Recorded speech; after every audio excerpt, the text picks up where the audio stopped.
You are watching the Inside Edge Network. AA Anthony Alford alongside the man they call Moon, Eli Moon. We are so excited each and every single weeknight to bring to you a continuous stream of programming right here on the Inside Edge Network. Absolutely, AA. You know, we will start at 8 o'clock sharp with the Daily Spiral. Autumn Chisholm bringing you everything you need to know from pop culture and entertainment and, of course, sports. And Autumn gives a very, very interesting take on a lot of things. We may get into it from time to time, but we love her, and you're going to love it as well. From 8 to 9, that's Daily Spiral, right into Unfiltered with Kyle Cornell. Your favorite afternoon show is Join the Evening Stream, and you're getting all your late-night news talk. Of course, Kyle has some strong opinions on the sports world and other things as well. He'll usher it in right into Inside Edge Primetime AA. Chad B and I, Chad Bryan, we're going to rock out. We're going to do our thing from 10 to 11:30 now. We get an extra half hour. We get to cut loose a little bit, and we can't wait to get just entertaining, fun, and have a lot of great moments with you for an extra half hour.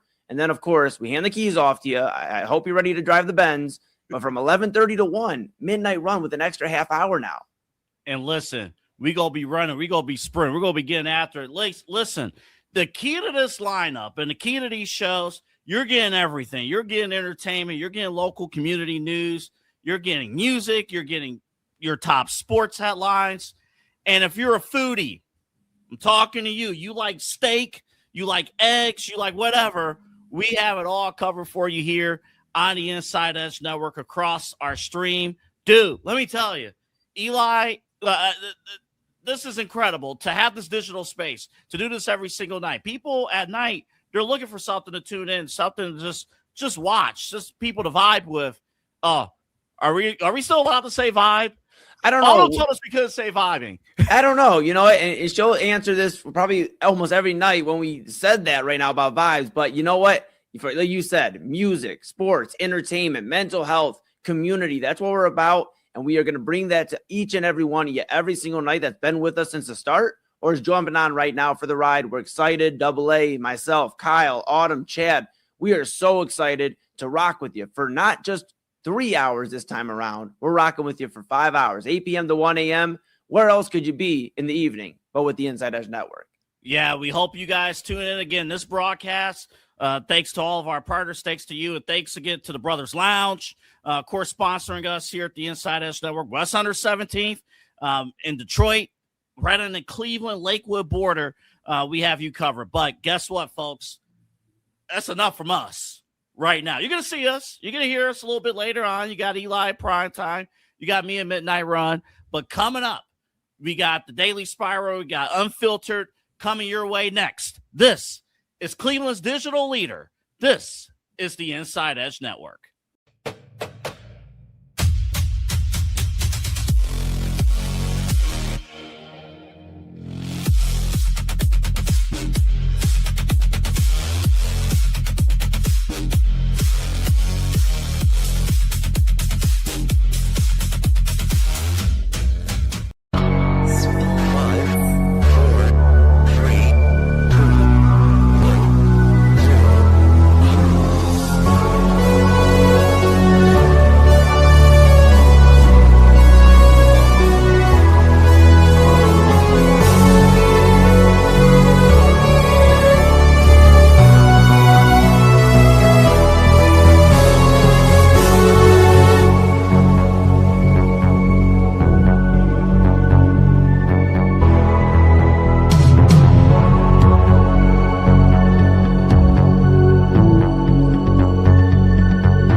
Too. I think the whole world knows it has nothing to do about the performance. It's a little bit personal than that. So I think that's it's a disrespectful thing.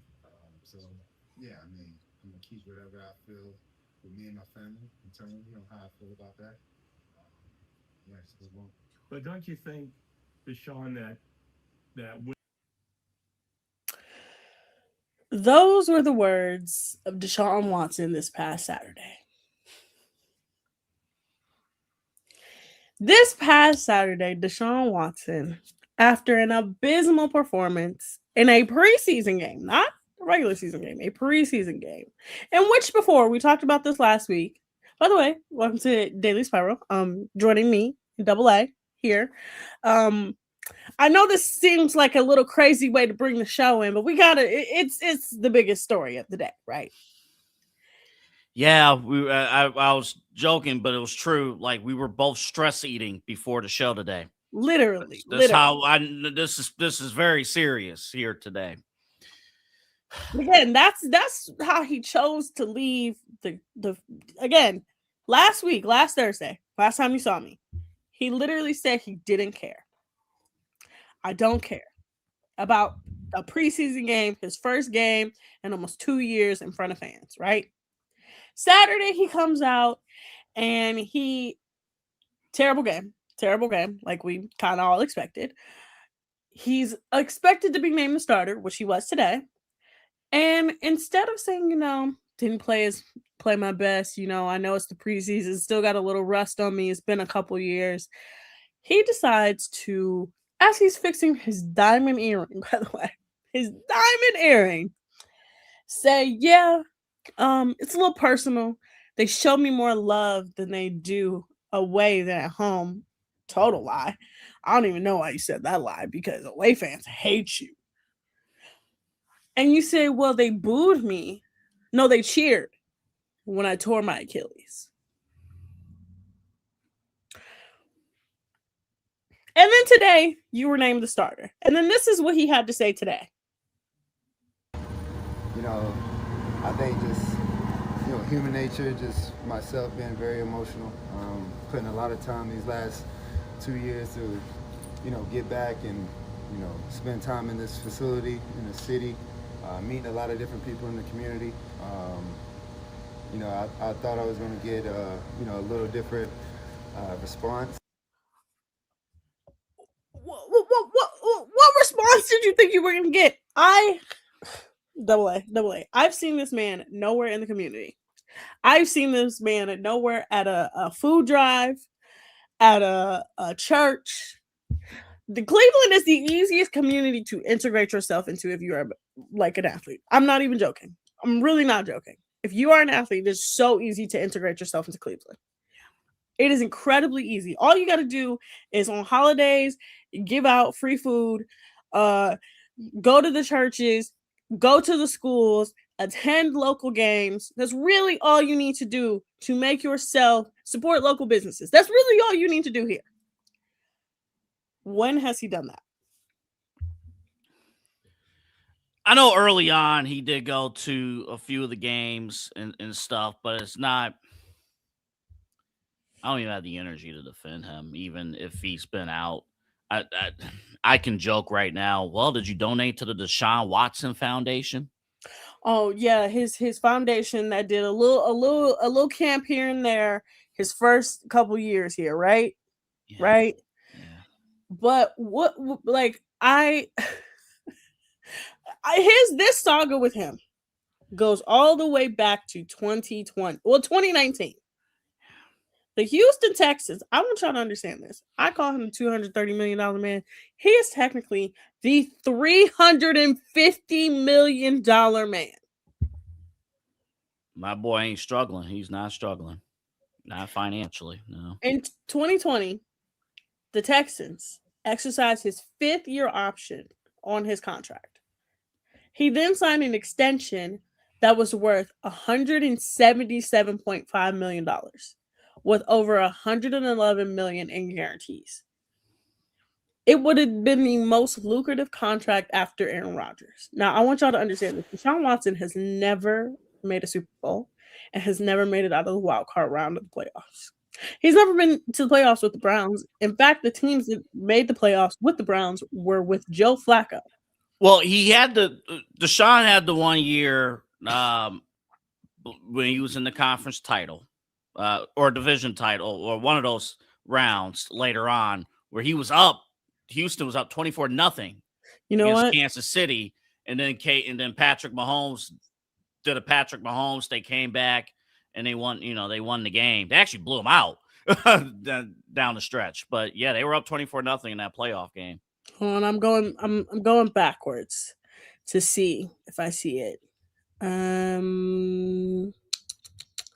I see wild card in 2018, wild card in 2019. He only got 2 wild cards, right?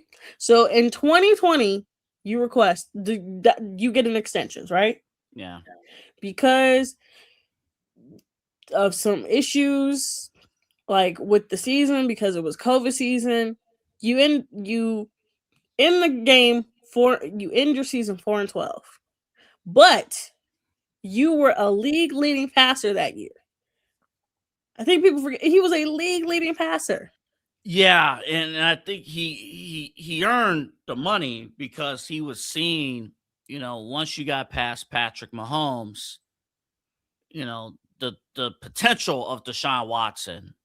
And like early on, Deshaun, he looked like the next phase of what you want out of a football quarterback early in the Houston days.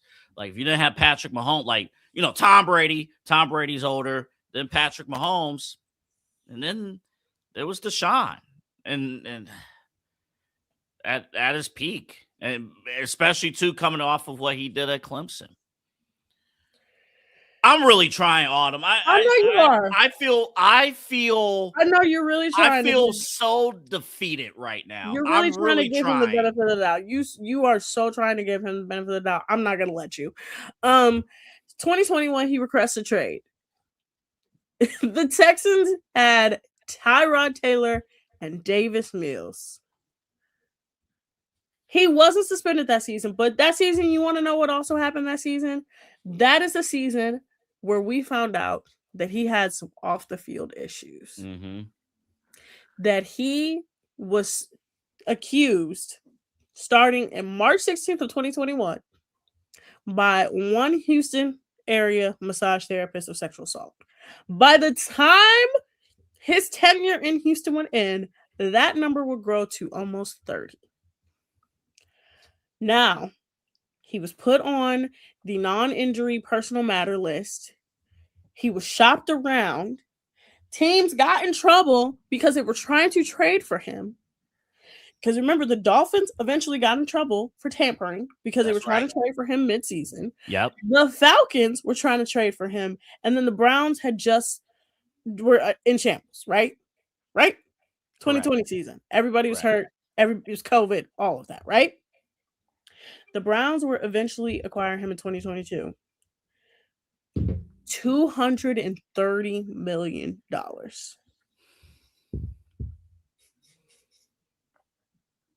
Fully guaranteed. Fully guaranteed. After he initially said no. He initially turned the Browns down. I'm assuming that was not the first offer. No. Turned the Browns down. What was it? Atlanta, Carolina. I believe the Saints. Don't quote me on that, but I know for a fact the Falcons and the Panthers. I think it was the Falcons, the Panthers, the Browns, the Dolphins, and the Saints were all in. But then there were 15 teams interested in Deshaun, and he had narrowed down the list. The Browns. I vividly remember this because I was at the Fan at the time. It was a Thursday. We get the news he turned Cleveland down, and the assumption was, okay, he's either going to go to Atlanta and basically be close to home, or Carolina, or maybe somewhere else. But like it was those two teams. And then the very next day, the Friday, which I think was St. Patrick's Day in 2022, we get the alert that he is joining the Browns. And then we find out what the contract was. Not realizing, he has all of these sexual assault cases pending. So you got to figure out what's going to happen legally. That took the whole summer. And then it was actually the worst thing they could have did. It was 11 It was the worst from a business standpoint. Yeah. It was 11 games. It wasn't the full season. No, the NFL wanted the full season. Eventually, it started off at 7. The NFL wanted 11, and then they came together, and then it eventually they came to 11. Oh, by the way, because he had a fully guaranteed contract of $230 million, the NFLPA was investigated for collusion. Mm-hmm. Yeah. And then that season he finally plays is those last few games, Mm-hmm. and it was trash. He looked like he didn't belong on the field.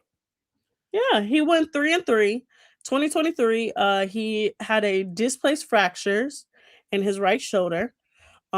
He underwent season-ending surgery to his throwing shoulder. He comes back in 2024.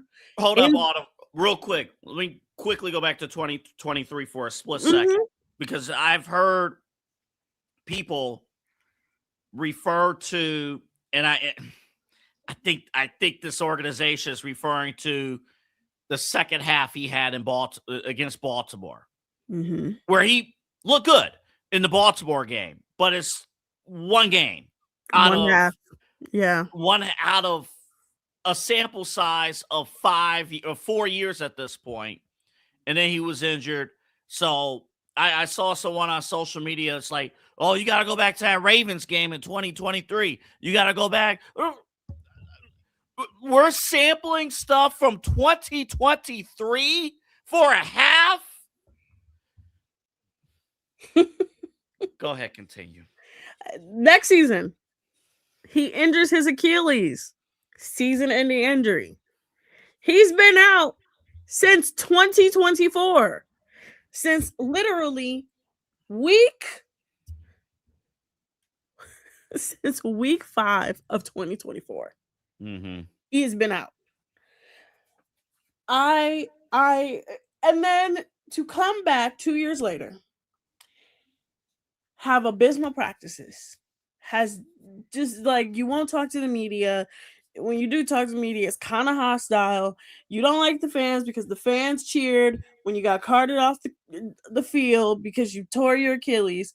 And now you have an air about yourself and you think it's personal. This is personal because the fans are mad at you. The fans are not mad at you because you suck. The fans are mad at you because you have literally crippled this team into debt. The Browns can't do anything because they're paying you $70 million a year. Oh, I'm upset at all the above. I am upset that he sucks too. That's the main part. So number one, you're crippling the team financially. Number two, you're terrible. Just terrible. You're not even a good quarterback. Number three, you're an awful person. Almost 30 women came out and said you sexually assaulted them. 30 women that we know of. And yeah. And on a settlements, it's just And then on a random Saturday after a preseason game, you say they love me away, but not at home.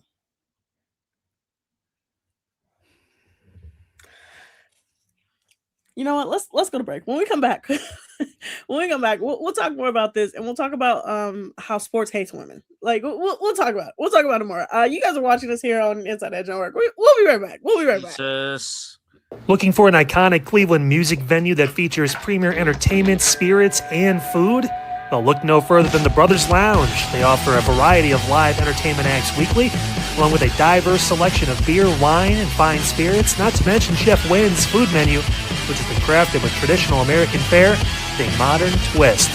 So come on out and enjoy the warm hospitality and make some new friends right here in your backyard. For more information, head over to brotherslounge.com and check them out for yourself at 11609 Detroit Road. That's right near the border of Cleveland and Lakewood. The Brothers Lounge, proud sponsor of the Inside Edge Network, Cleveland's digital leader. Key On Sports is the leader in Ohio high school athletic coverage in written, print, and video streaming. From the latest news and results and written content to the high school football game of the week every Friday, Key On Sports has you covered. The vision of 15-time published author Vince McKee has become the most trusted site in Ohio high school athletic news. From podcasts to player profiles, Keon Sports is your one-stop for all of it. Visit them today at keonsports.com or on YouTube at Keon Sports. Check out their socials on Twitter and Facebook as well.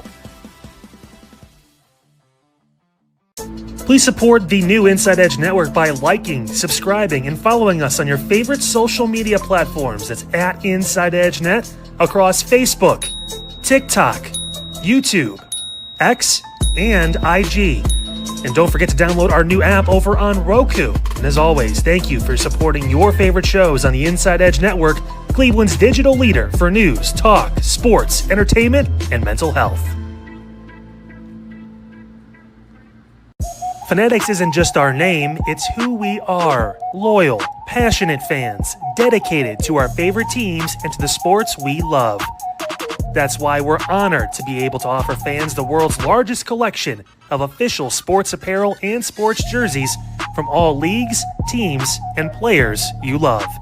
We feature a wide selection of gear from every league, including the NFL, MLB, NBA, NHL, and NCAA merchandise, which allows us to serve fans of football, baseball, hockey, basketball, lacrosse, soccer, golf, and everything else that gets your heart pumping. Go to InsideEdgeNetwork.com under our Partners section to find our link to check out all of what Fanatics has to offer. Fanatics, a proud sponsor of the Inside Edge Network, Cleveland's digital leader. Clean energy, bold flavors, no jitters. See why people won't shut up about Dubby. Whether you're starting your workday or getting ready to exercise, Dubby Energy helps you lock in and focus. Over 15 different flavors to choose from. Order Dubby Energy right now and find out more information by checking out our partners page on InsideEdgeNetwork.com. Also, use that promo code InsideEdge10 to receive 10% off your order. Dubby Energy, your energy-focused sponsor of the Inside Edge Network, Cleveland's digital leader. Discover our collection of handcrafted candles made with clean, minimal ingredients. Every product thoughtfully created in small batches free from harmful toxins for mindful everyday indulgence. Imported coconut soy wax with natural wood wicks to offer long-lasting burn and rich fragrance. Find out more about Alley Rose Fragrances by checking out their link on our partners page at InsideEdgeNetwork.com. And if you're a first-time customer, use the promo code InsideEdge20 to receive 20% off your order. AlleyRoseFragrances.com, a proud sponsor of the Inside Edge Network, Cleveland's digital leader. All right, welcome back, everyone, to the Inside Edge Network and the Daily Spiral. If you are not following us, follow us on Instagram, YouTube, Twitch, Twitter. I will never call it X. It's Twitter to me, okay? That's right. That's still the web address. It's still the web address, by the way, Twitter.com. Okay? Twitter.com. I was there before Elon, all right? Follow us. Also follow us on Roku. If you haven't yet, download the Roku app, Inside Edge Network. Watch us on your television screens. I keep trying to get my mom to watch us. She won't for some reason. But hey, all 144 of you that are watching us right now, thank you. Now we have to get into today. We have to get into Tom Monken's comments after announcing Deshaun Watson as the starter. And this is what he had to say earlier today. Start against Jacksonville, took in the full body of work over the course of off-season to training camp to the games, the joint practice, and ultimately felt like to start the season on the road, Deshaun gave us the best chance to move the ball and score points. I mean, that's really what it's about. And felt that way going into the last game. Yeah, that was Tom Monken's thoughts, and I just have to say this: what a bunch of bull! What a bunch of bull! Like, just saying. I know how badly you want to finish that word too.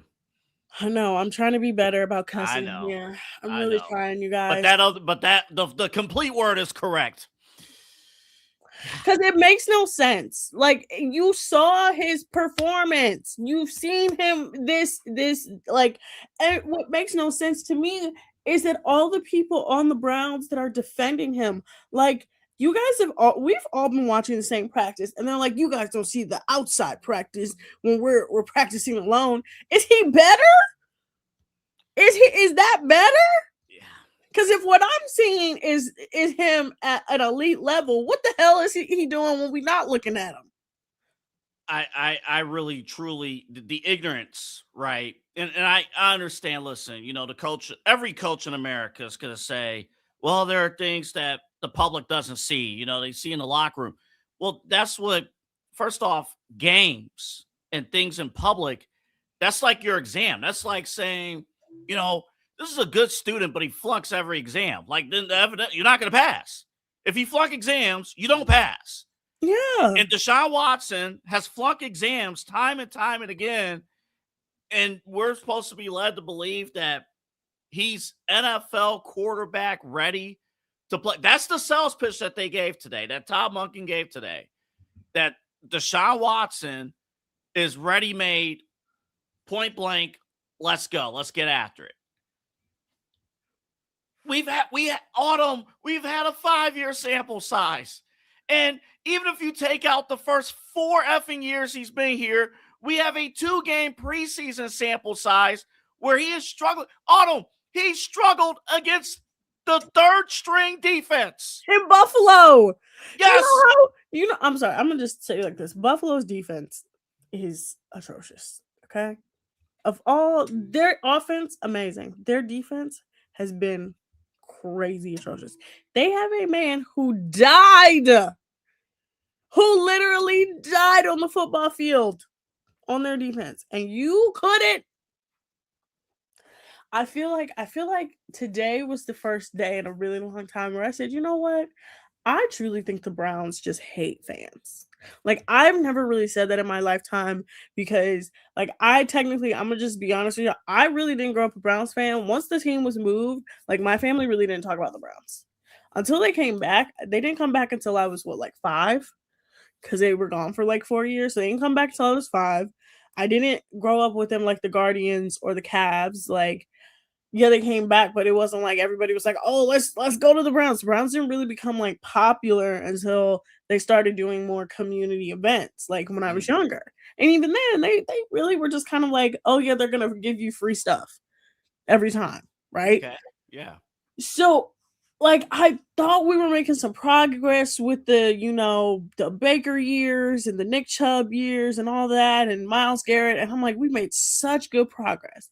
And this last 5 years that he has been here has just been like, what are you doing? When I say I know more people that are not Browns fans because of the decisions they made over the last 5 to 6 years, because they've shown this allegiance to Deshaun Watson, this literally terrible person. I'm not making this up. He is literally an awful person. There are literally almost 30 women, like I said, 30 women that have credibly accused him of sexually assault. None of them know each other. And 27 of them settled. Yeah. And that's just the ones, again, we know about, right? Right. That's a terrible person. You have you ever felt, real quick, Autumn?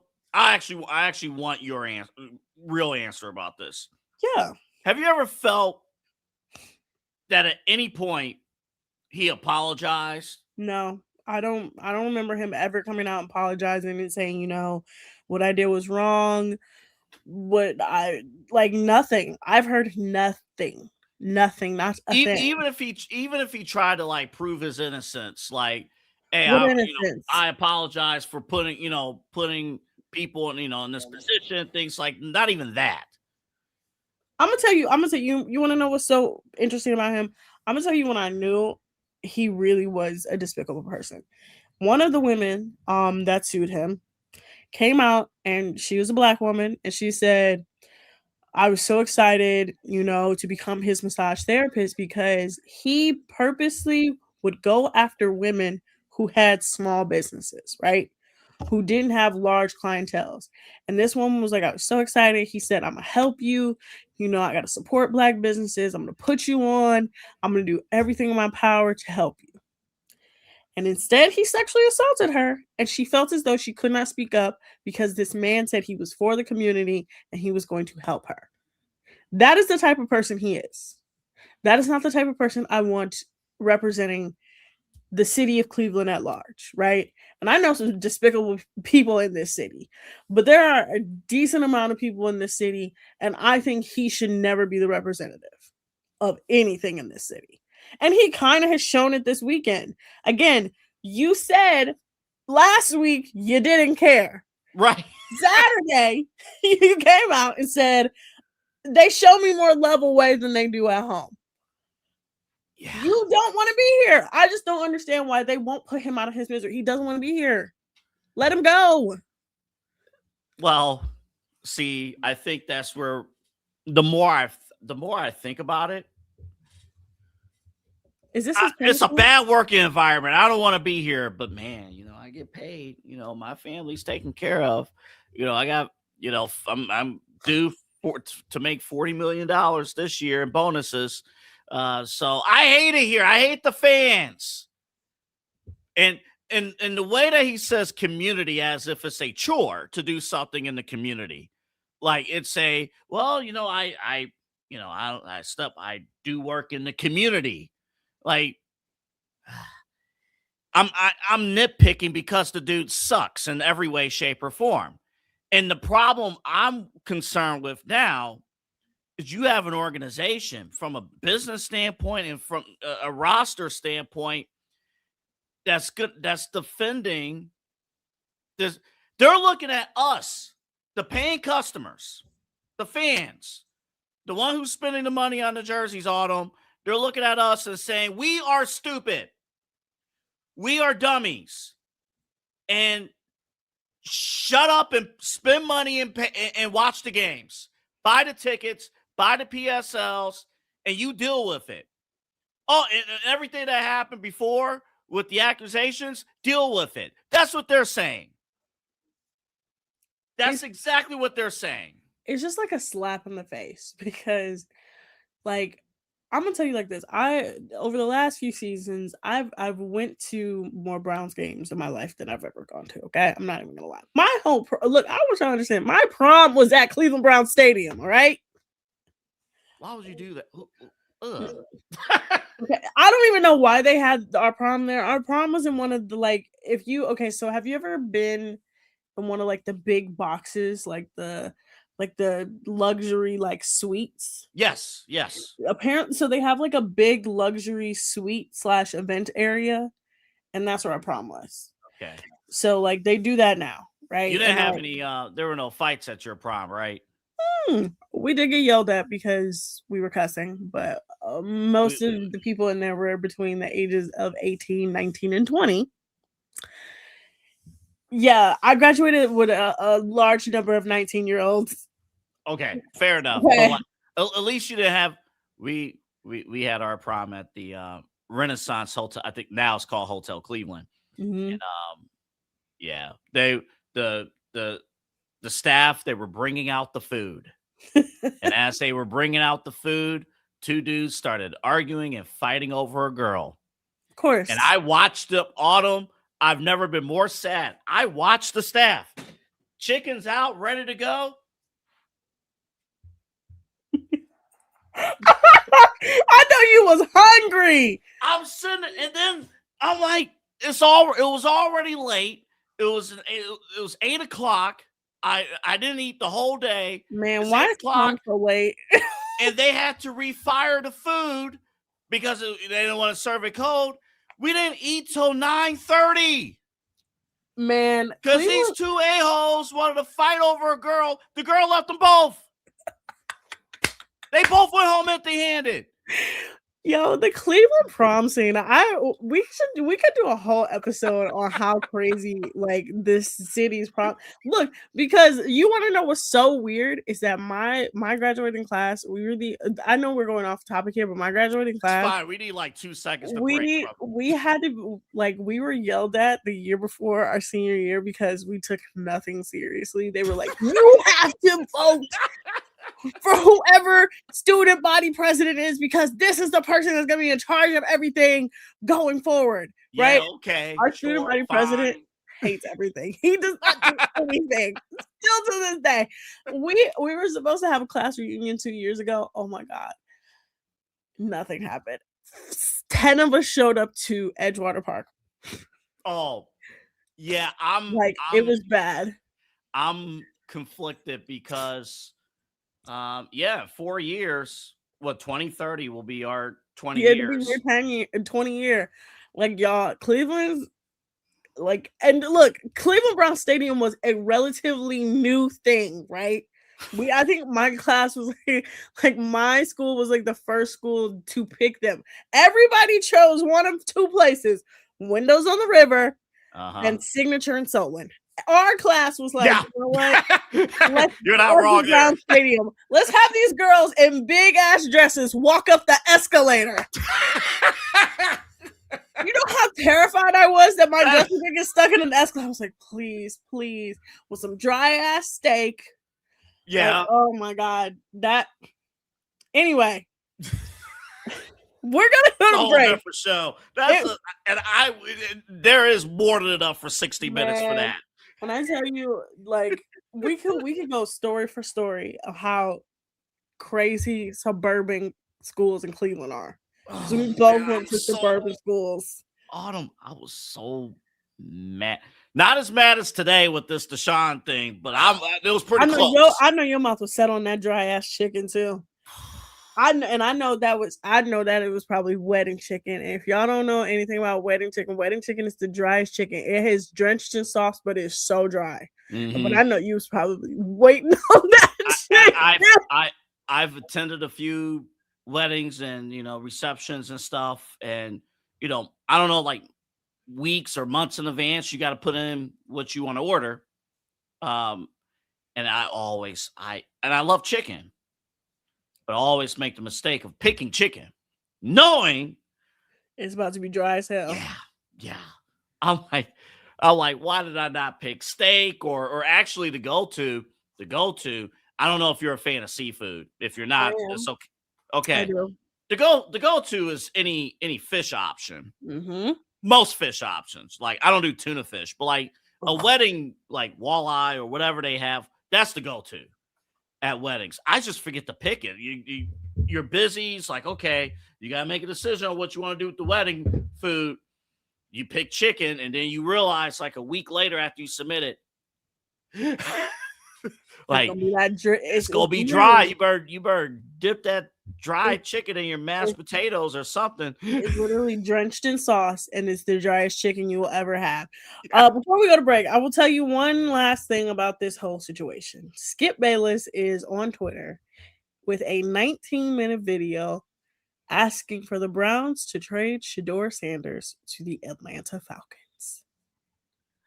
As the program director of this network, I will not ask anybody to watch the 19-minute Skip Please Bayless don't watch video for any reason. As he's wearing a brown Shedeur jacket in front of a wall that just says Skip, looking as old as he has ever looked, which is hilarious because he is old. Skip Bayless is old and decrepit.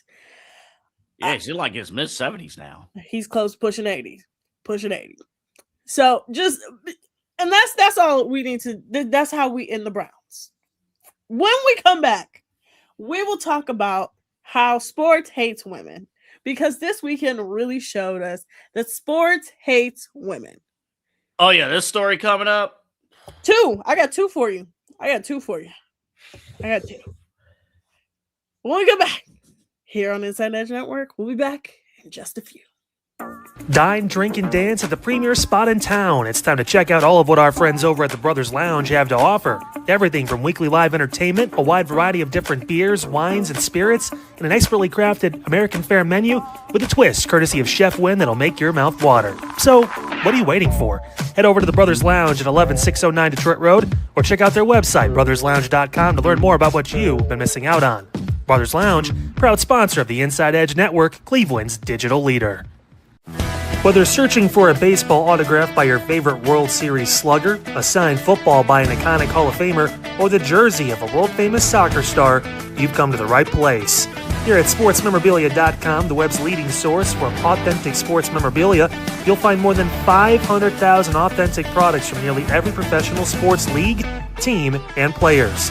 Not only will you find your next prized sports possession with ease, thanks to superb customer service and tremendous site experience, you'll have satisfaction and peace of mind that every product listed comes complete with a certificate of authenticity and is fully backed by the sportsmemorabilia.com lifetime authenticity guarantee. Check out sportsmemorabilia.com by heading over to the partners page on our website, InsideEdgeNetwork.com. SportsMemorabilia.com, proud sponsor of the Inside Edge Network, Cleveland's digital leader.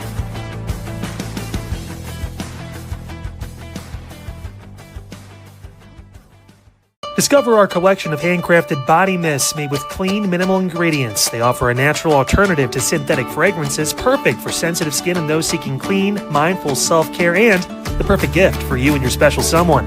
Learn more about all Ellie Rose Fragrances has to offer right now by clicking the link on our partner page at InsideEdgeNetwork.com. First-time customers use that promo code InsideEdge20 to receive 20% off your order. EllieRoseFragrances.com, a proud sponsor of the Inside Edge Network, Cleveland's digital leader.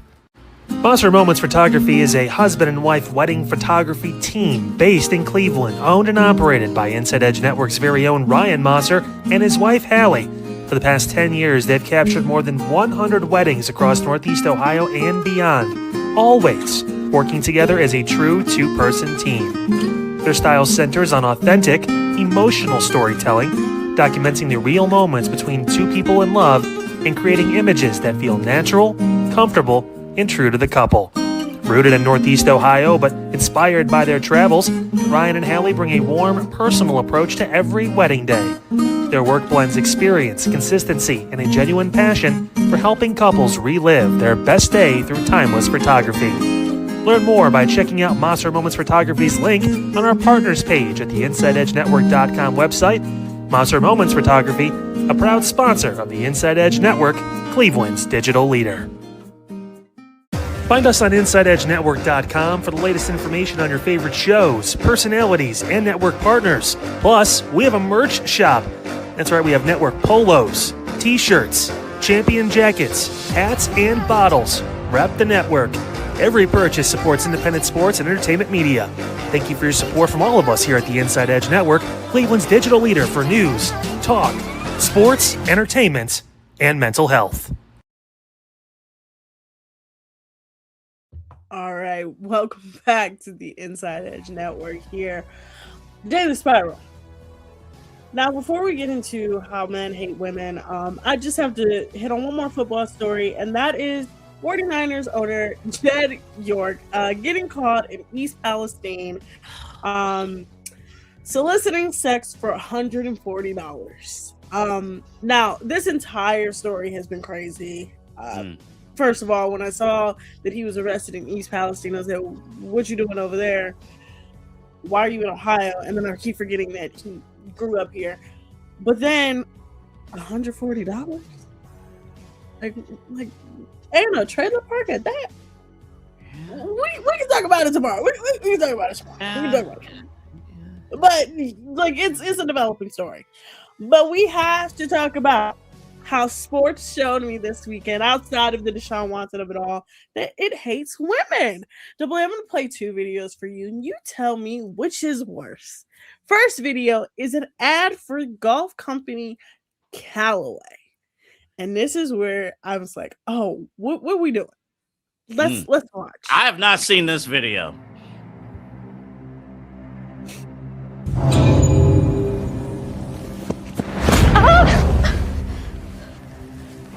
Do not touch my new driver.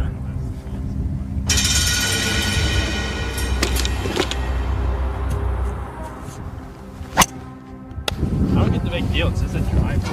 Johnny, no. Now, if you don't know what happened in that video, she was going to pick up the driver, and he looked at her with a murderous venom in his eyes, pushed her down. She was on the ground, and he stood over and said, "Do not touch my driver."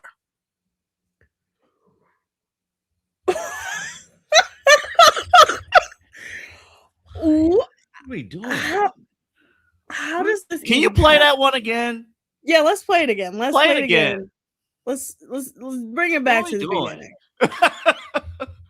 Again, this is a ad that Callaway the golf company that makes golf clubs put out this weekend.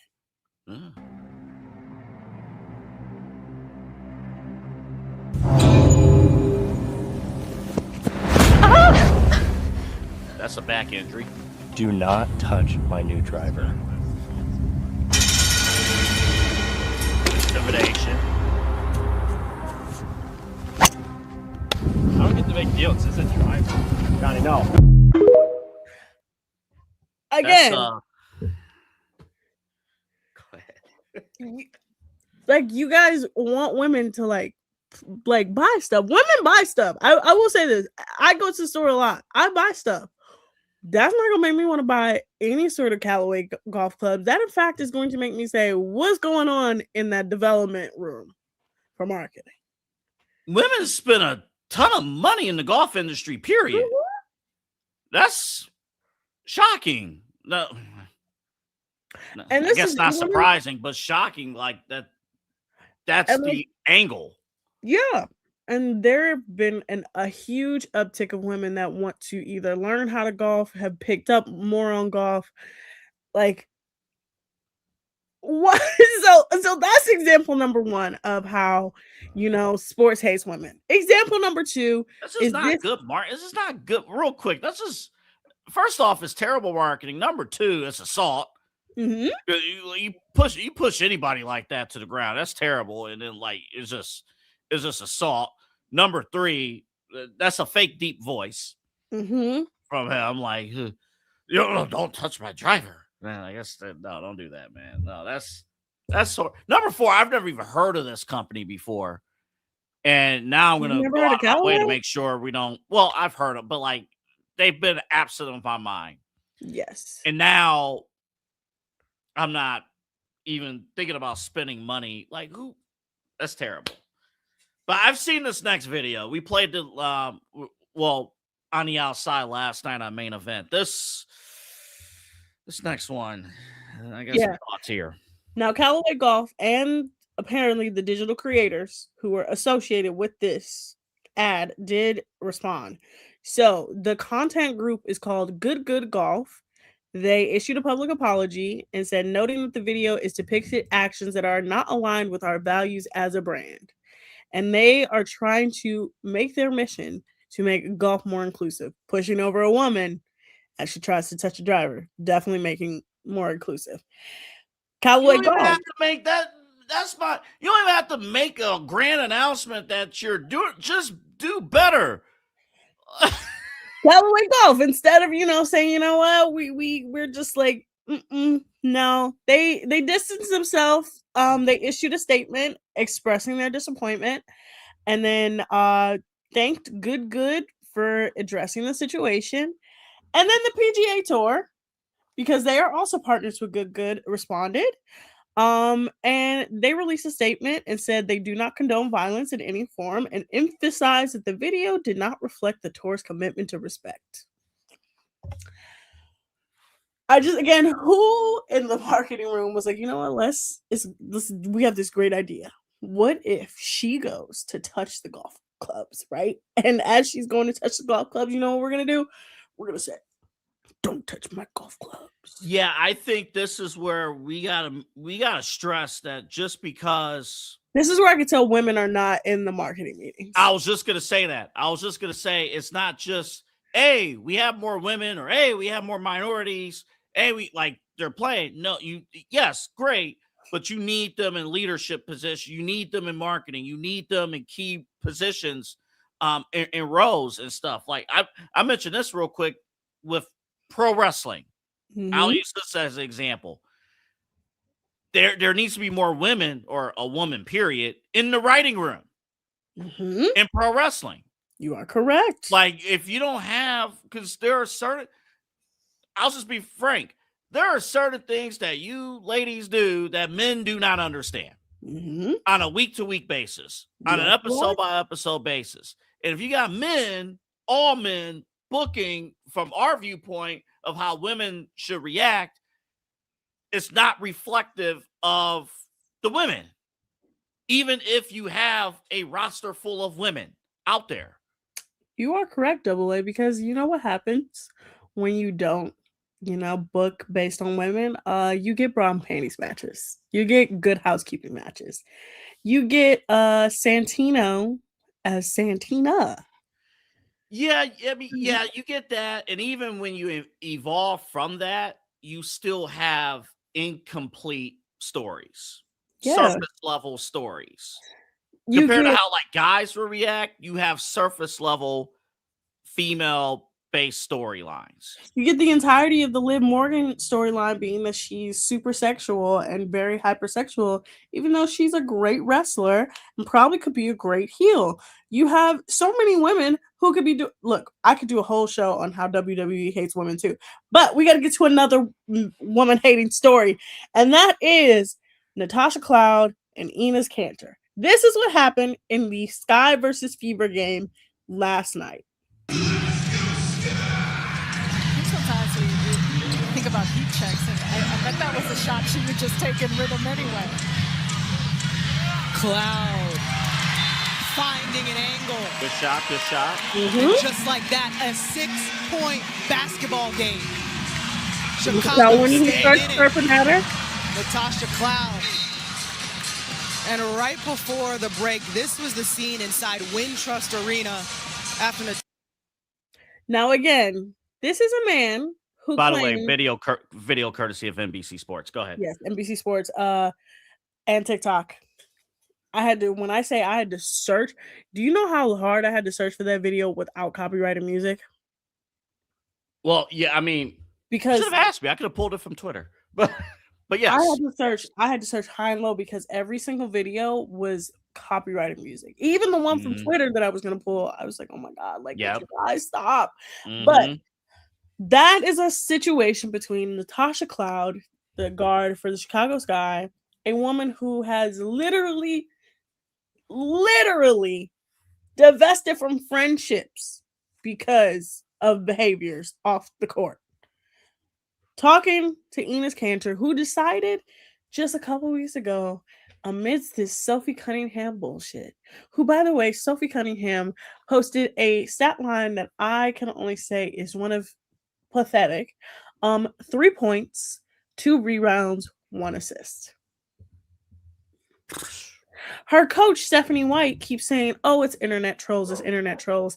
That is not an internet troll. That is a grown man that has shown up to your game. Yeah. And you let them in the building.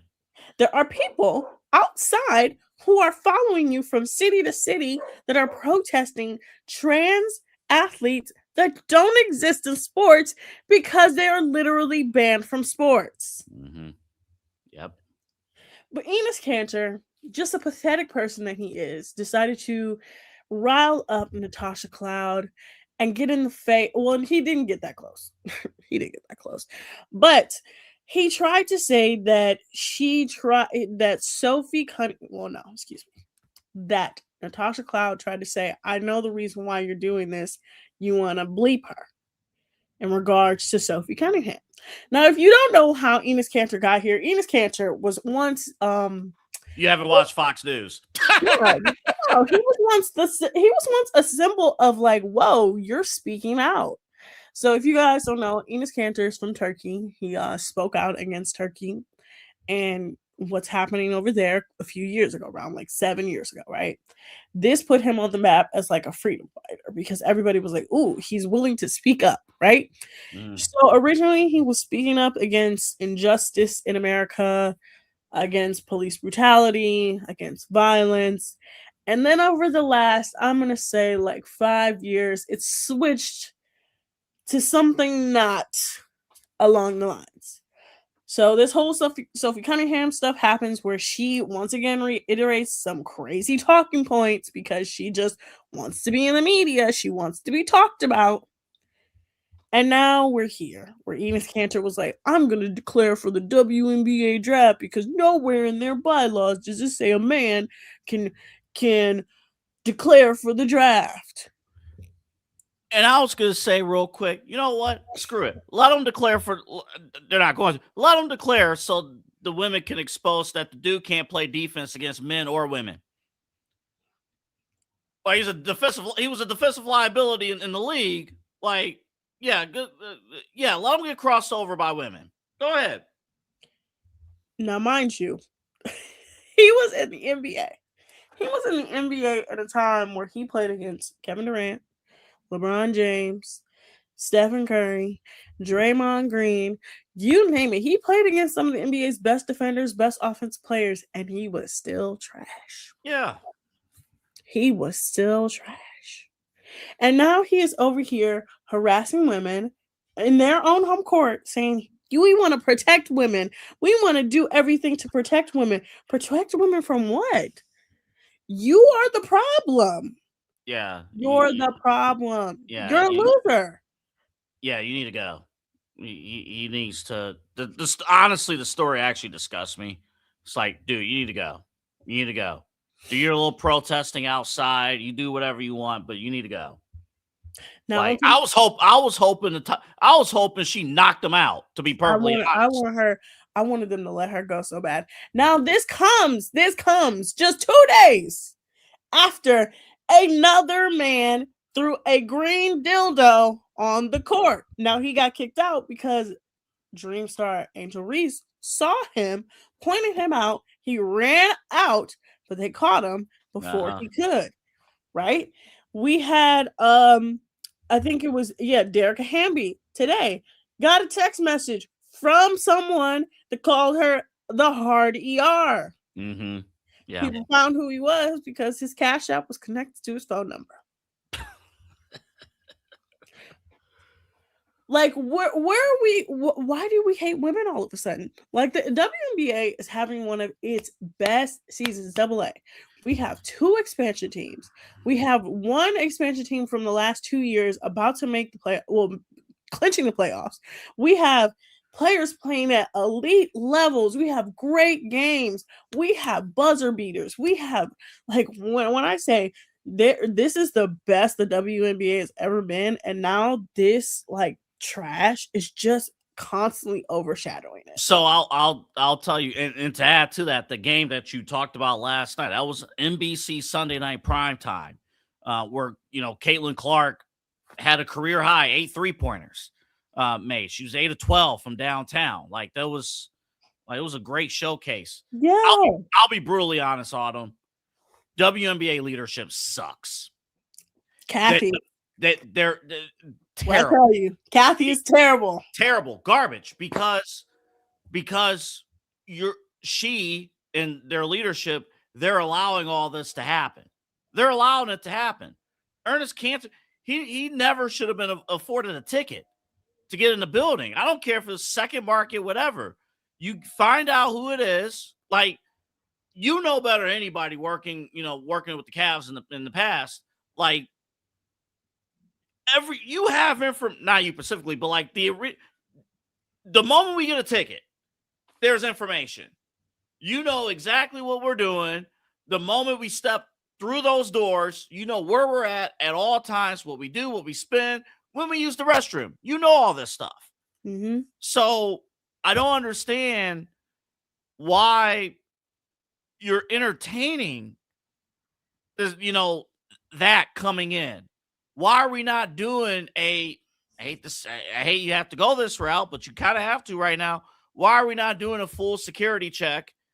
If some idiot is bringing in toys that shouldn't be brought in, kick them out. Green dildos. Now, I did work for the Cavs. I worked for the Cavs for what felt like 5 years, but it was literally a year and a half. It was 3 seasons. I'm not even gonna lie. It was literally a year and a half. I mean, but it's still good. It's still good experience to see how things operate and stuff. And you were in the building. I mean, for all those games. When I tell you there are cameras you don't even know exist. Yeah. Somebody stole from the team store. They came to us, showed us, and I'm like, where did you even get this angle from? Because you can't even see the cameras. Yeah. So when it comes to that, I'm like, they probably knew he was attending. They didn't probably know, like, they can't really ban him unless he does something. They probably will ban him now. He probably will not be able to go to any other WNBA games because they don't want what happened last game to happen again. But you can't really ban somebody unless they actually do something that, like, is bannable. I think him making it close to the floor Oh yeah, and provoking action kind of does it. But it goes back again to the point. The WNBA, as you've mentioned, they're in a great spot competitively. Their leadership sucks. Whatever, it's terrible. They're entertaining all of this, and it's a shame because it's because bringing they don't have to. They don't have to They do don't this. have to, but it's to them, to Kathy, it's oh my God, people are talking about us. And it's like, girl, they're not talking about you in the way that you want them to. Now, I want to tell you someone who sucks, by the way, because I just got on Twitter as we were talking.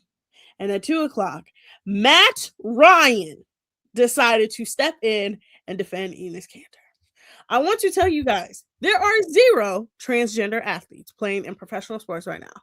There are 0 transgender women playing in the WNBA. 0. I want you to look 0. So there is no need for this. We need to protect women. We need to protect young girls. You don't even know what a trans woman looks like. A trans woman can look you dead in your face and you wouldn't even know what they look like. A trans man can look you dead in your face. You wouldn't know what he looks like. You are just saying this because it's a talking point and you want attention. And ultimately, and it's my final point on this, because I think there are times where the NBA has terrible leadership too. Mm-hmm. I think if your league is allowing these things to happen, because you as a league can control the message. I mean, you got talking heads, you got whatever, but you can control what you're allowing, what you're not allowing.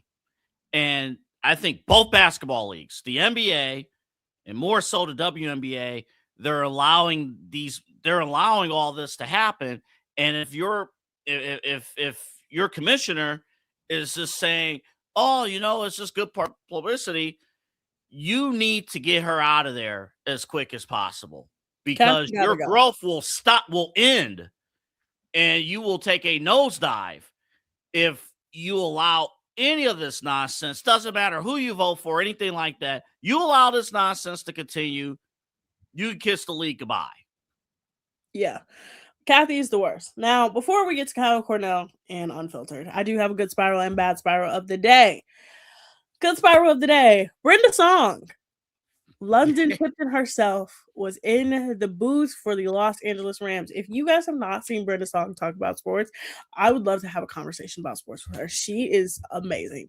And she doesn't just talk about football. She talks about basketball. She talks about it all. She knows it all. She's also on the show Running Point. Please watch Running Point. It's actually a very good show. Sweet Like a Zach and Cody. That was my show back in the day. Now my bad spiral. Now I could choose any of them. I could choose Enes Kanter. I could choose so many people, but I'm going to choose Klay Thompson. Klay Thompson is out here responding to people in the comments. Bro, you're Klay Thompson. What are you doing? Stop responding to people. Stop. You've already been embarrassed once this year. Stop embarrassing yourself more. Okay? That's my good spiral and bad spiral. My Kyle Cornell is up next with Unfiltered. Double A and I will be back tomorrow. Double A, we couldn't even get to like half the other stuff I wanted to get to. That's okay. That's okay. You can thank Deshaun. That's okay. Yeah, and tomorrow. Others. Yeah, tomorrow we'll probably talk about Love Island USA and the week of stuff that we missed because there's been a lot of stuff that has come out. We'll talk about all of the college football stuff because it's getting crazy over here in college football. It's getting nuts, and we're on week 0. The week that doesn't count, but they're still playing games, and much more. You guys have been watching the Daily Spiral. Oh my God, it's 212 of you. Happy birthday to me. Hey. I love I'm it. leaving the stream now. I'm out. When Kyle get no happy birthday response from me. No, I'm out. We'll be taking over for you here at 9:00, and you'll see Double A back again at 11. Kyle, handing it off to you. See you later, bud. Happy birthday, Autumn. I didn't hear half of that because when they switch studios, it gets crazy. But bye. See ya. Oh my goodness, ladies and gentlemen, welcome in. Yeah, it is Unfiltered with Kyle Cornell. I'm going to do the studio switch since Double A decided to be lazy and not do it. Give me 1 second here. Oh, there it is. want to welcome you into the program, guys. Really quick, what we're going to do, like we always do with this, we're going to pause for again, network identification. We'll play the intro and we'll get going on today's news, talk, sports, and everything in between. You are watching Unfiltered with Kyle Cornell here on the Inside Edge Network.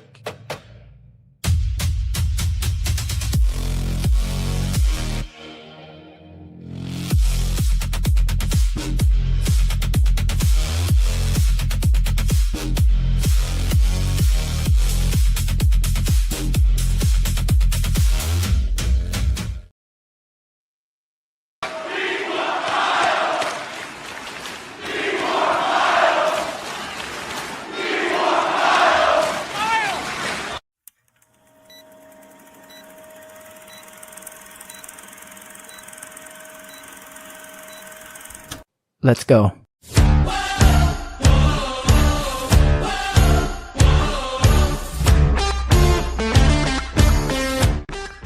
Welcome to Unfiltered with Kyle Cornell, Cleveland's digital leader for all things news, talk, and sports. Don't forget, follow the show on Facebook Unfiltered with Kyle Cornell and on X at Unfiltered216.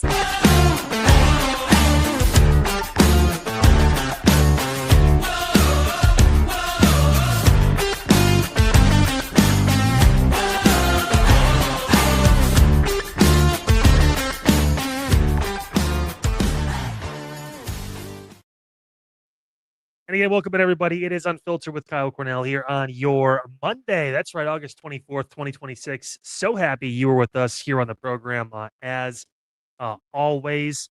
Again, bringing you the best content right here on the Inside Edge Network. And a reminder, do not forget to like, subscribe, punch that notification bell at Inside Edge Net across all the different social medias you see right there at the bottom of your screen.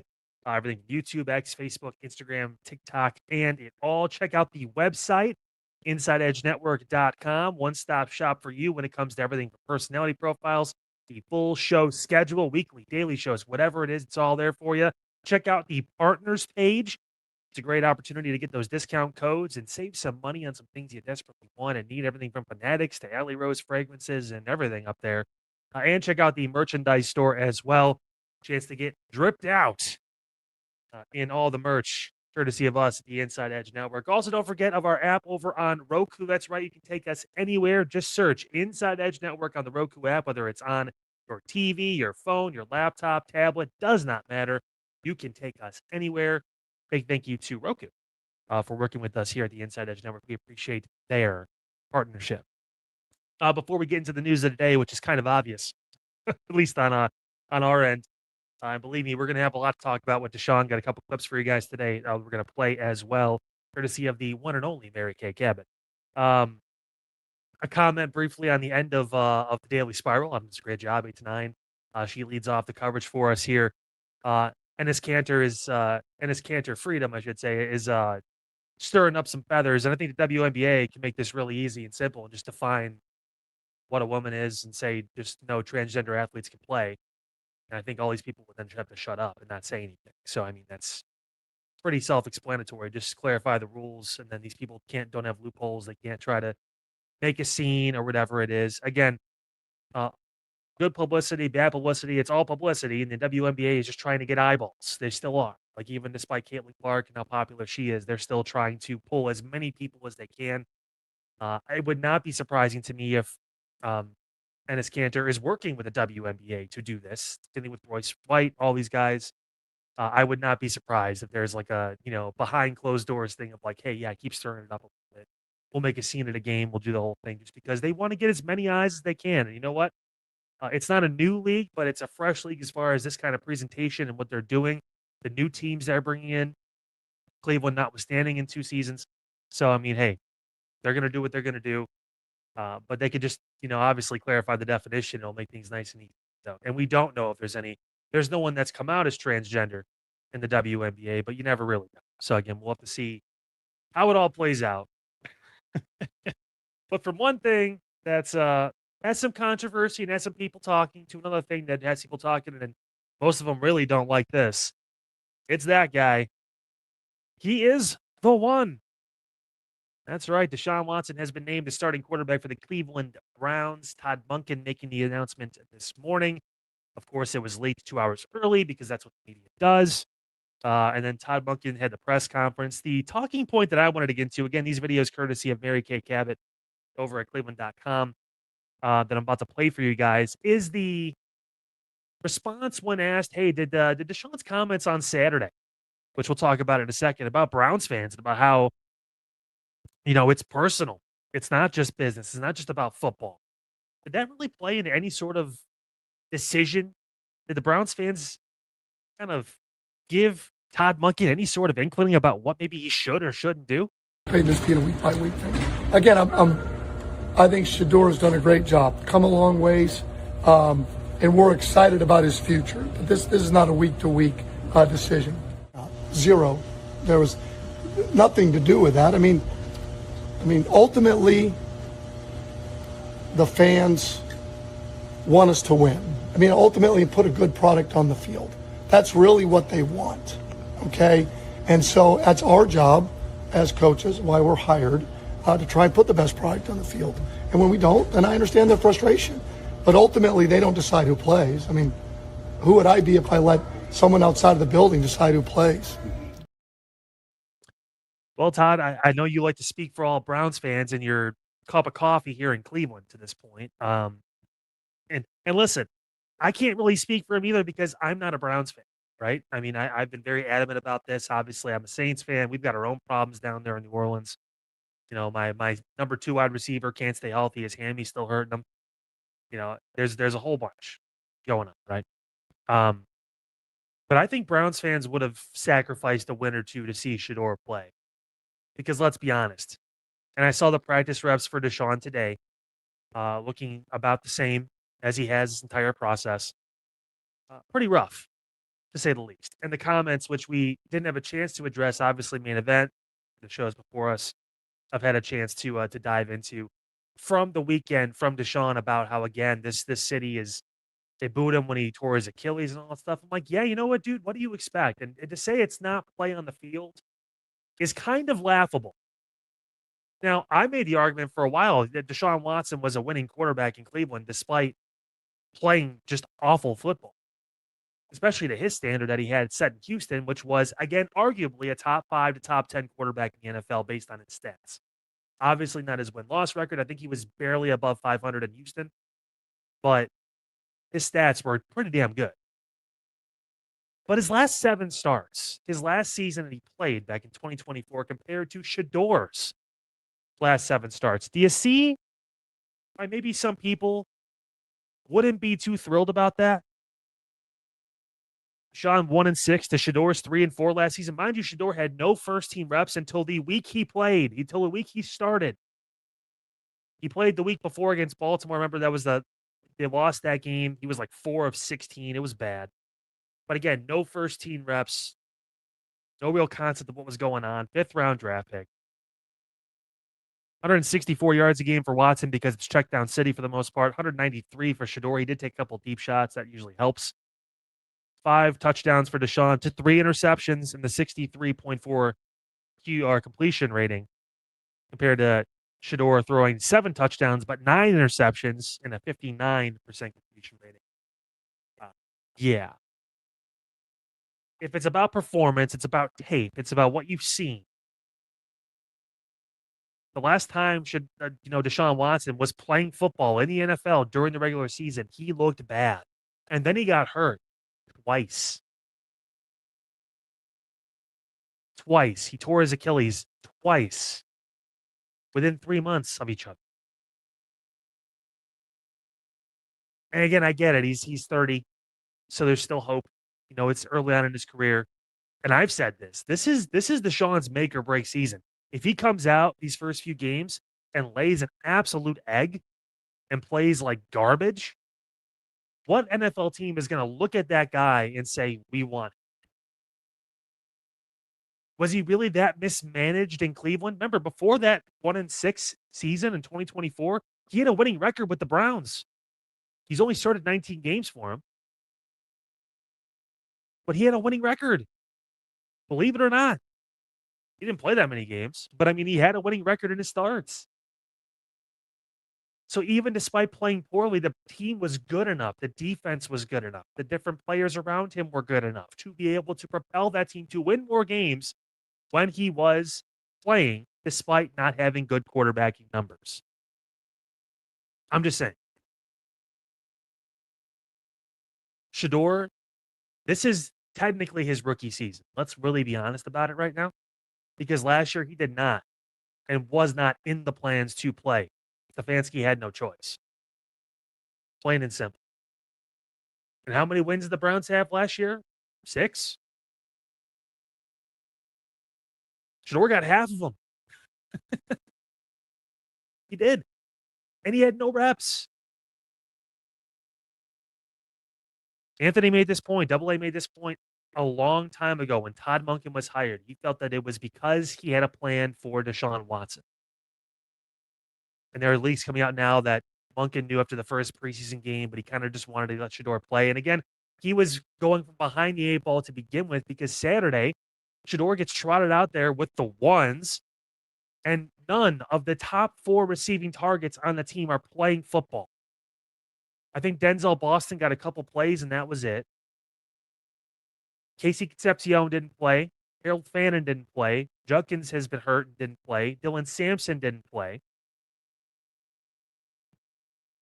He's thrown to Isaiah Bond and Luke Floria.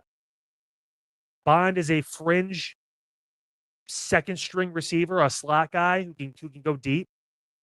And Floria is a practice squad player. Let's just call it what it is. I don't care if he's from here or not. I can respect that, and obviously I love our hometown guys, but at the same point, I call a spade a spade. It's what it is. That's not a true shot. And I think anyone that actually looked at the lineup on Saturday should have known. All these people coming out on First Take and ESPN and all these different platforms or whatever. Oh, I was shocked that it was Deshaun, especially after the comments.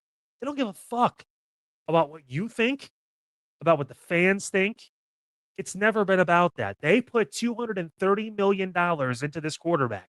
They're going to see it through to the end.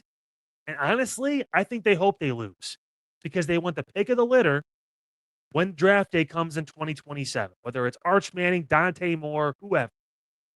They want their choice because Shador wasn't really their choice. It was like we kind of felt like we had to.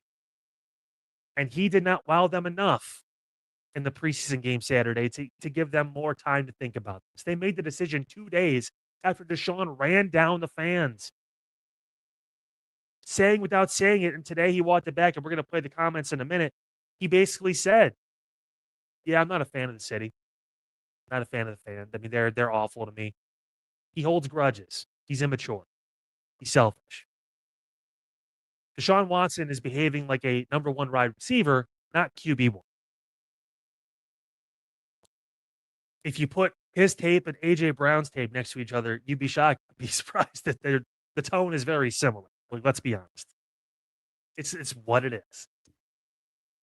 And it's a shame. It's a shame because I've said this before. I still think that Deshaun has more talent than Shador. I remember watching him at Clemson. I remember, and Colin Cowherd comes out. I never had him as a really good quarterback and all this stuff, whatever. And I'm like, okay. Like, dude, if I pull tape from you in 2016 or 17 or whatever it is, calling Deshaun a top 5 quarterback, then you need to shut the fuck up. Because everyone knows everything in the moment, right? We all know everything now. That's why I won't blame the Browns for taking a shot. They felt like they were 1 step away, and Baker was coming off a season where he didn't listen to officials. He played through injuries, didn't tell people about it. All the drama in the locker room, whether it was Odell's fault, Odell's dad, Baker, whoever. All of that. The Browns looked at it and said, hey, Deshaun Watson, last time he played football, was pretty damn good. And it's not like he's an aging veteran. He was in his mid-20s. That doesn't happen when someone like that becomes available. I will never fault Jimmy Haslam and those guys for being, you know what? Take a shot. And for all the people on the network that still bring up the sexual assault bullshit, like, listen, I don't think Deshaun is a good person because of how he's acted about all this and how he's responded to everything. But again, there's a reason why no criminal charges were filed. There's a reason why 99% of those women settled immediately. It's because there's a gray area in between all this. And again, we can go deep into that. And it's not a popular opinion, but I'm of the mindset too, where you know what, he probably told some of those girls he was going to take care of them, and then when he ghosted them, they got mad and they called Rusty Hard or whatever the attorney was that defended those women. That's not me saying don't believe women. That's me being like, hey, let's actually use our common sense here. Oh, but there's 26 of them. Oh, shocker. And then we'll have everyone talking about everything else that's going on because one or two people said it because it's fun to follow up on. Or, yeah, you know, he had a massage with me too. We hooked up and he said he was going to take care of me and he didn't do anything. I'm gonna call too. I'm gonna get mine. It's how people work. Is there some truth in some of the stuff he did? Probably. But is a lot of it bullshit too? Probably as well.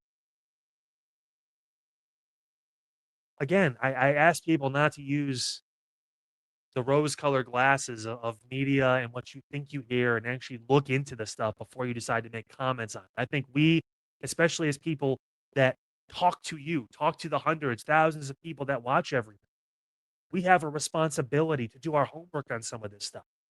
I did it years ago. A lot of these claims were bullshit. Again, how he's handled it shows his character. But I always bring this back up. This is the same guy that was raised by all women.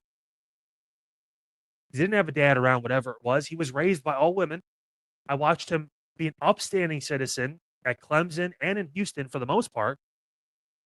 And then all this shit hit the fan. And did he make some mistakes? I'm damn sure he probably did. And did some people over exaggerate certain things to get paid off? I'm sure they did too. Am I saying he's a good person? No. Am I saying he's a bad person? Not really, because honestly, I don't know the guy. Plain and simple. I'm taking what I've seen and how he's responded to a lot of this stuff. The fact that he's still holding a grudge, the fact that he's still blaming Browns fans and all 17 road games or whatever it is. And then coming out today, because he's a starting quarterback, he's got to talk. And he said this. Saturday after the game, I think just, human nature, just myself being very emotional, putting a lot of time these last 2 years to, get back and, spend time in this facility, in the city, meeting a lot of different people in the community. I thought I was going to get, a little different response, but, I think, my emotions got the best of me. And, my comments wasn't intending to go at any of the fans around in the city, because there's been a lot of great fans that have been supporting me.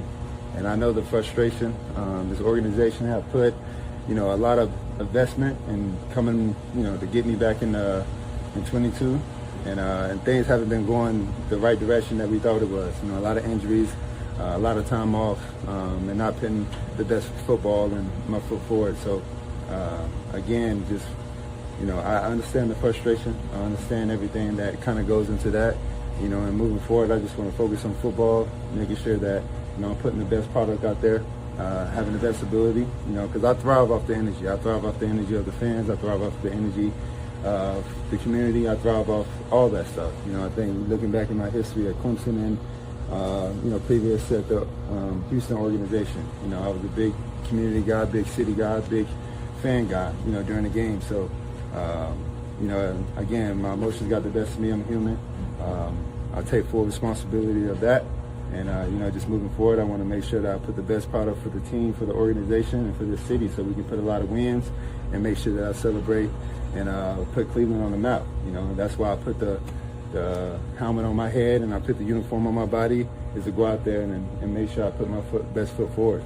And that was one of the reasons why I chose this city, is to come and have a lot of wins with this community, with the city, and make sure that we, on the right track so we can have a lot of, celebrations and a lot of excitement to go each and every Sunday. So, again, moving forward, I just want to make sure that, I can give the city something to, think about, in the first two games. And, when we come back home, that we have something to cheer about and we can celebrate and, go do what we want to do. And that's achieve the ultimate goal and go win and, be a champion. So someone got some PR training. They talked him up a little bit. And again, he's been a pro, so he knows what to say to the media, even if he does look annoyed when he's saying it. Body language will just tell you that, plain and simple. I still don't see the upside, and I get the mindset of, again, you invested all this time, this money in this guy. He's finally healthy. So we say, like, this is an opportunity now, and probably his last, to show that he belongs in this league. This is it. And for Todd Monken, he doesn't have all this time. Todd's a 60-year-old coach. It's his first job. This is a one and done for Todd Monken, too. If he fails and he makes this decision, because this is his first big one. And some people had said, that, he hasn't really made a decision that's pissed anyone off yet. So it's kind of like, okay, like, no, he did. The fact that he didn't fight for Deshaun to be kicked off the roster was kind of already one of those decisions for a lot of people. Because again, if it was before 2024, I'd say, hey, he's a winning quarterback. Whether you like it or not, he had a winning record as a starting quarterback for the Cleveland Browns. In the limited amount of time he had, he played winning football. He didn't play well on the field as far as stats. It didn't look good for the most part. He had flashes here or there, but he didn't win. Or he won games. He won more than he lost. And if you're a Browns quarterback, the bar is so damn low that you're like, okay, like, you should be taking that full in stride. Then 2024 happened. 1-6 as a starter, played absolutely terrible. The 5 fumbles was the other stat too, in the stat that was. And again, if I'll show you guys the graphic between him and Shador, because they both have 7 starts recently, so to speak. Recently, the bottom stat is Deshaun had 5 fumbles in those 7 starts back in 2024. Shador had 1 fumble in his 7 starts last season. But again, 9 interceptions to Deshaun's 3. And I think they look at that. They look at the interceptions, they look at the completion percentage, and they say, hey, if he just plays competent, if he completes 63% of his passes, if he doesn't turn the ball over, even if he only throws 180 yards a game, we feel like we have a chance because our defense is still good. There's some good offensive players here that maybe will make some timely plays. Maybe we'll be able to string some wins together. Our schedule is easy, which again, I told you guys when the schedule was released, take it for a grain of salt because there's always teams that were bad the previous year that get a lot better this time around. The worst, the first thing happens almost every season. So I don't care if you have a 3rd or 4th place schedule going into this year. It could flip on its head really fucking. And I hate to tell it to you, buddy, even if you go 2-0 and you light it up, fans are not cheering you in week 3 here in Cleveland. They're just not. After all the stuff you said, after everything that's happened, through all the legal stuff too, which again, I still think is it's an albatross around his neck and it shouldn't be. Because at this point, again, most of those women settled like that. They wanted their peace. They wanted to go away. Like, it's this day and age. This is what it is. And for the few that actually did get assaulted, my heart's with them. And obviously, it's terrible. But or if they felt they were assaulted or whatever it was. But what do you think's going to happen? I called this before the season. He's going to play the first couple games. They're giving him a 2-game buffer here on the road. And if he plays terrible, if they're 0-2 and he's got the worse stats than Shador did, he's throwing, 4 or 5 interceptions in the first few games, turning the ball over, fumbling, not getting the ball out. He's just looking lost. How do you keep justifying playing that? That's why I looked at Shador and I'm like, listen, there's only upside. If you lose all the games, then you were right. He's a 5th round pick. He wasn't good enough. It was a bad quarterback situation here in Cleveland. Nobody was good enough. Okay. At least he gave the kid a season. They let Deshaun Kaiser start football games in Cleveland. Remember that? You should. It was the 0-16 year. And it wasn't that long ago. It was only, 10 years ago? If that? There's precedent for letting a rookie go out there and be like, all right, hey, let's see what you got, kid. And wasn't Deshaun Kaiser drafted higher than Shador? I don't know, man. I don't know. This is what tape was he watching? So Deshaun processes the plays quicker in his head, but does he actually execute it on the field? I never understand, especially why an old school coach like Todd Monken looks at tape and says Deshaun is better than Shador Sanders. Not on tape, he's not. What tape? We've seen the practice reps. We've seen the Bills reps. We've seen the 2 preseason games. Shador with the ones on this past Saturday was better than Deshaun with the ones the previous week. Threw a touchdown, looked good. The interception was a little bit behind his receiver, but still, 2 hands on the ball. He flinged the ball up in the air. It was picked off. Other than that, Shador was practically perfect from the throwing the football. And Deshaun looked lost. If he doesn't have his starters out there, he's not going to be able to play well. And if he does, who knows if he's going to. I just don't understand it. From a standpoint of if you're really trying to figure out what you have. Because with Deshaun, at this point, he's mentally weak. He just is. The kid's still got talent. He's got a lot of skill. I don't think he has a weak arm. I don't think Shador has a weak arm. People say dumb shit all the time. That's not true. You're not an NFL quarterback if you have a weak arm. You can throw the football. If you made a roster, you can throw the football. There are tiers. I'm tired of this weak arm bullshit. We're not talking about the 4th-string quarterback at the high school down the street. We're talking about professionals. They can all throw the fucking football. But there are levels to being able to throw and be able to play the position.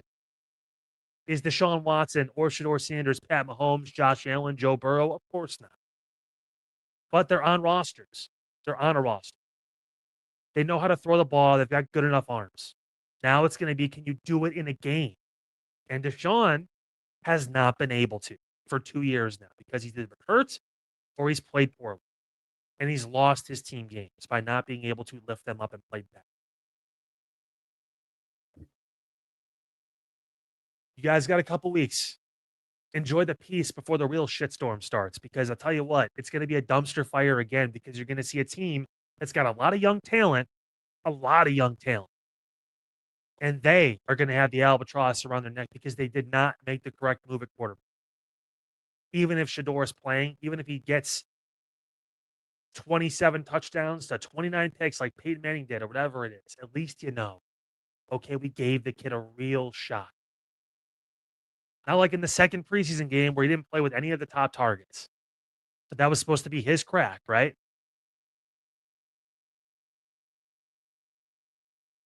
Yes. The Browns are in the news for other stuff too. We're going to talk about that coming up because they just can't seem to escape the infamy that surrounds the city. It's partially our fault, but in this case, it feels like maybe it's theirs too. We'll talk about all that and a lot of news going on as well here on Unfiltered, all on the Inside Edge Network. First break, we are back after this. Looking for an iconic Cleveland music venue that features premier entertainment, spirits, and food? Well, look no further than the Brothers Lounge. They offer a variety of live entertainment acts weekly, along with a diverse selection of beer, wine, and fine spirits, not to mention Chef Wynn's food menu, which has been crafted with traditional American fare with a modern twist. So come on out and enjoy the warm hospitality and make some new friends right here in your backyard. For more information, head over to brotherslounge.com and check them out for yourself at 11609 Detroit Road. That's right near the border of Cleveland and Lakewood. The Brothers Lounge, proud sponsor of the Inside Edge Network, Cleveland's digital leader. Key On Sports is the leader in Ohio high school athletic coverage in written, print, and video streaming. From the latest news and results and written content to the high school football game of the week every Friday, Key On Sports has you covered. The vision of 15-time published author Vince McKee has become the most trusted site in Ohio high school athletic news. From podcasts to player profiles, Key On Sports is your one-stop for all of it. Visit them today at keyonsports.com or on YouTube at Key On Sports. Check out their socials on Twitter and Facebook as well. Please support the new Inside Edge Network by liking, subscribing, and following us on your favorite social media platforms. That's at Inside Edge Net across Facebook, TikTok, YouTube, X, and IG. And don't forget to download our new app over on Roku. And as always, thank you for supporting your favorite shows on the Inside Edge Network, Cleveland's digital leader for news, talk, sports, entertainment, and mental health. Fanatics isn't just our name, it's who we are. Loyal, passionate fans, dedicated to our favorite teams and to the sports we love. That's why we're honored to be able to offer fans the world's largest collection of official sports apparel and sports jerseys from all leagues, teams, and players you love. We feature a wide selection of gear from every league, including the NFL, MLB, NBA, NHL, and NCAA merchandise, which allows us to serve fans of football, baseball, hockey, basketball, lacrosse, soccer, golf, and everything else that gets your heart pumping. Go to InsideEdgeNetwork.com under our Partners section to find our link to check out all of what Fanatics has to offer. Fanatics, a proud sponsor of the Inside Edge Network, Cleveland's digital leader. Clean energy, bold flavors, no jitters. See why people won't shut up about Dubby. Whether you're starting your workday or getting ready to exercise, Dubby Energy helps you lock in and focus. Over 15 different flavors to choose from. Order Dubby Energy right now and find out more information by checking out our partners page on InsideEdgeNetwork.com. Also, use that promo code InsideEdge10 to receive 10% off your order. Dubby Energy, your energy-focused sponsor of the Inside Edge Network, Cleveland's digital leader. Discover our collection of handcrafted candles made with clean, minimal ingredients. Every product thoughtfully created in small batches free from harmful toxins for mindful everyday indulgence. Hand-poured in coconut soy wax with natural wood wicks to offer long-lasting burn and rich fragrance. Find out more about Alley Rose Fragrances by checking out their link on our partners page at InsideEdgeNetwork.com. And if you're a first-time customer, use the promo code InsideEdge20 to receive 20% off your order. AlleyRoseFragrances.com, a proud sponsor of the Inside Edge Network, Cleveland's digital leader.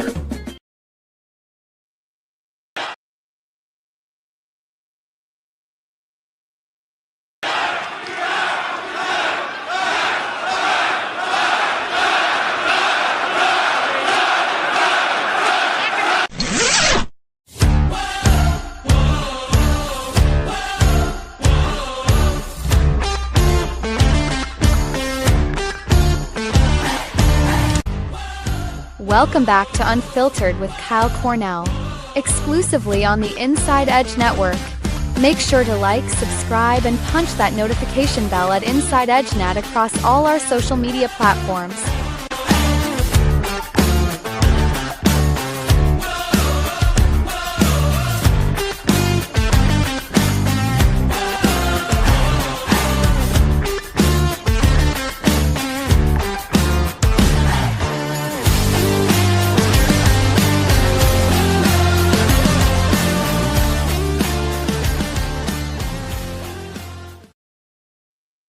Welcome back, everybody. Unfiltered with Kyle Cornell here on your Monday, August 24th, 2026. Hope you're having a great evening on the first day of the week. A lot of kids going back to school, mine included, on Wednesday. So our calendars marked for that. If they're already back, hopefully things going good in the classroom. We'll have a story about a certain group of teachers still trying to get a contract ironed out in Northeast Ohio coming up in just a little bit. But I wanted to put a cap on the Browns talk with this guy. He's making some headlines, so to speak, and the Browns just can't seem to stop being a team of infants. Yeah. They officially waived tight end Daquan Wright in a roster move update shared today. Now, if Wright clears waivers following his release, he was set to play for LSU the 2026 college football season. That from his agent, Drew Rosenhaus, who told the Associated Press today. Now, to the Ole Miss jersey, he used to play for LSU coach Lane Kiffin back at Ole Miss. If you're wondering, Wright was signed with the Philadelphia Eagles following the NFL draft as an undrafted free agent and joined the Browns after he was released on August 11th. He did not play in Cleveland's 2 preseason games. He did play 2 seasons for Kiffin in 24 and 25 over at Ole Miss. He caught 39 passes for 635 yards and 5 touchdowns for Ole Miss last season alone. If he joins LSU, Wright is believed to be the first player to return to college after playing in the NFL and signing a contract to play professional football. This is my shocked face. At this point, he's going to make more money at NIL than he would probably as a practice squad player in the NFL anyway, so why not, right? And I think we've now fostered the environment to where this is a thing. This can happen. And it's very strange. And of course, the Browns are going to be the guinea pig for this to happen first, too, because why not? But like, I have no words. I was not a fan of the NIL because again, you got some quarterbacks making, $7-8 million a year, which is just wild to me. I made it very blunt and simple. There should be an allowance. There should be, obviously, we're talking about money. I mean, everyone should have free tuition. If you're an athlete in a sport, and in a collegiate sport, especially Division One, across the board, you should just get free tuition at that. We'll pay for your school. We'll pay for your room, unless you choose to live outside of campus, in which case, then obviously maybe you have to figure that out yourself. Or depending on what the allowance is per player, per team, whatever it is, that can go towards paying for your living situation. So you're not having to worry about trying to be essentially a full-time athlete and have a job. I know I was in college, played sports. I get it. It's busy. It's a lot. It's hard to work to support yourself, your family, whatever it is, and all. There's levels, right, of what's appropriate and what's not. It kind of feels like you played 4 seasons in college. You should only have 4 years of eligibility. The COVID stuff obviously complicates everything, and it has for quite some time now. The extra year of eligibility, all that stuff, whatever it is. I think it should be plain and simple. If you play 4 seasons, unless you're redshirted for a year, like you get 4 seasons of eligibility. Let's start clean. This is what you get. Make the most of it. Because now you're able to make all this money with NIL. You're able to sign these contracts and work with these different people and get funding or whatever it is. Dante Moore passed up being drafted in the NFL because of the situation and because also he's like, I can make just as much money in Oregon. I get to have fun. Just hang out. Smart kid. He's either graduated early or he's going to. So all he has to do is show up and play football. And he gets to live the college life. Yeah, sure. Still young enough. Why not? Go for it. And he had the eligibility left. But this is one of those weird things, weird situations where it feels icky. Kind of like Vicky, Fairly Odd Parents. It feels a little icky. And you have to be a millennial to get that reference, and it's totally fine. But like, yeah. I can't really fathom that. I think Lane Kiffin had some remarks about it. Obviously, he's going to defend it just because he's getting a player back that he saw catch over 600 yards, almost 40 catches and 5 touchdowns last year. Of course he wants him. He wants him to play. Wants to stoke up the fire down there for, I think it's Sam Levitt. I think he's down there playing quarterback for LSU or wherever it is. I mean, hey. You operate within the parameters that are presented. The problem is the NCAA and a lot of these sports leagues just don't really know what the fuck they're doing when it comes to a lot of this stuff. We talked about the WNBA at the very top of the show with their whole situation with Dennis Ganter and all that too. Just come out and have the bylaws say, yeah, no, biological woman. Then he has nothing. He literally has nothing. Royce White has nothing. I'm telling you, it's all scripted. It's all part of it. That they're working together. And honestly, with this, I mean, I don't know. I mean, it feels like the biggest domino that falls will be when a drafted player goes to an NFL team, doesn't make the roster, and says, you know what? I'm going to head out. I'm going to go back. That's where it's going to get really rough, especially if they're a top round pick, too. Like the first couple rounds. You find that one rare thing where, the cornerback from Tennessee, that second round pick, didn't make the team for whatever reason. So he decided he wants to go back to college. It's like, I don't know if that's possible because of the pro team having your rights. And that could also just mean if he came back out the next year, he wouldn't be eligible to be drafted. He would have to go back to the team he was drafted. But it's a weird situation that doesn't feel like it's going to last for very long. Again, I just said it. 4 years eligibility is more than enough time to get shit in. It's more than enough time to figure everything out. We should just do that. Save everyone all the headache, trauma, all the beats. That's the last Brown story I think I'm going to do today because I don't want to have a headache anymore. We'll take another quick break. When we come back, we have to get into the Fairview teachers here at the district and the union going at it. We'll have details about their talks. They're ongoing. Getting close to a potential strike there. Some news and notes. We'll have the viral video of the night and the unveiling of the unfiltered meme of the week, the picture. And Browns fans are going to want to see it. Because I think we have an answer for the quarterback dilemma. And maybe it was under our noses the entire time. Take another break. We're back after this right here, all along the Inside Edge Network. Dine, drink, and dance at the premier spot in town. It's time to check out all of what our friends over at the Brothers Lounge have to offer. Everything from weekly live entertainment, a wide variety of different beers, wines, and spirits, and an expertly crafted American fare menu with a twist courtesy of Chef Wynn that'll make your mouth water. So, what are you waiting for? Head over to the Brothers Lounge at 11609 Detroit Road or check out their website, brotherslounge.com, to learn more about what you've been missing out on. Brothers Lounge, proud sponsor of the Inside Edge Network, Cleveland's digital leader. Whether searching for a baseball autograph by your favorite World Series slugger, a signed football by an iconic Hall of Famer, or the jersey of a world-famous soccer star, you've come to the right place.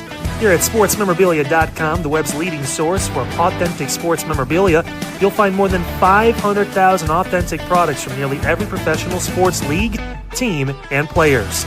Not only will you find your next prized sports possession with ease, thanks to superb customer service and tremendous site experience, you'll have satisfaction and peace of mind that every product listed comes complete with a certificate of authenticity and is fully backed by the sportsmemorabilia.com lifetime authenticity guarantee. Check out sportsmemorabilia.com by heading over to the partners page on our website, InsideEdgeNetwork.com. Sportsmemorabilia.com, a proud sponsor of the Inside Edge Network, Cleveland's digital leader.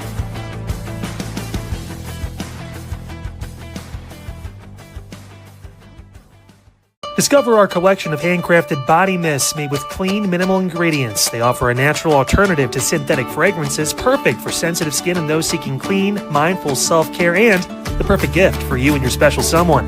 Learn more about all Alley Rose Fragrances has to offer right now by clicking the link on our partner page at InsideEdgeNetwork.com. First-time customers use that promo code InsideEdge20 to receive 20% off your order. AlleyRoseFragrances.com, a proud sponsor of the Inside Edge Network, Cleveland's digital leader.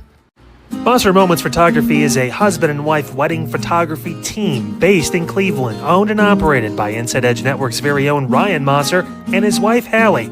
For the past 10 years, they've captured more than 100 weddings across Northeast Ohio and beyond, always working together as a true two-person team. Their style centers on authentic, emotional storytelling, documenting the real moments between two people in love and creating images that feel natural, comfortable, and true to the couple. Rooted in Northeast Ohio, but inspired by their travels, Ryan and Hallie bring a warm, personal approach to every wedding day. Their work blends experience, consistency, and a genuine passion for helping couples relive their best day through timeless photography. Learn more by checking out Mosser Moments Photography's link on our partners page at the InsideEdgeNetwork.com website. Mosser Moments Photography, a proud sponsor of the Inside Edge Network, Cleveland's digital leader. Find us on InsideEdgeNetwork.com for the latest information on your favorite shows, personalities, and network partners. Plus, we have a merch shop. That's right, we have network polos, t-shirts, champion jackets, hats, and bottles. Rep the network. Every purchase supports independent sports and entertainment media. Thank you for your support from all of us here at the Inside Edge Network, Cleveland's digital leader for news, talk, sports, entertainment, and mental health.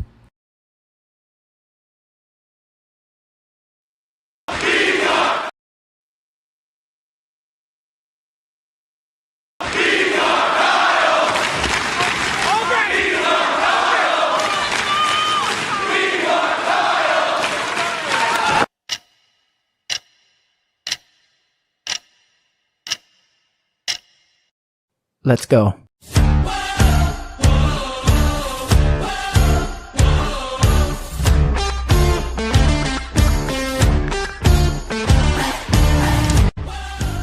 Welcome back to Unfiltered, your destination for all things news, talk, and sports. Don't forget to check out our website, InsideEdgeNetwork.com, to learn more about all of our shows, personalities, and buy some merch too while you're at it.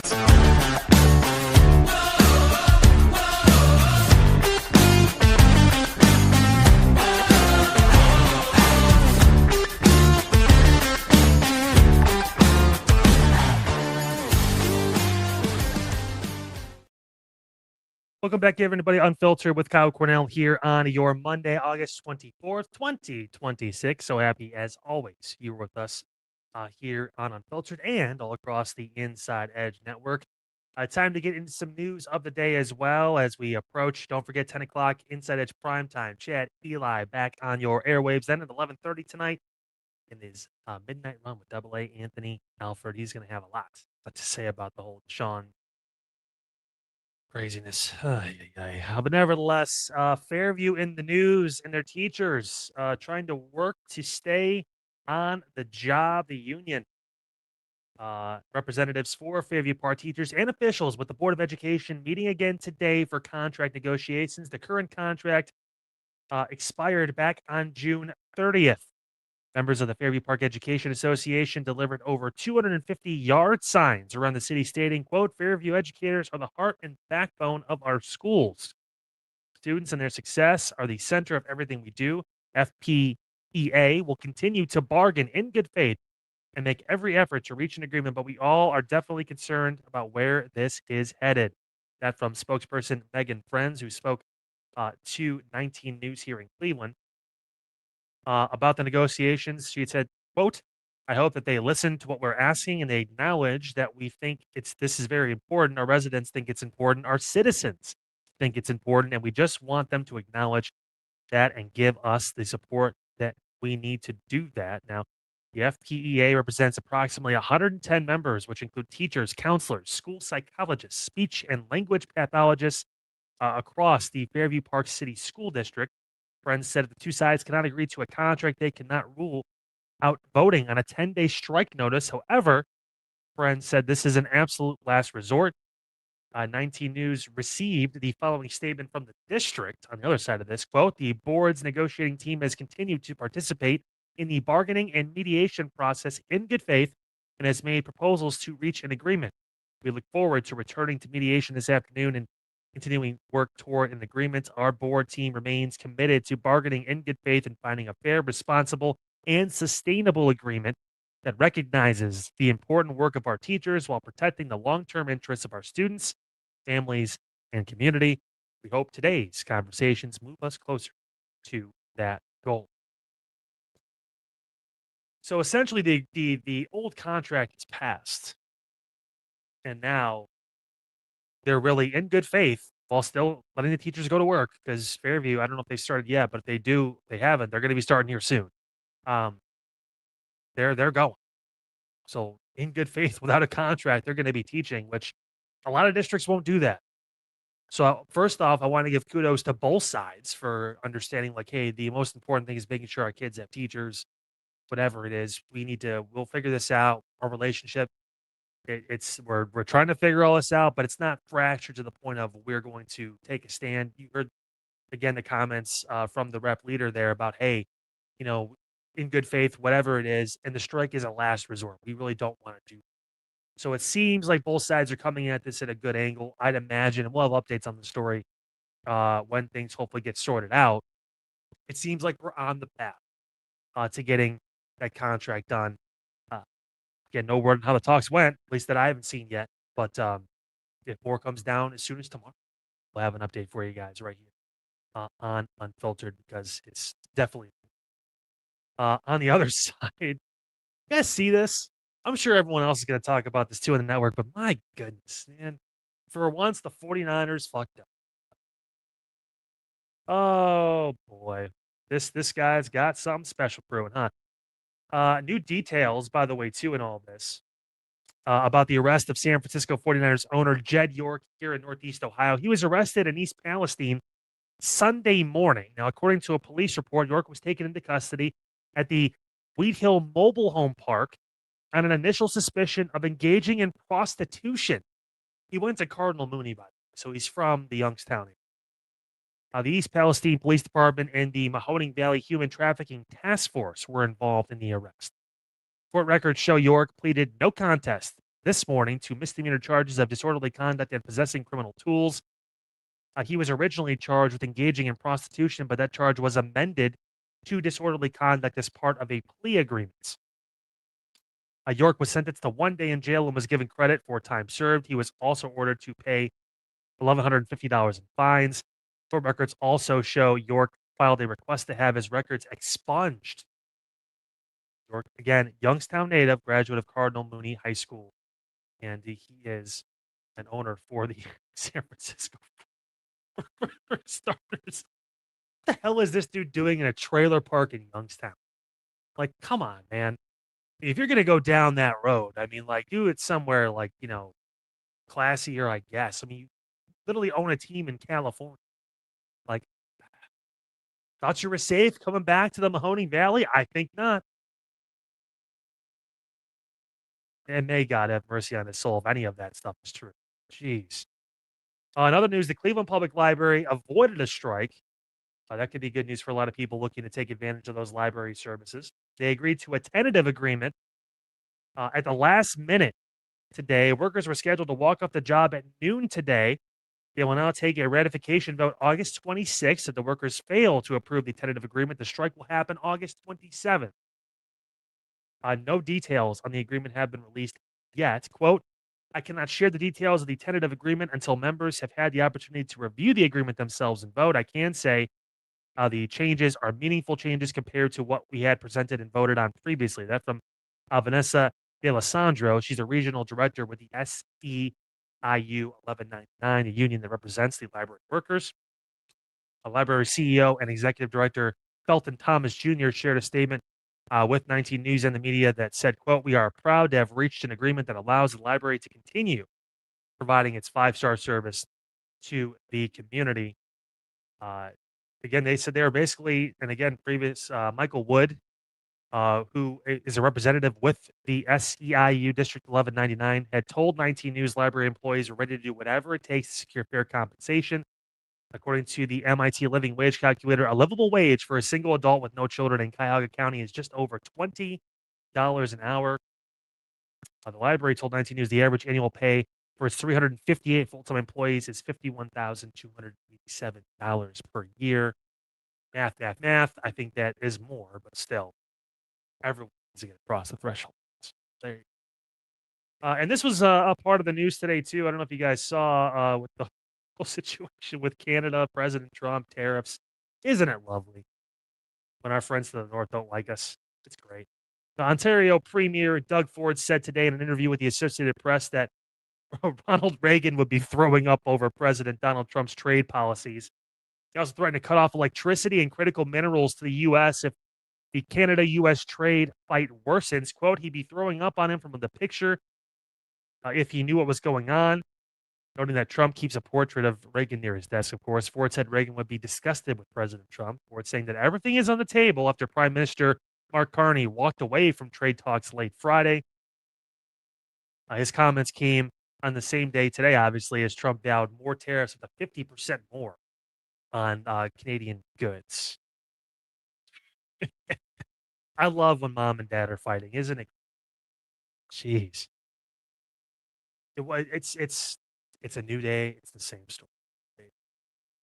Hey, guys, last quick break here on the program. When we come back, the viral video of the night, as well as the unveiling of the picture of the unfiltered meme of the week. We have that for you coming up next right here on Unfiltered with Kyle Cornell, all along the Inside Edge Network. Back after this. All right, folks. Tonight, on Midnight Run, I don't know. I'm like the guy in this video. I don't know. He doesn't care. This might have been one of the most disrespectful. Why even bother getting mad? Why? What's the point? The football team we have here, they're pissing in your face right now. You're just sitting there and taking it. That's where we are right now, folks. Pissing in your face. See you tonight at 11:30.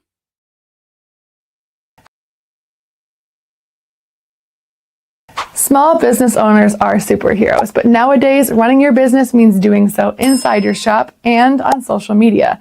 That's why you should make Omega Video Marketing your sidekick. With a decade of content creation experience, I create dynamic, informative, and fun videos for your specific social needs that will increase brand awareness, get you more followers, and keep your social pages and websites current and fresh. I offer flexible pricing and turn times and will work with you to understand your brand and your story. All of that comes from the heart. My award-winning expertise is just the cherry on top. So let's get connected. After all, your brand is the alpha and my expertise is the omega.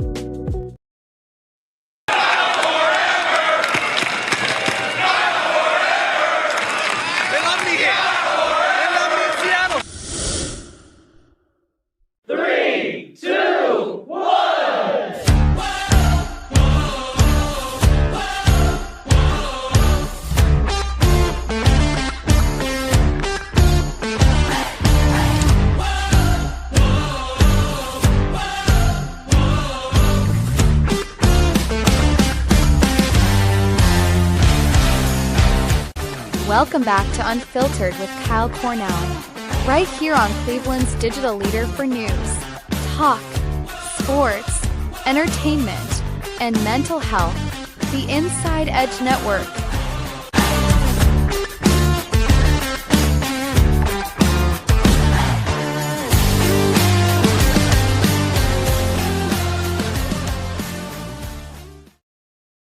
Almost time here on the program, Unfiltered with Kyle Cornell, on your Monday, August 24th, 2026. It is time to bring in the bros, the friends, the peoples. One Elijah Mooningham, one Chad Bryan now join the stream. If I can add Chad, it'd be fantastic. Hey, there we go. Yeah, I can't do a show without Chad, man. We're like peanut butter and jelly, bro. Come on. That's debatable. All right, let's be honest. Wait, which one am I? You're the bread. There. Right, Kyle, I feel like you're the bread because like you like are passing it off to us. So you're the bread, and then we put the peanut butter and jelly. Well, but the bread stays in the picture. You can't have a handful of peanut butter and jelly. Yeah, we're not. It doesn't. Kyle, what do you got for us tonight? It's the hand that feeds. All right. So hey, it's the viral video of the night. Hey guys, I think we missed this scene, this deleted scene from Star Wars. Okay. So take a look. I am your father. Nuh-uh. You mean nuh-uh? Nuh-uh. Yuh-uh, I am your dad. Nuh-uh. The does that even mean nuh-uh? What the? That's funny, dude. I got a confession to make. I've like never seen Star Wars, but I still think that's hilarious. Yeah, you know the Luke, I am your father thing. Yeah, let's. I know that's what I'm saying. I get that. That's like as far as my fandom for Star Wars goes. But I can always appreciate a viral video that makes me laugh. I mean, I got to be honest with you. After watching last week's viral videos and the lady trying to pick out the card in Target and trying to lift, that's how I feel like a lot of Cleveland felt today with their processing skills after what was announced this morning. So I want to preface this by saying that the unfiltered picture, the meme of the week, ties into this because I know Browns fans are hurting right now. They really want an answer. They want a solution. They want to figure out who is going to be the guy. So our picture for our meme of the week. Yeah. It's the Shane Sherlock. He's a starting quarterback for the University of Cambridge, and he's coming over this fall to save the day for the Cleveland Browns. And he is your picture for the Unfiltered Meme of the Week. It is live now over on the Facebook, Unfiltered with Kyle Cornell. By all means, please leave your comments, and if you feel the need to swear, I only ask to leave a voice note, too, so I can hear the anger in your voice. But it is official. There is your picture for our Unfiltered Meme of the Week. Doesn't he look so look at this distinguished gentleman. Look at him. With the water ball in his hand. He might have squirted on somebody. It wouldn't be the first time he squirted something on someone. Am I right, Chad? Oh, no. Oh, no. No. This is giving me Billy Vegas vibes. That was giving me a lot of Billy Vegas from like our Billy Manziel, whatever, from when Johnny Manziel was running out to Vegas. Billy Vegas. Yeah, I mean, my goodness. Kyle. We're still talking about peanut butter and jelly, right? No. We've moved on from that, Chad. That's sounded good. That was Can I ask ago. you guys a serious question? No. I mean, sure. I mean, yeah. That's what we do here during the transition. We get so serious. We watch viral videos and memes. I think. Listen, we got enough of that. And honestly, you know, again, when people get upset, I mean, I kind of just get them. Jeez, oh Pete! Can I please finish what I'm going to say? What the fuck? But honestly, Was anyone really surprised? Was anybody really surprised that Deshaun was named the starter? If you really take your fandom out of it and think about it, the way everything's been presented, all of it, it's kind of fucking obvious it was always going down this road. I think it depends, and we'll talk about a little bit more here. I mean, that's what we're going to lead with tonight. Just spoiler alert for everybody out there. But I think it's more layered than what it was a few weeks ago, Kyle. It really is. I know the money and everything there. That's what I'm going to get to. The money and everything's still there, but his actions and play this past week was piss poor. Like, it wasn't good. You had a guy that was 5 of 12, 35 yards and an interception, and I was at the game. I watched it live. He's waiting forever to get to the receiver. He's letting the play develop. It's taking so long. So I'm not saying, and we'll get into it obviously in just a few minutes when we hit the intro and all that, but what I'm saying is Shedeur Sanders may not be the guy. That's okay. Like, I'm a Shedeur guy, but he may not be the guy. But I think the fan base is clamoring for something different, a fresh start, so they can move into 2027 and have everybody off the books if that's the case, and just go in, whether it's Dante Moore, or if you're looking for a quarterback veteran-wise, that isn't Deshaun Watson. So I understand, like, yes, going into training camp, it felt like that was the vibe, but this dude is basically from every which way made you feel as a Browns fan, and I'd imagine if I was in a front office, I'm not, you would be like, you can't have this guy out there that's alienating the fan base and his play's not matching up to even warrant it. But Munkin said it in the clip that you guys may or may not play at some point. They don't give a fuck what the fans say because they're not running the team. Like, they appreciate you showing up and being in support, and obviously they love that. But at the end of the day, we don't make the decisions. I don't decide who's going to start for the Saints or whoever. They do. I get that. That's a lot easier to stomach coming from Todd Monken, who shouldn't listen to the fans when it comes to decisions. But when you've got your quarterback out there not understanding, not being self-aware enough to understand why people are booing him, I think that's the biggest problem. It's just an optic. It's the optics of it. Like, he can't be that ignorant, right? He can't be that. No, I think his reactions, and again, I obviously went on the diatribe on my show about the allegations and all that stuff and all that, which again, it's there's a lot of gray area that no one ever talks about because it's popular to say you assaulted 30 women or whatever it is when it's just not true. But the point of all this is that his response to everything has been the problem in my eyes. That's the reason why he's alienating people. It's why people are booing him, because he doesn't seem like he's actually sorry for even having to put people through this bullshit. Even if it was, again, there's some stuff's true, some stuff isn't. I've read all the fucking documents. I've done the whole deep dive into it, just like I did with Vince McMahon's lawsuit. Like, I read all that shit too. There's some shocking stuff in there. Yeah, but it's come on. I mean, like, what? I mean, I understand, and Kyle, you're respectfully, I know you're not a Browns fan, so I understand, like, from somebody that roots for a different team. But I look at it just as it is, and everything. I get it, but there's a myriad of issues. There's a myriad of issues. He completed 11 of 15 last week for 121 yards, and I get whatever the dump off to Dylan Sampson. Whatever. He's never been a yardage guy in Cleveland. Like, he averaged. Well, then that's a problem. But that's a problem because that's what you brought him in for. Is you brought him in for 2018, Deshaun Watson. No Brown has ever averaged more than 260 yards a game. I mean, sure, this is the Kyle, Chicago Bears now. The Bears found their guy. The Browns haven't. This is what I get it, but we're comparing Bernie Kosar, and Bernie Kosar played Kyle, like ass. But we're comparing. If we're comparing Deshaun Watson to previous Browns quarterbacks and saying, well, he's somewhat better than these guys, that's not saying much. We have 42 quarterbacks on the freaking list that keeps going. You have to compare him to.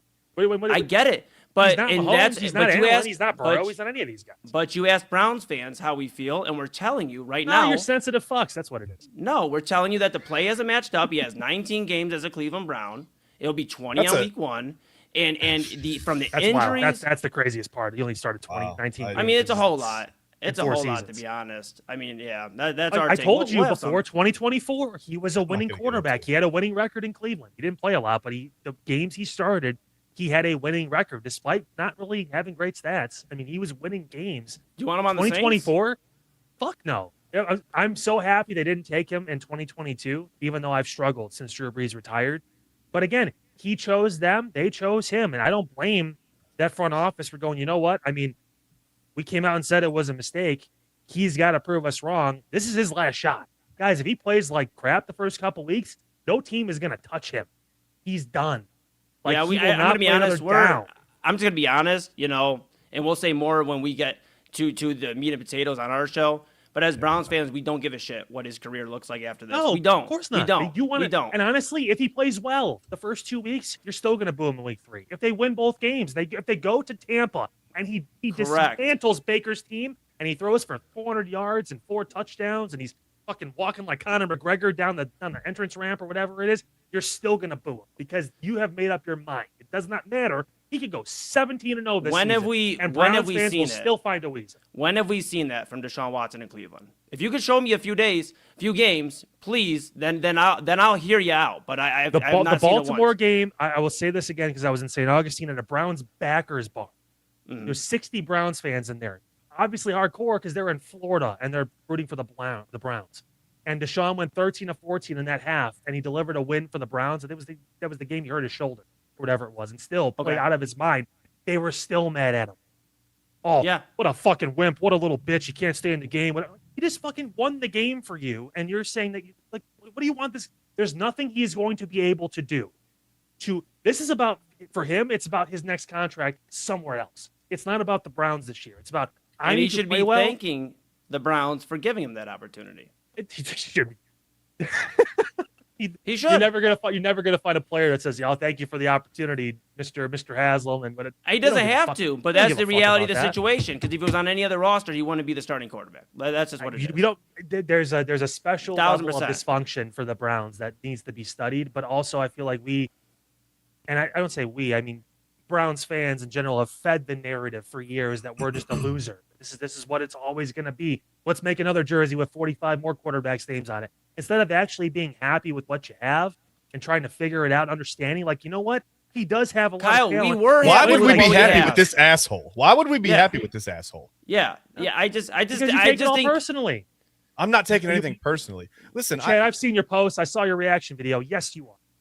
100% you are. You know what? As a fan, I understand that if Drew Brees came out and said, "Fuck the Saints, I hate this, or I hate the city," whatever. I don't care about what he thinks about the fans, Kyle. It's the almost 30 women that he sexually assaulted. Kyle, it has nothing to do with what he said about the fans. There was no charges ever filed for any of that. Again, like that doesn't mean those things didn't happen. It also doesn't mean it does. See, everyone just jumps to this shit. Listen, I worked in news for 7 fucking years, or I know what I'm talking about when it comes to played college actual basketball news stories. too, right?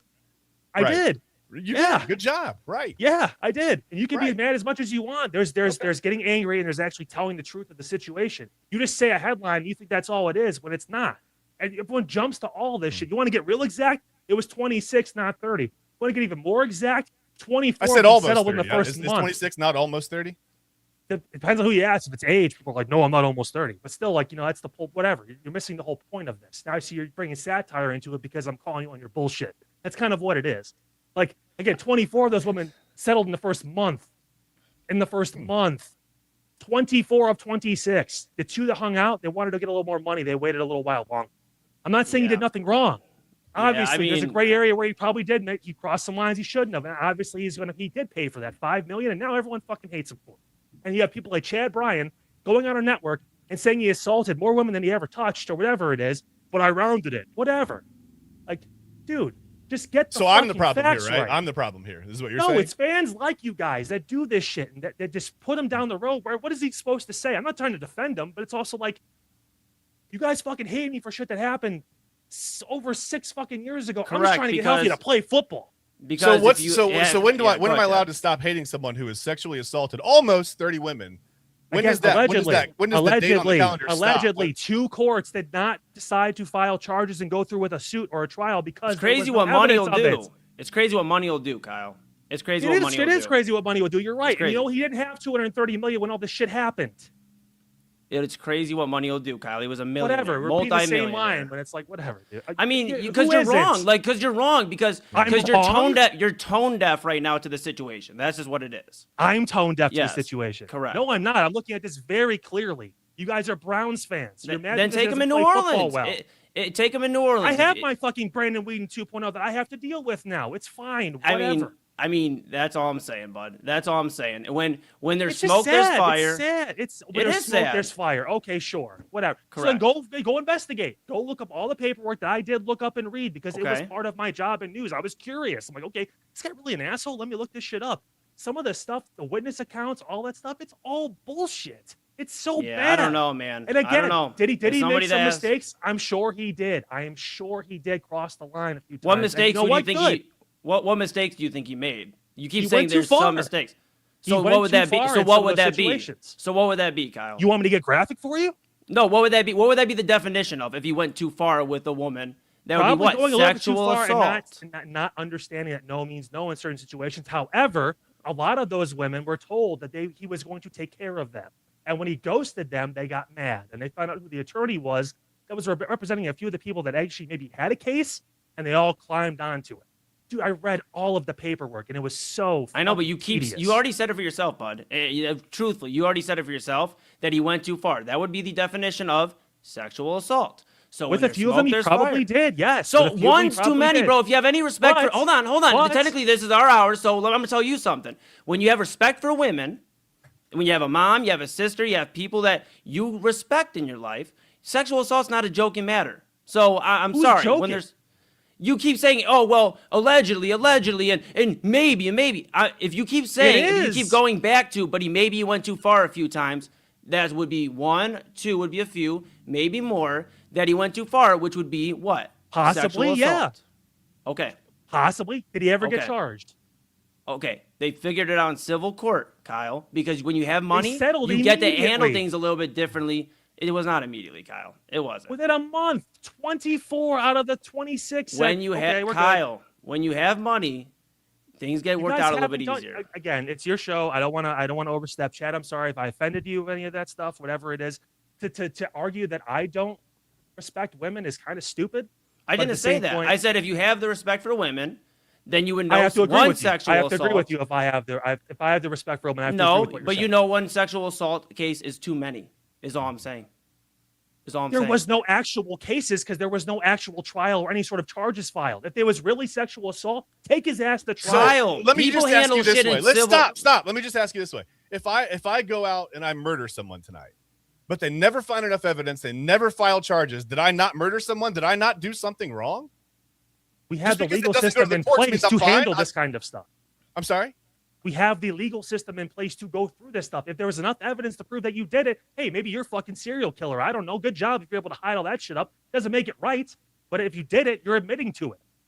He's never come out and said, you know what? Yeah, I did what I did, but I got away with it because no one ever found out. What the fuck? Why would he say that? Why would he do that? Why would you say that as an example then? Like you're trying to justify murder over something that allegedly happened or did not happen.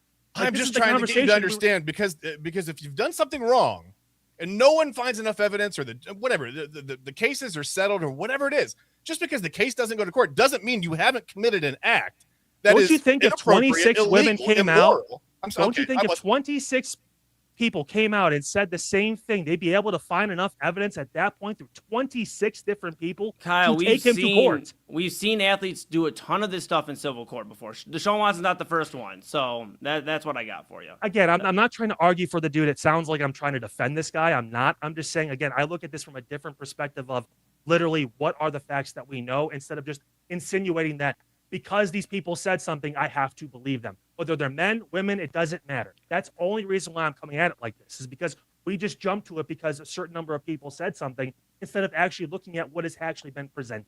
Let me ask you from the other side. This is not just to play devil's advocate for a moment. I'm not trying to argue with you, but just from the other side, why would he agree to settle all these cases out of court? I mean, why? If you were accused of doing something like this, I'd rather clear my name than pay off 26 people who've said I've done something that I didn't do. He, possibly got some bad legal advice. I don't know, but the point is, he did this from a standpoint of maybe they told him, hey, if you just give them this little amount of money or whatever it is, it'll all go away and they'll stop trying to fuck with you. And he's like, okay, because I didn't do any of this shit, so whatever, just take it, fine. For $5 billion, he was like, fuck it, whatever. And here's the last thing I got for you, because this but is that also shows he's kind of a dickhead. He doesn't have that. He is tone deaf. So you are right with that standpoint of he is tone deaf as far as his reaction to everything. He wasn't apologetic. He wasn't like, hey, maybe I did take some things too far, but I never meant anything to go down that road. Obviously, I feel for these women. I want to take care of whatever I need to take care of. Maybe I made some mistakes, whatever it is, but I never sexually. He could have went about this differently. From the beginning, his PR team has led him astray because they were telling him the wrong shit to say at the wrong times, and it was bad. Like that. I will be very honest about that because, again, the evidence was they're saying that he could have said something like that. Like, okay, maybe he did.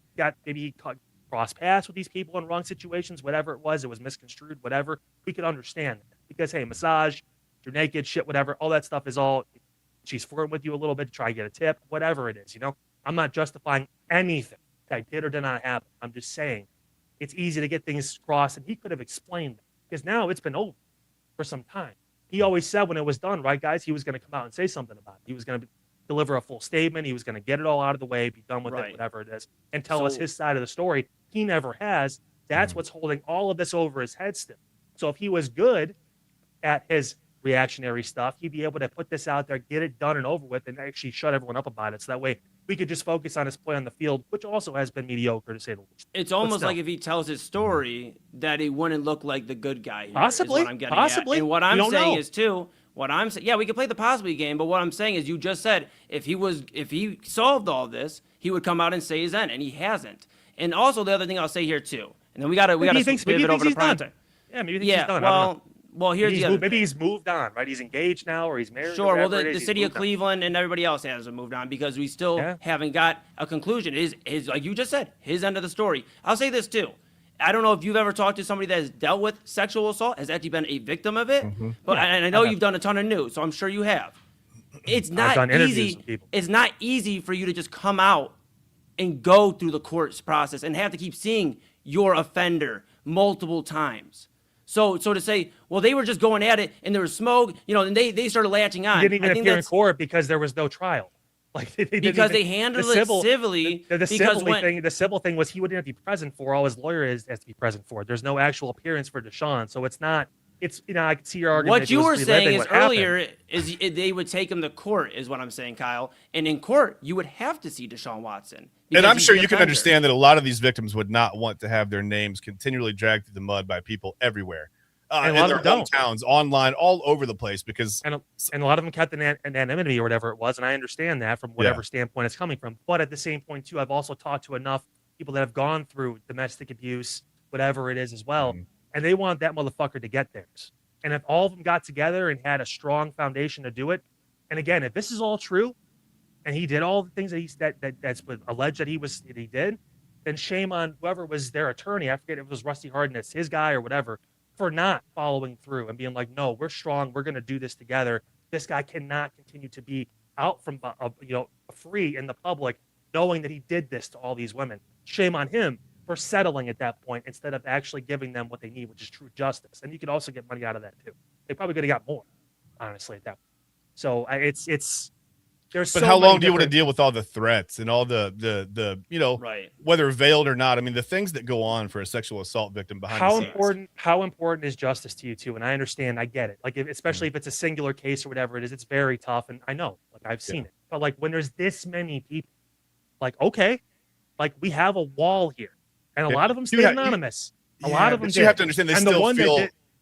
And the one that didn't was rough. Like she came out and she had phone calls admitting that she was going to take him for all his money and she was using the system or whatever it was. It's like, my God, if she is willing to come out and release this stuff, what the fuck are these other people talking about? Does two really even do it? Like I'm sure every case wasn't exactly the same in every way, but but they're all massage therapists all in the same situation. I don't know, but I mean, like this is again, it's.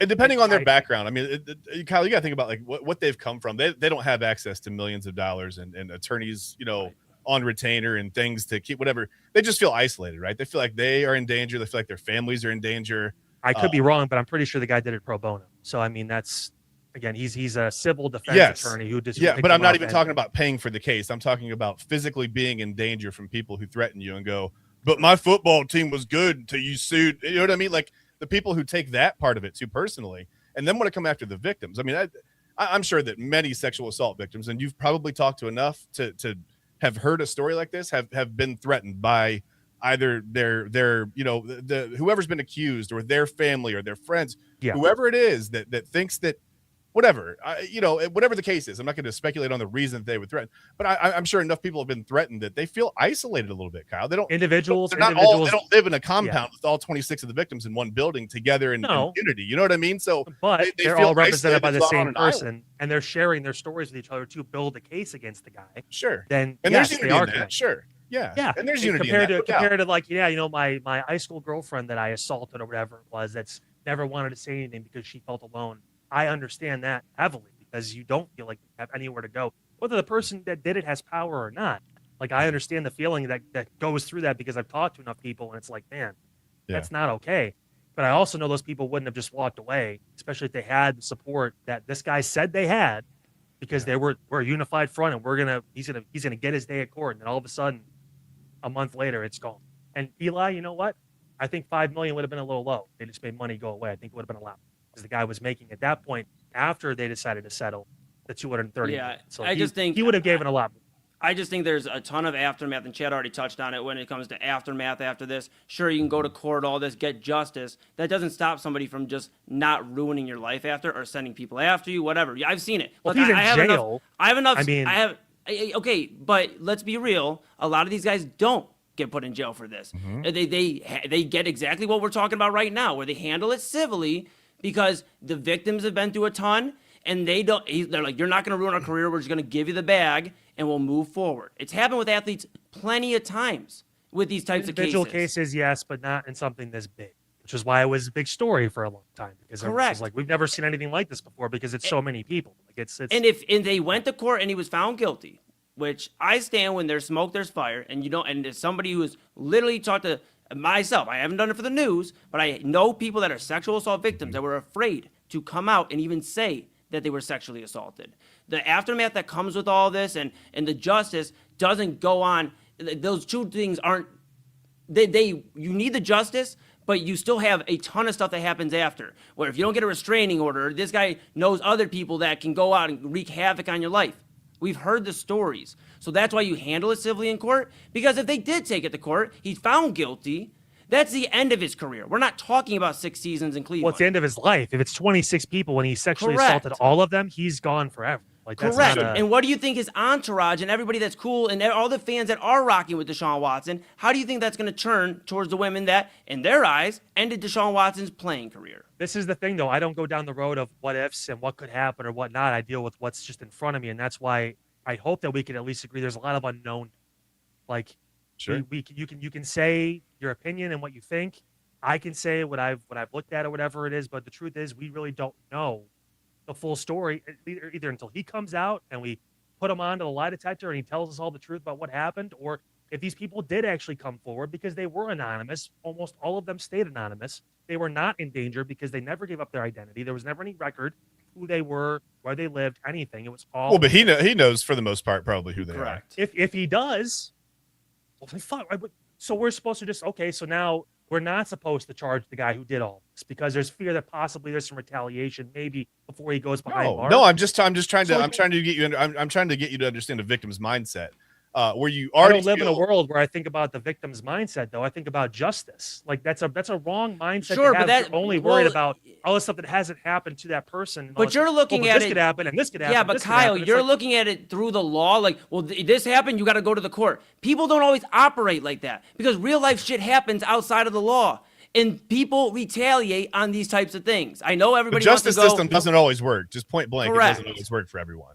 It just doesn't. Like, that's fair. It doesn't. But again, in this situation where, again, the case would be overwhelming if they had proof of all of this with that many people, it's kind of cut and dry. That's my only thing I'll say with that is like, it's not one person 10 years ago who kept quiet because she was scared and she was nervous. This is all stuff that happened when he was 2019 or 2018, 2019, whatever it was directly after all of this. It's all of a sudden when he's about to sign for this giant contract, all this stuff comes out.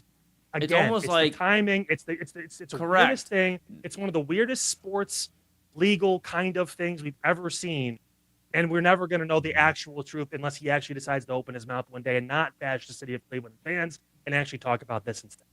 And he never will. Yeah, he probably won't. He probably won't, and that's not fair to. And that Chad. tells me that's enough. Not fair to Eli. That's not fair to anybody. That's not fair to the women that were involved, whether they were lying or whether they were telling the truth. Yeah. It's not fair to anybody, and that's the part that sucks. Yep. I gotcha. Well, hey, Kyle Cornell, I we pulled an appreciate AEW overrun. Look at that. Yeah, look at that, man. All right, Kyle Cornell, Unfiltered, 9 to 10, of course, Monday through Friday here every day of the week, right before prime time, and then sometimes in prime time. So how about that? Kyle, we appreciate you. I appreciate you. Yeah, in all seriousness, I'm sorry for taking up 25 minutes of your show. I apologize. It's all right. That's why they give us the extra half hour. It's all good. Kyle, we appreciate you as always. We'll see him tomorrow, 9 p.m. here for his Tuesday edition of Unfiltered. Kyle, we'll see you. All right, Chad Bryan, we have to switch some studios here. Listen, man. So the thing about, I don't know if you noticed, I switched the studio, but not to the studio yet. I got to move a few things around. Give me a second here, folks. You're all Chad, good. Chad, talk to the people while I'm doing this. Talk to the people. Yeah. Well, and here's the thing. It's funny. All day, I've had all day to think about this because they announced it earlier than I think we expected. Just whatever. It's going to be the starting quarterback in week 1. And I said, I'm not going to get mad about this, right? I'm not going to come on air. I'm not going to get mad. And I didn't mean to get mad. I'm not trying to yell at Kyle, but man, I think it's an ignorant way to look at this to say, well, if A happens, then B is you go to court and C is it's solved. I just think not everyone has that opportunity. Not everyone has that availability, right? The justice system doesn't work for everyone. The fact is it works better for the people who have the most money, period. It works better for the people who have the best attorneys and the access to the best legal advice, whatever that is. Whether it's good, bad, indifferent, whatever, if you can afford it, the justice system will definitely work for you. If you are not of the means that you can afford to have an expensive attorney, you may have an attorney that's working pro bono, but you don't think that an attorney that's working pro bono on 26 different cases, I'm sorry, I said almost 30. That was inaccurate earlier. Almost 30, whatever, 26, whatever you want to say. You don't think maybe they're stretched a little bit thin on what just the details on each and every different little case are? They're not all, it's not cookie cutter, right? They're all different. They're all very different cases. There's different levels of things that happened in each case. Maybe there were 12 where there was no assault at all. Okay. So that's almost half. I don't know if I'm allowed to say that. Almost half of the cases would be no assault at all. That would be 14 left, right? Where there was some kind of assault.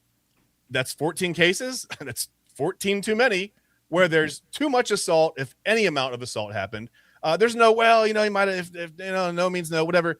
No, the line is very, very clear.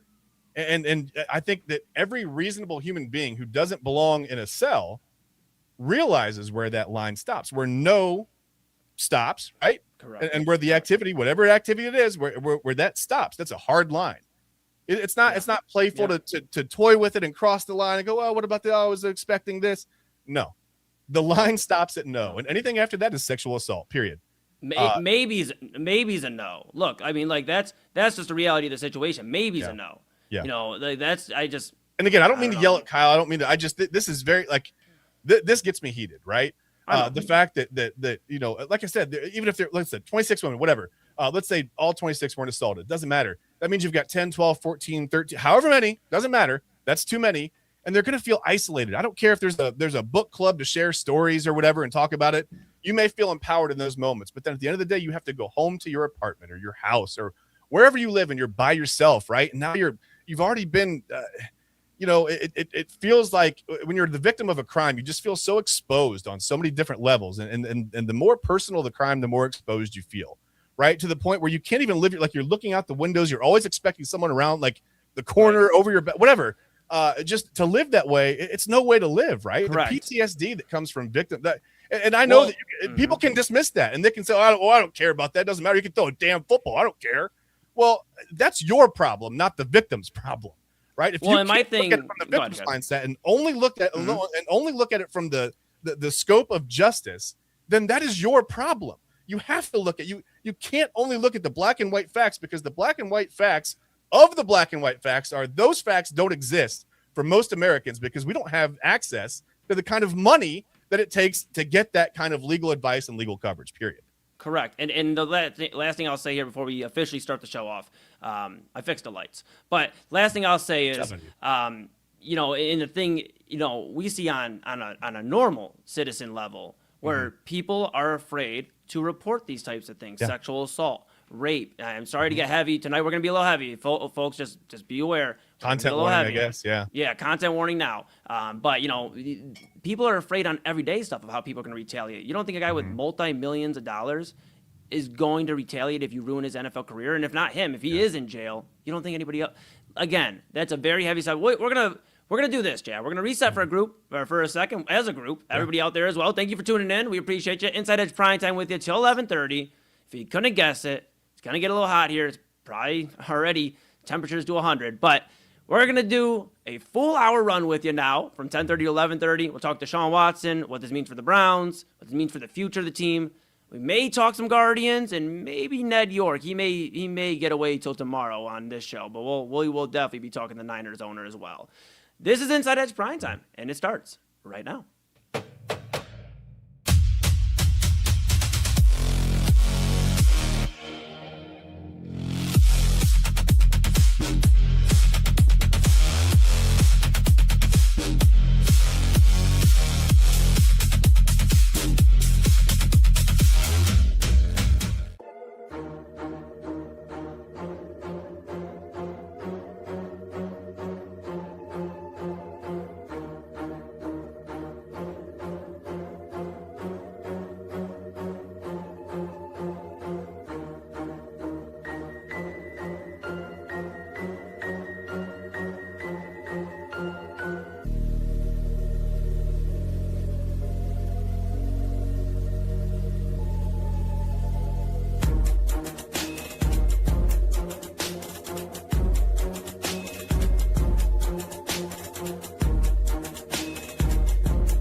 Fanatics isn't just our name, it's who we are. Loyal, passionate fans dedicated to our favorite teams and to the sports we love. That's why we're honored to be able to offer fans the world's largest collection of official sports apparel and sports jerseys from all the leagues, teams, and players you love. We feature a wide selection of gear from every league, including NFL, MLB, NBA, NHL, and NCAA merchandise, which allows us to serve fans of football, baseball, hockey, basketball, lacrosse, soccer, golf, and everything else that gets your heart pumping. Go to Fanatics.com by using the QR code on your screen right now to celebrate your teams.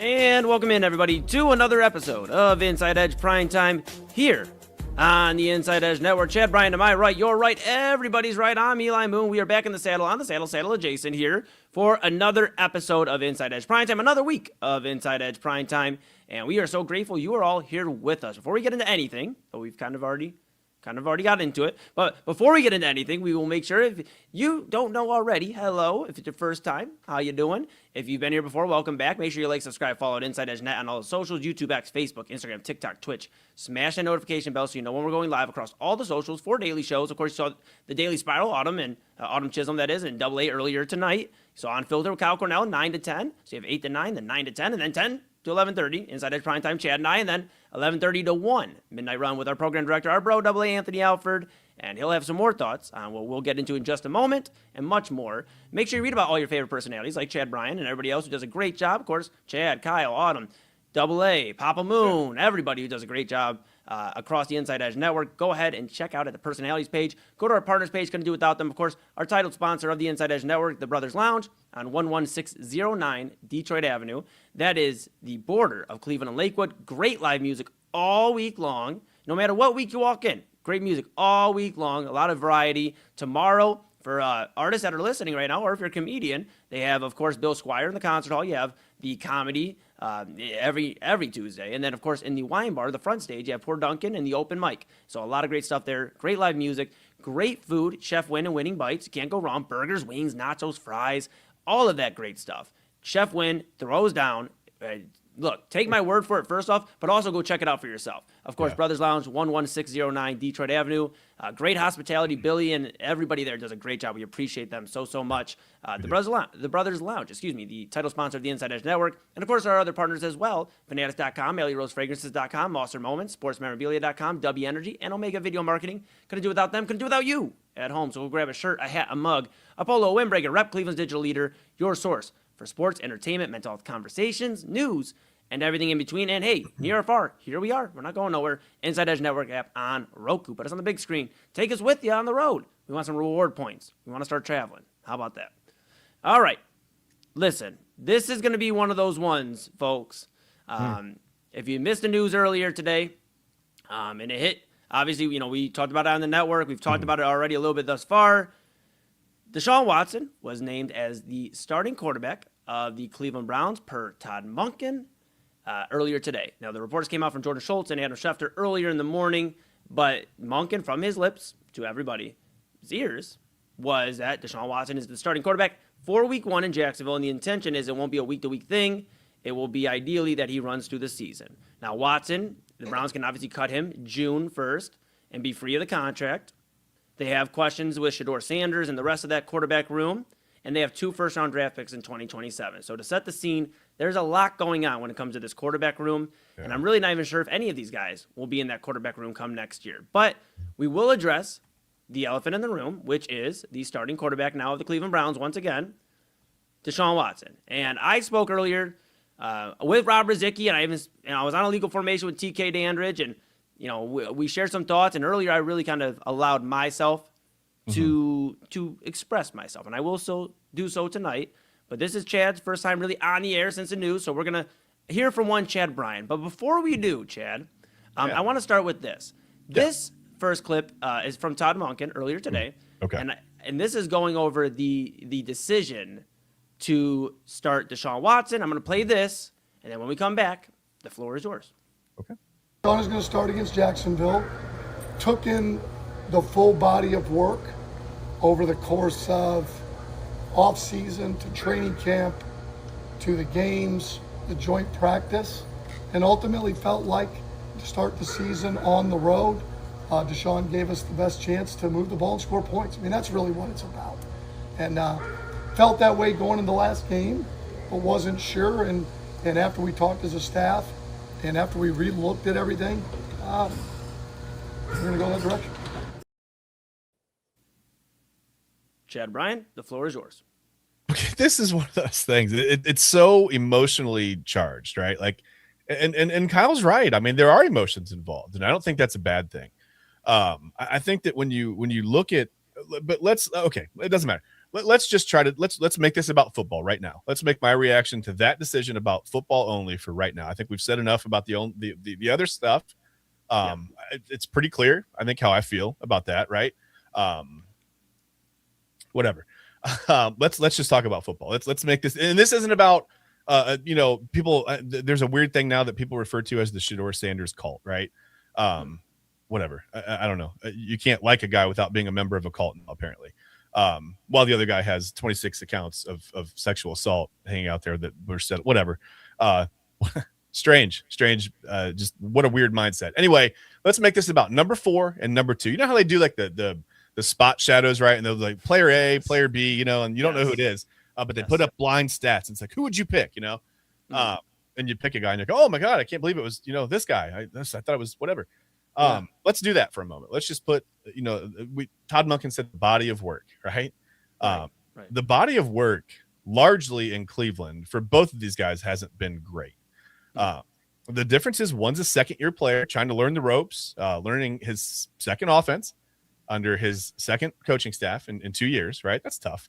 We talked about that with Baker. Baker had a similar situation, right? Baker Mayfield was here, and it was like every other week was a new head coach, new offense, whatever, new offensive coordinator, including Todd Monken. He was here once.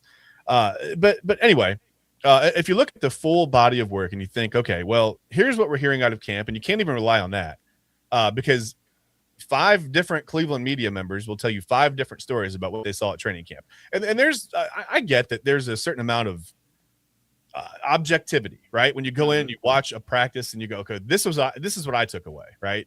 And then, media personality B says, well, this is what I saw. Right. But we seem to have I guess there's a dispute regarding facts, actual factual things that are happening, that are on video. And then you've got, the video of these, whatever, touchdown pass, whatever they are happening. And then one media member saying that didn't happen. Live with it. That didn't happen. Right. That's bizarre to me. Right. So it's already a little murky now for fans. We don't know. We're not there. All we can, I guess you latch onto your favorite media personality and whatever they say, you believe. Sometimes they say it and you're like, that sounds a little crazy, but whatever. You find the person that you rock with. It's normally pretty objective and close to the truth, and you just kind of roll with them, right? So that's what you've got to go. We're not there every day as fans. We're not. But if you look at the body of work, this to me, and I'm speculating, I don't have a source. There's no trust me, bro. There's no a guy I know said. It's not like that. All the candidates that we looked at when we talked about the remember the coaching hire, they hired Todd Monken. We got on here, we went live and we talked about it for hours. We were excited in that coach search. We were looking at Nate Shieldhouse. We were looking at all kinds of guys, right? Yeah, Grant Udinsky was in there. Grant Udinsky out of Jacksonville. I mean, yeah, a bunch of names there, Chad. Not to interrupt you, but I mean, a ton of young offensive minds that we would love to have there. And just real quick before you get more into your, I want to give it back to you, but Shieldhouse, we were talking Double A and I earlier. The Rams quarterbacks, Ty Simpson and Stetson Bennett, both look pretty damn good in preseason. That's all I'll say. Back to you, Chad Ryan. Fun times, right? Other franchises can develop quarterbacks. Anyway, you look at all this, and it makes me think back to one thing. We were a little surprised when it was Todd Monken, right? And we thought, well, I mean, okay, he worked with Lamar in Baltimore, and the offense is pretty good, and Derrick Henry was there, and you start thinking like, wow, they've got some weapons there, right? Like he had a full cupboard there. We don't have that here when he gets here, right? Obviously we got a couple rookie receivers who look like they could be contributing members of this offense. Right. Who knows, right? There's a lot of unknowns right now. So this feels to me like this interview process for a lot of these guys was one question, right? Hey, you willing to come in here and work with Deshaun Watson? Hell no. Okay, next. And maybe it's a little more there's probably a little more discussion than that, right? There's probably a little bit of, I want to just get to the, let's have a court, and whoever wins the money says, we're comfortable with one guy, number 4 out there. Are you willing to go in front of the press and say, blah, blah, blah? And here comes Todd Monken, right? He's 66 years old? Is that right? I think he's 60. He's 60. Did I put too many years on him? I've aged 6 years today. Now you got me. You got me. Yeah, he's 60. He'll be 61 February 5th. Like I said, I've aged 6 years today. I thought everyone else did too. I thought that was a timeline thing. Apparently, it's just me. Are you finally 47 now? Are you finally 47? Finally, I'm getting there. Yeah, I'm approaching 47, as they say. I'm going to lay the plane here. Okay. No. But okay, so Todd Monken comes in, and let's be honest, it's Todd Monken's last shot to get a head coaching job in the NFL. If this doesn't go well for him, I can't think of another franchise that's going to look at him and go, let's bring him on as a head coach. He will be forever either an offensive coordinator, which is fine. A lot of guys make a lot of good money, and that's a great job. Or he'll retire, right? Or he'll just be kind of like, an expat, right? Like he'll be out of the league. Yes. Not blackballed per se, but he's not going to get another job. So you've got Todd Monken, who, as I said, this is probably his last shot. These other guys, Nate Shieldhouse, whoever else, these guys are going to get other chances somewhere, right? They're offensive minds. They're young. They're up and coming. Right. They don't have to deal with Jimmy Haslam's bullshit.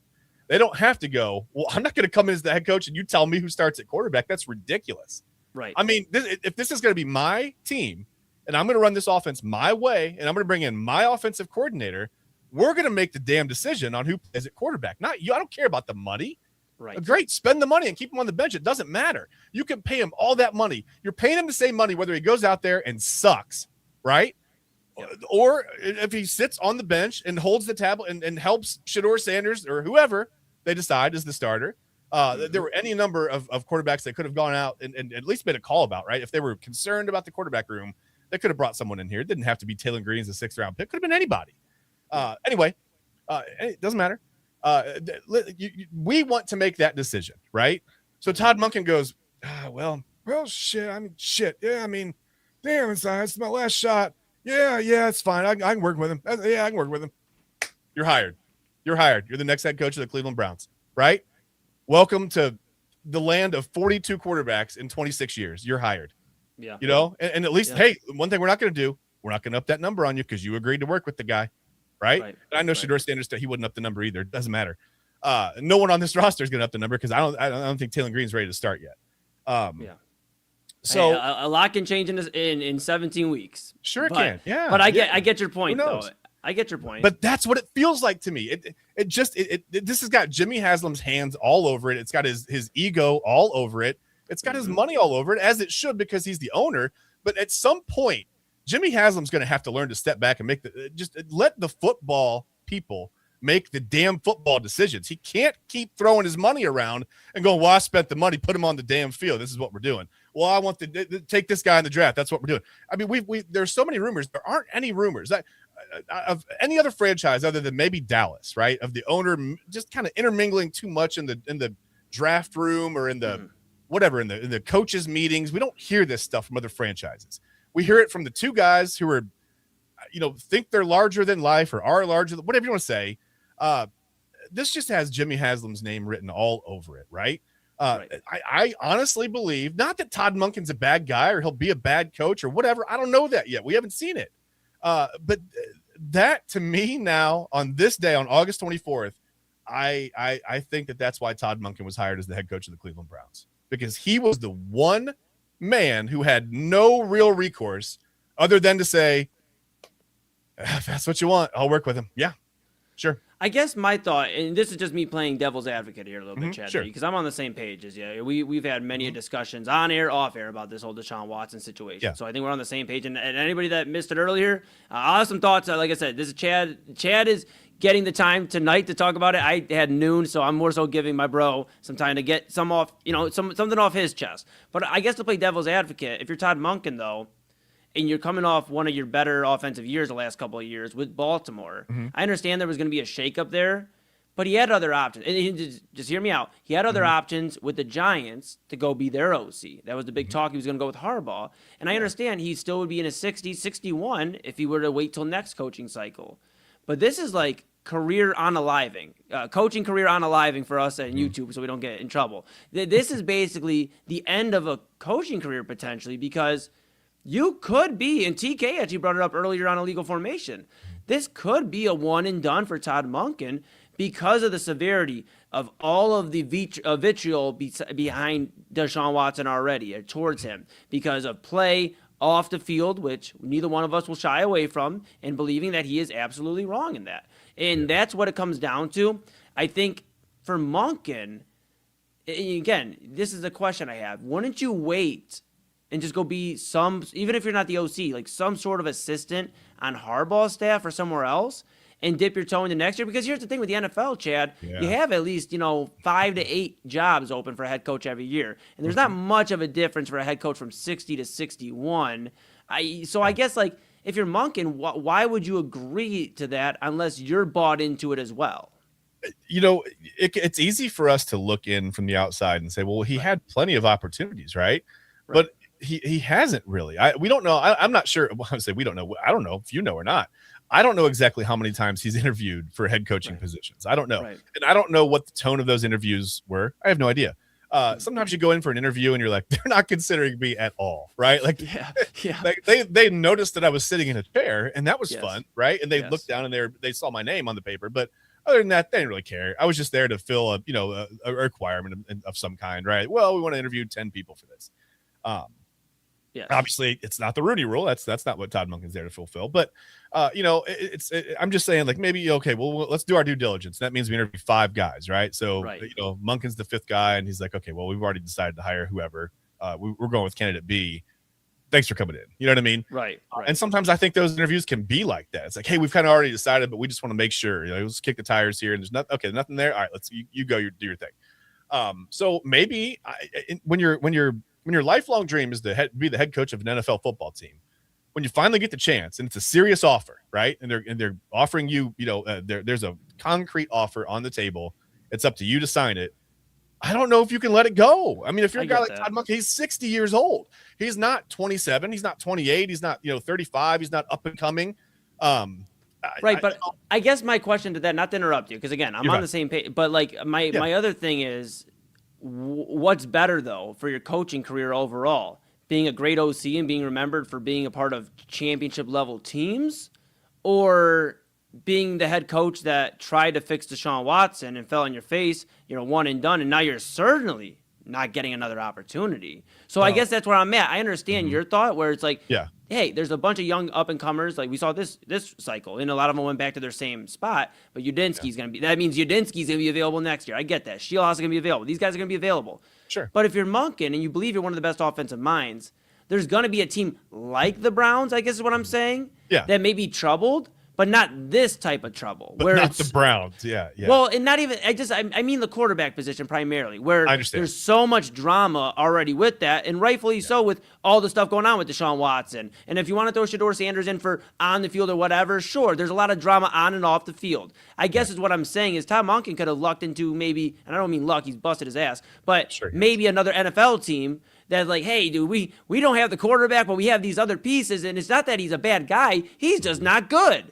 And then maybe Monken, I guess that's where I'm at. Like, this is the sword you decided to fall on. Like, that's where I'm confused on, because I've heard all day about this isn't Monken's decision, it is Jimmy. And I'm right there with you. Jimmy Haslam had his hands in it. Let's be very clear. When it comes to bad morals, Jimmy Haslam is all over it. So money and bad morals, he's already done with Flying Pilot J. So the formula is there for him to do it with the Browns, bad morality. But all I'm saying is, Chad, Todd Monken, in my opinion, is not excused from any of this, because you bought into the plan. No, that's not. And I'm not saying I know, and I'm not saying you are, but I'm just saying he's not excused from this. He bought into this plan, so therefore he had to come up with something. You can't just tell Jimmy Haslam, I got a plan, and then you don't have a plan. Or that's an easier way to get fired than going out and actually playing the dude that is going to possibly get you a one-and-done contract in Cleveland. And maybe he had a plan, and maybe that plan was agreed upon. And then, as minds do, maybe some minds changed. And Jimmy Haslam was the one that came out and said it was a swing and a miss with Deshaun Watson, right?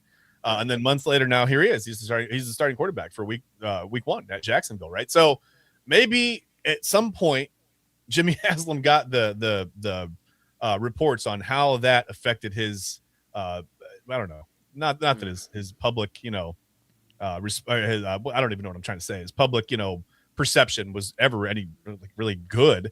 But maybe you saw some numbers like, geez, I really plummeted. How do I fix this?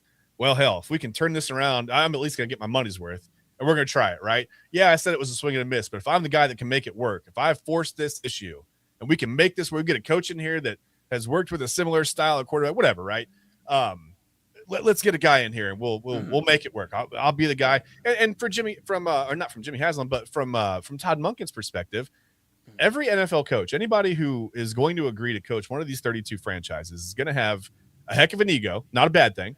You're going to have a little bit of an inflated ego. You have to. That's not a knock on him. You're going to have an ego, and you're going to have a massive amount of confidence. Right? There aren't a lot of guys who take an NFL job and go, damn, I hope I know football. Shit. You know what I mean? Like, no, it's not going to happen. They know football, right? They know it. So there's confidence in yourself. There's massive ego. All those things are fine. When you walk in, you go, you know what? I'm going to be the damn guy to turn this franchise around. I'm the guy that could finally do it. I got the cojones to do it, right? Hate shitty football. So we're not going to do that. We're not going to do shitty football. I'm going to turn this franchise around. We're going to go win 10 to 12 games for 4 or 5 years. I'm going to take these guys on 4 or 5 playoff runs. Whatever happens. I'm going to ride it in the sunset, and I'm going to be the guy that turned the Browns franchise around. That's a big pull. I mean, it depends on what your motivation is. Some guys want to take over the keys to the Porsche, and some guys would rather take a 1998 Honda Civic with 340,000 miles on it and rebuild it and make it something different, right? Like, there's just everybody likes something different. Every job has appeal to a different coach or a different player, every town, every city, every team, whatever, for a different reason. Some guys are motivated by the money. Some guys are motivated by, the love of the fans. Some guys just want to win a Super Bowl. Some guys just want, whatever. They just want to play football. I don't care. But everyone is different. That's my point. And who knows? Maybe Todd Monken said, hey, the allure of being the guy who can turn the Browns around. Finally, after all these years of dysfunction, I was there. I've seen it. I like the city. I like the people. I want to go be the guy there. You know what I mean? He's already been here once. Maybe if he didn't have that connection with the city, this wouldn't have happened. I don't know. It's hard to spec. Like I said, I'm just speculating on all that stuff, but it feels like that to me. I guess my other thing, and I have one more point here before we go to break, and I have a question for you, and it's actually about where we're going to pivot to next. So we'll flip a quarter here in a second. But I guess my final point on this with Todd Monken is, and you just brought it up, he's been here before. He saw what a dumpster fire looked like under Freddie Kitchens, and he was the OC. Mm-hmm. So why? 2 questions, I guess, and I'm not asking you necessarily to answer them for Todd Monken, but I would ask Todd Monken this. 1, why would you go back to Cleveland? A decent amount of turnaround time. I mean, it was 8 years. That's less than a decade, and you're back there now, elevated in a role where there's more responsibility on you. Yeah. Why Cleveland, when you saw what it was under Freddie Kitchens, how the owner already treated and the front office managed Freddie Kitchens and all that stuff? And I guess 2, if you're Todd Monken and you've been here and felt the embrace of Cleveland and in the fans and everything, how in your right mind are you putting out the guy that is literally public enemy number 1 for the fan base right now, and he's alienating the fan base? So I guess those would be some questions I'd have for Todd Monken. Of course, he'd have to answer them, because that he's the only one that could give us the actual answer of why you came back 8 years later and decided this is where you're going to start your head coaching career and possibly end it. And then 2, if you know and you felt the heartbeat of the city back in 2018 when the city was a lot different too, 2018 or 2019 with Kitchens, and that was the Baker year. You know, we had a lot of momentum rolling. Yeah. Why would you put a guy out there that's completely just crapped on the fan base? So those would be some questions I would have as well. But here's the thing, Chad B. We've talked some Deshaun Watson. I'm going to leave it up to you. We're at the top of the hour almost. We got about a half hour left. Do you want to hear Deshaun Watson's comments on the city of Cleveland and his remorse or whatever he's calling it? And I have live footage of the stadium from Saturday. We can do that, or we can talk Guardians. What would you like to do? Let's stay on this, honestly. Let's get it out. I want to get out of my system. One and done, like Todd Monken, maybe. Just let's get it all done. One and done. We can talk about the Guardians. They've won 4 in a row. They're playing the Angels right now. I don't know what the score is, but they just went up 2-1. So we'll talk about them tomorrow. We'll talk 5 in a row. Yeah, we'll talk Guardians tomorrow, bud. This is the Inside Edge Network. This is Inside Edge Primetime here on this very Inside Edge Network. That's Chad Bryan to my right. You're right. Everybody's right. I'm Eli Moon, and we will be back. And we're gonna get some more thoughts out on Deshaun Watson, on where the Browns go from here. We'll have some sound from earlier today from Deshaun Watson about his comments from last Saturday, just a few days ago. I have some sound from the stadium. I was at the game on Saturday, so I have some of the fan reaction from the stadium. We'll get into all of that. Of course, all these clips are playing courtesy of Mary Kay Cabot and Daniel Ufuzi. They both do a great job. We appreciate, of course, the Browns media members getting this footage today. So with all that being said, we're going to go to a quick break here. This is Inside Edge Primetime here on the Inside Edge Network. There we go. Chad Bryan to my right. You're right. Everybody's right. I'm Eli Moon. We are back right after this. Looking for an iconic Cleveland music venue that features premier entertainment, spirits, and food? Well, look no further than the Brothers Lounge. They offer a variety of live entertainment acts weekly, along with a diverse selection of beer, wine, and fine spirits, not to mention Chef Wynn's food menu, which has been crafted with traditional American fare with a modern twist.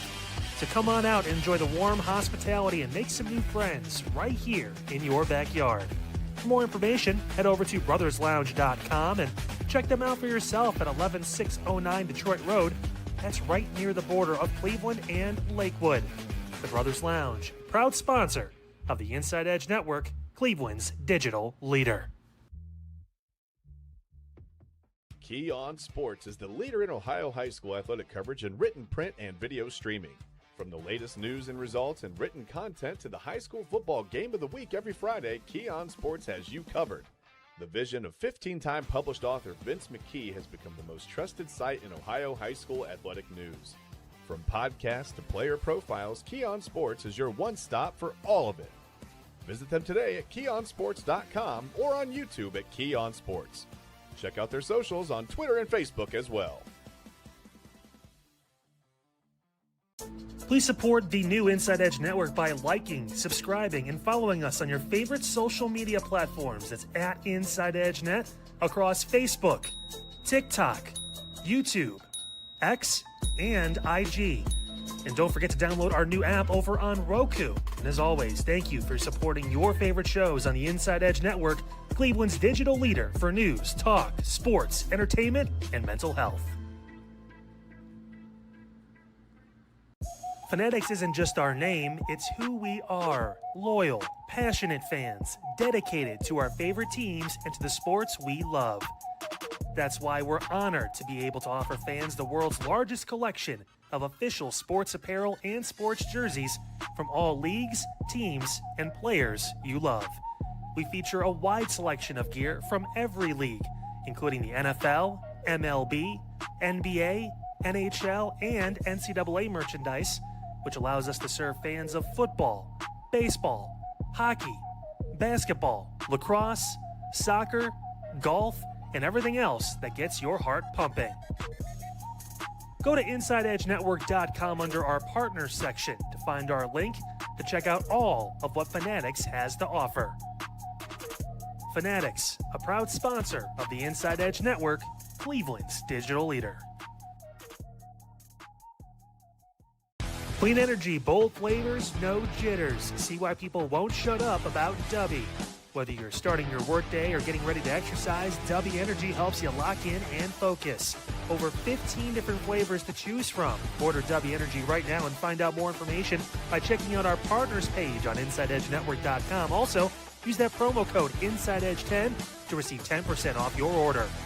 W Energy, your energy-focused sponsor of the Inside Edge Network, Cleveland's digital leader. Discover our collection of handcrafted candles made with clean, minimal ingredients. Every product thoughtfully created in small batches, free from harmful toxins for mindful everyday indulgence. Hand-poured in coconut soy wax with natural wood wicks to offer long-lasting burn and rich fragrance.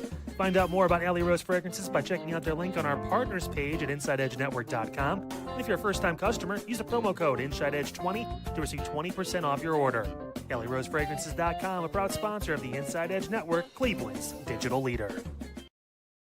Dine, drink, and dance at the premier spot in town. It's time to check out all of what our friends over at the Brothers Lounge have to offer. Everything from weekly live entertainment, a wide variety of different beers, wines, and spirits, and an expertly crafted American fare menu with a twist courtesy of Chef Wynn that'll make your mouth water. So, what are you waiting for?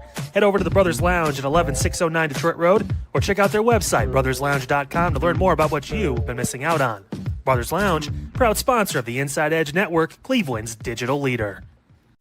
Whether searching for a baseball autograph by your favorite World Series slugger, a signed football by an iconic Hall of Famer, or the jersey of a world-famous soccer star, you've come to the right place. Here at sportsmemorabilia.com, the web's leading source for authentic sports memorabilia, you'll find more than 500,000 authentic products from nearly every professional sports league, team, and players. Not only will you find your next prized sports possession with ease, thanks to superb customer service and tremendous site experience, you'll have satisfaction and peace of mind that every product listed comes complete with a certificate of authenticity and is fully backed by the sportsmemorabilia.com lifetime authenticity guarantee. Check out sportsmemorabilia.com by heading over to the partners page on our website, InsideEdgeNetwork.com. Sportsmemorabilia.com, proud sponsor of the Inside Edge Network, Cleveland's digital leader.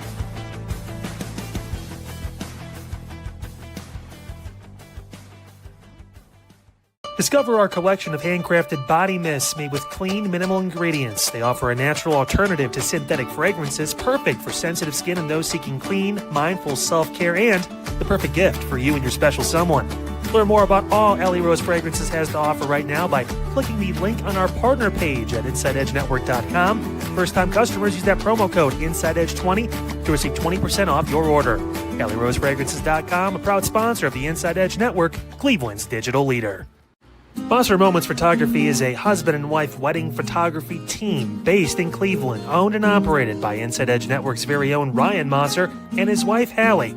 For the past 10 years, they've captured more than 100 weddings across Northeast Ohio and beyond, always working together as a true two-person team. Their style centers on authentic, emotional storytelling, documenting the real moments between two people in love and creating images that feel natural, comfortable, and true to the couple. Rooted in Northeast Ohio, but inspired by their travels, Ryan and Hallie bring a warm, personal approach to every wedding day. Their work blends experience, consistency, and a genuine passion for helping couples relive their best day through timeless photography. Learn more by checking out Monster Moments Photography's link on our partners page at the InsideEdgeNetwork.com website. Monster Moments Photography, a proud sponsor of the Inside Edge Network, Cleveland's digital leader. Find us on InsideEdgeNetwork.com for the latest information on your favorite shows, personalities, and network partners. Plus, we have a merch shop. That's right, we have network polos, t-shirts, champion jackets, hats, and bottles. Rep the network. Every purchase supports independent sports and entertainment media. Thank you for your support from all of us here at the Inside Edge Network, Cleveland's digital leader for news, talk, sports, entertainment, and mental health. An eventful Unfiltered tonight here on the Inside Edge Network. We talked about a lot, obviously. Deshaun Watson getting the nod, being the starting quarterback. A lot of division, a lot of people not happy with that decision from a football standpoint.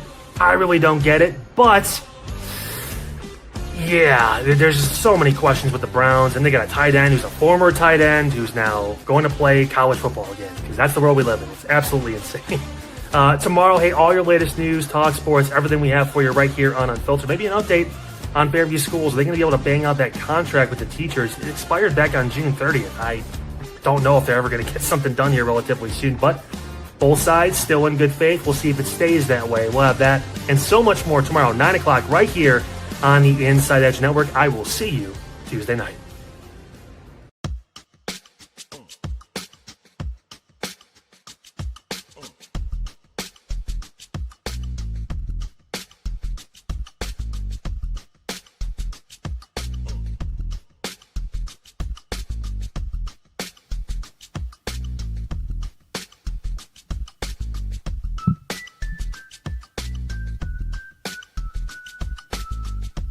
And welcome back to Inside Edge Primetime here on the Inside Edge Network.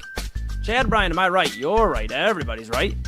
As he usually is, as he always is. That'd be weird if he wasn't always to my right, because then that would mean I'm to his right. I'm Eli Moon, and we're back in the saddle on the saddle adjacent here for another episode of Inside Edge Primetime. And my goodness, if things get hot in here, I mean, Papa Moon and I don't usually keep the AC on in here, but we might need to overnight. We might have to. This is the problem. My wife turned the AC off today. This is what happened.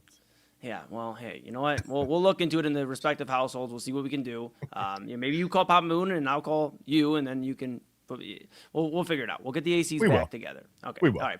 Perfect. Well, the good news is the E and the C is back. Eli and Chad, and we're rocking here. Yeah. We have some more stuff to talk about, and when I mean more stuff, I mean yes, Deshaun Watson. If you missed it earlier today, Todd Monken announced that Deshaun Watson will be the starting quarterback for the Cleveland Browns Week 1.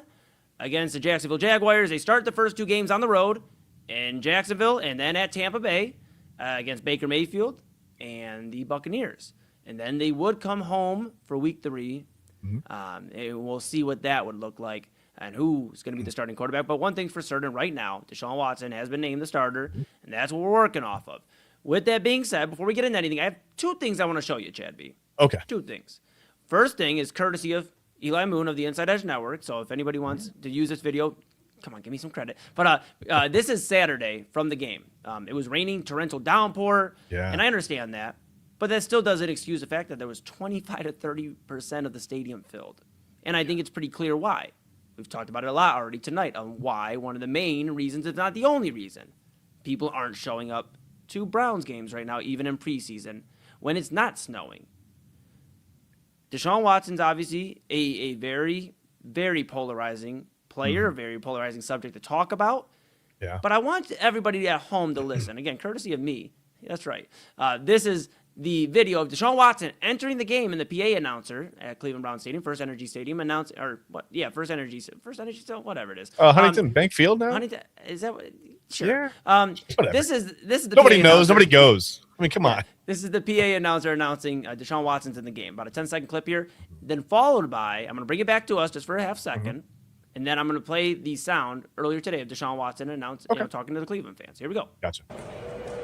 Now the quarterback for the Browns, number 4, Deshaun Watson.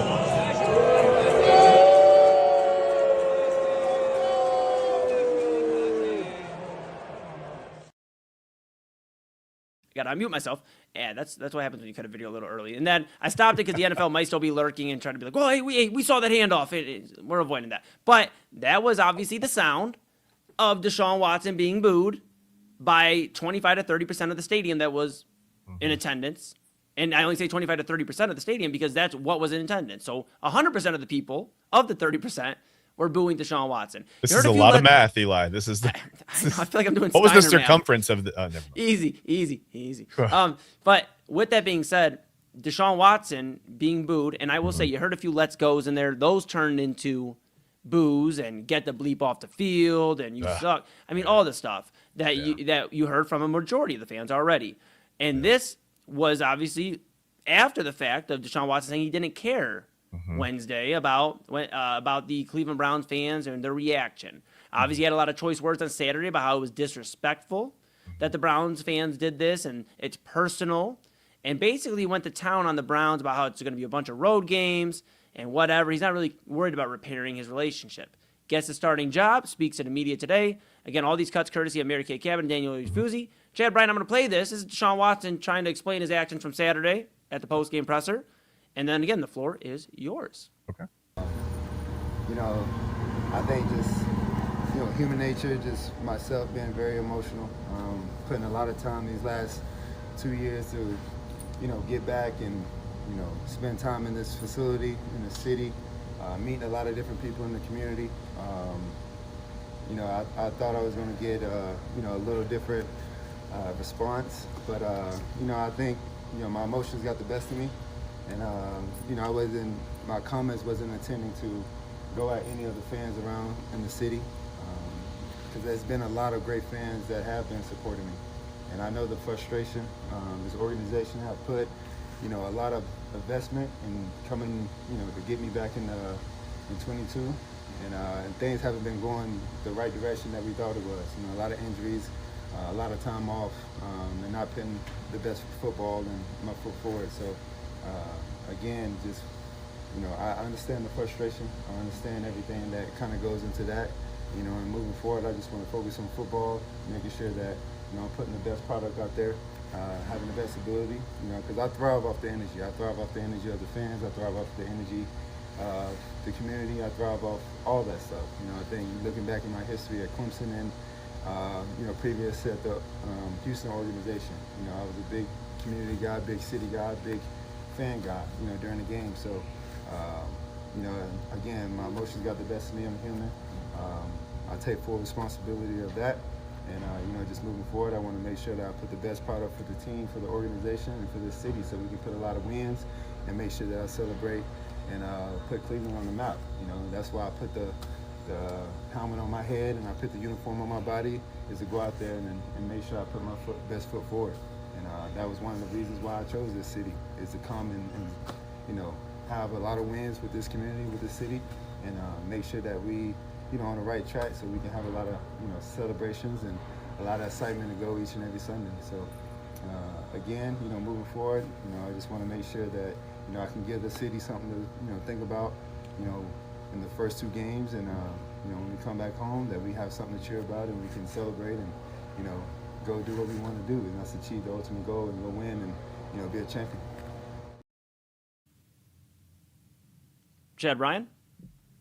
I saw on a lot of social media sites, Facebook, Twitter, X, whatever you want to call it, that statement from Deshaun Watson called an apology. Not once in that 2 minutes and 27 seconds of mostly incoherent rambling about whatever happened at Clemson and Houston, 500 years ago. Not once did I hear an "I'm sorry" or an "I apologize." He doesn't owe me an apology. I frankly don't care. I don't give a shit about Deshaun Watson or what he thinks or what he feels when he gets booed out there on the field. I don't care. So I don't expect him to care about me. That's fine. Feelings mutual. That's okay. That's okay with me, right? Ordinarily, I would say, listen, if you just went out on the field and got it done, I'd be fine. I don't care.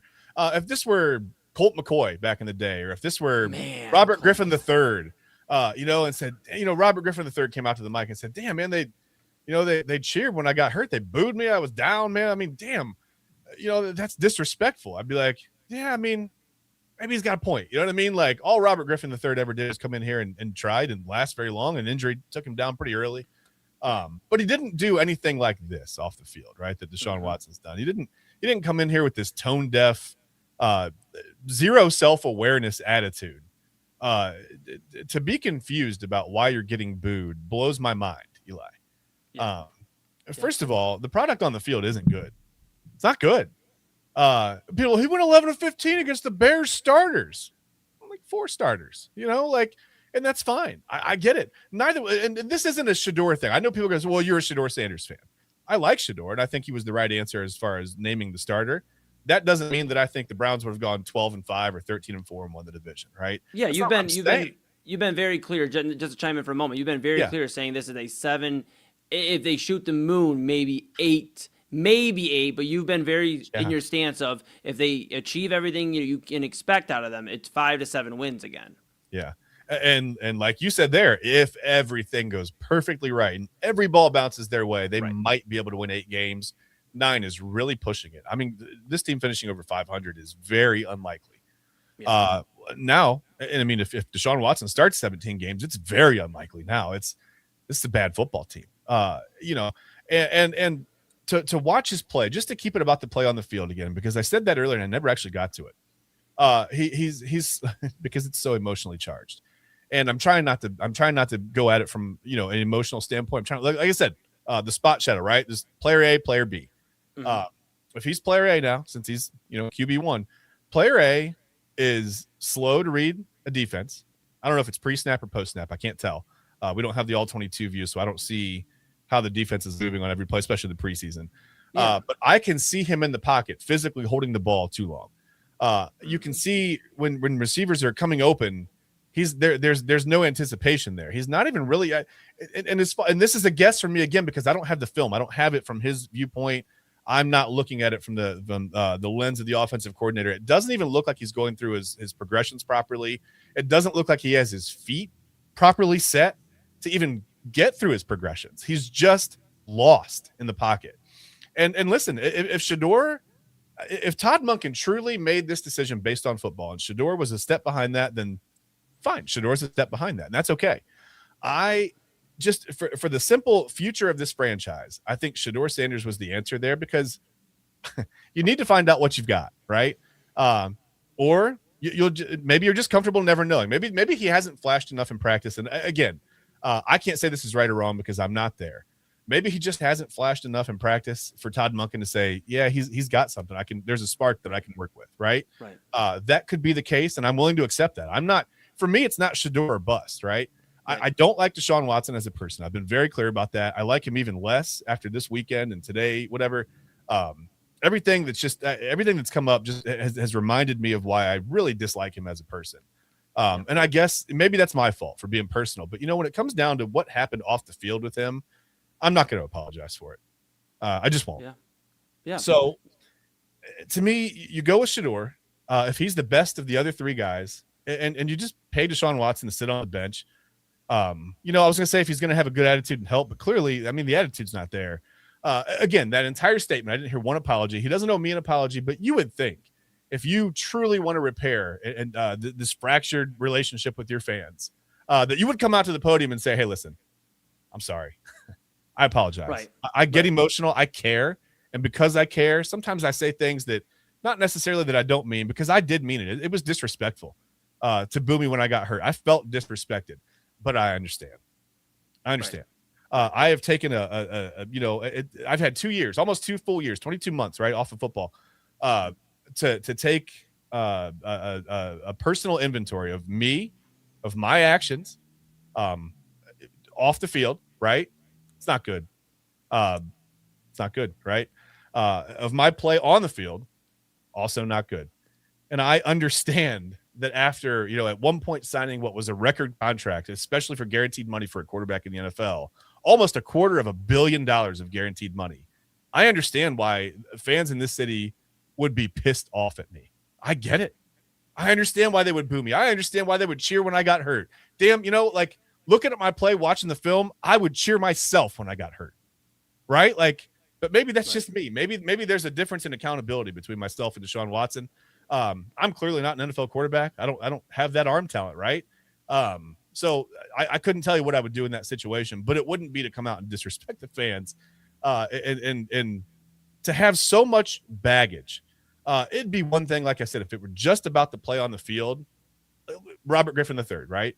I'd be like, damn, that was disrespectful. That's crazy. I would never cheer an injury. I don't care who you play for. I almost don't care what you've done. Okay, save this stuff that happened with Deshaun Watson. That's fine. We're going to take that out of the equation. I will never cheer an injury because you've played bad football on my team. That's not going to happen, right? I'm always going to feel for a guy that gets hurt. Doesn't matter. He's just he has zero self-awareness. I don't think he has the intangibles. I don't think he has the intelligence, Eli, to lead this team to more than 4 or 5 wins.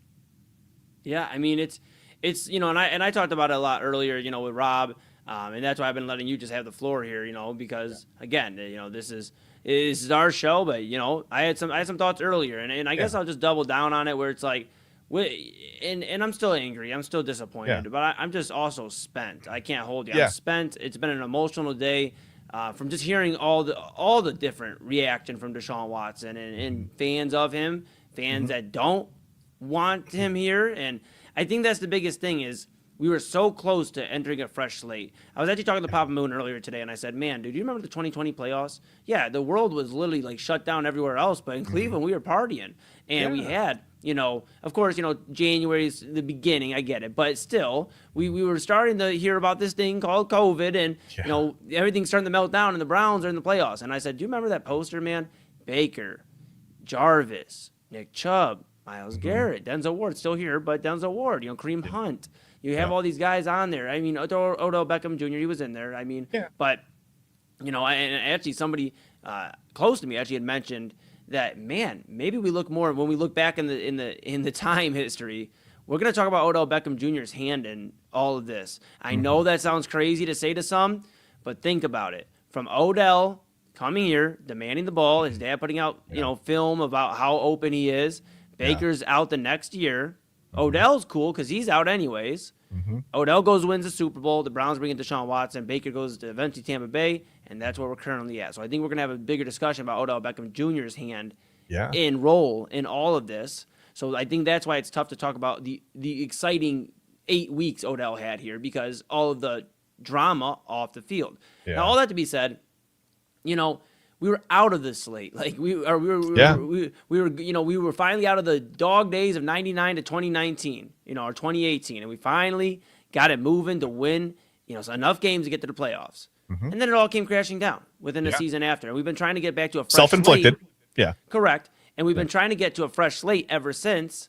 And it felt like, and I think a lot of Browns fans are feeling that today. It felt like we were getting to a fresh slate. Sure, Shedeur Sanders may not be the answer. I still think I watched him on Saturday. He looked very poised in the pocket. Yeah, I know the interception. I get that. It's things you can teach. He's a second-year guy. Sure. Wasn't a good throw. Yeah. Correct. I believe there's a lot of opportunity for Shedeur Sanders still. But whether it's Shedeur, whether it's Dylan Gabriel, whether it's Taylor Green, there was an opportunity for a fresh slate. And if it didn't work out, you have 2 first-round draft picks. You have an opportunity to free up at least a little bit of money next year when you cut Deshaun Watson in June. So you have an opportunity to go out and get a veteran if you'd like. There's a lot of different opportunities there for the Browns, and they basically chose the only option that a lot. I know there's some Browns fans out there, so I'm not, whatever. That's up to you. But a lot of the fan base, a majority of the fan base is not happy. This is actually the worst case scenario when we woke up this morning. I mean, I went to bed last night talking for 3 hours with Rob and Double A about how there's no way the Browns do this. Exactly what they've done today. And I said earlier, I'm foolish. I'm foolish for even thinking that Jimmy Haslam, a guy who has no morals, would think with his pocketbook before looking at everything else from the morality standpoint, from the play on the field. I mean, this is the same guy who said, go get Johnny Manziel.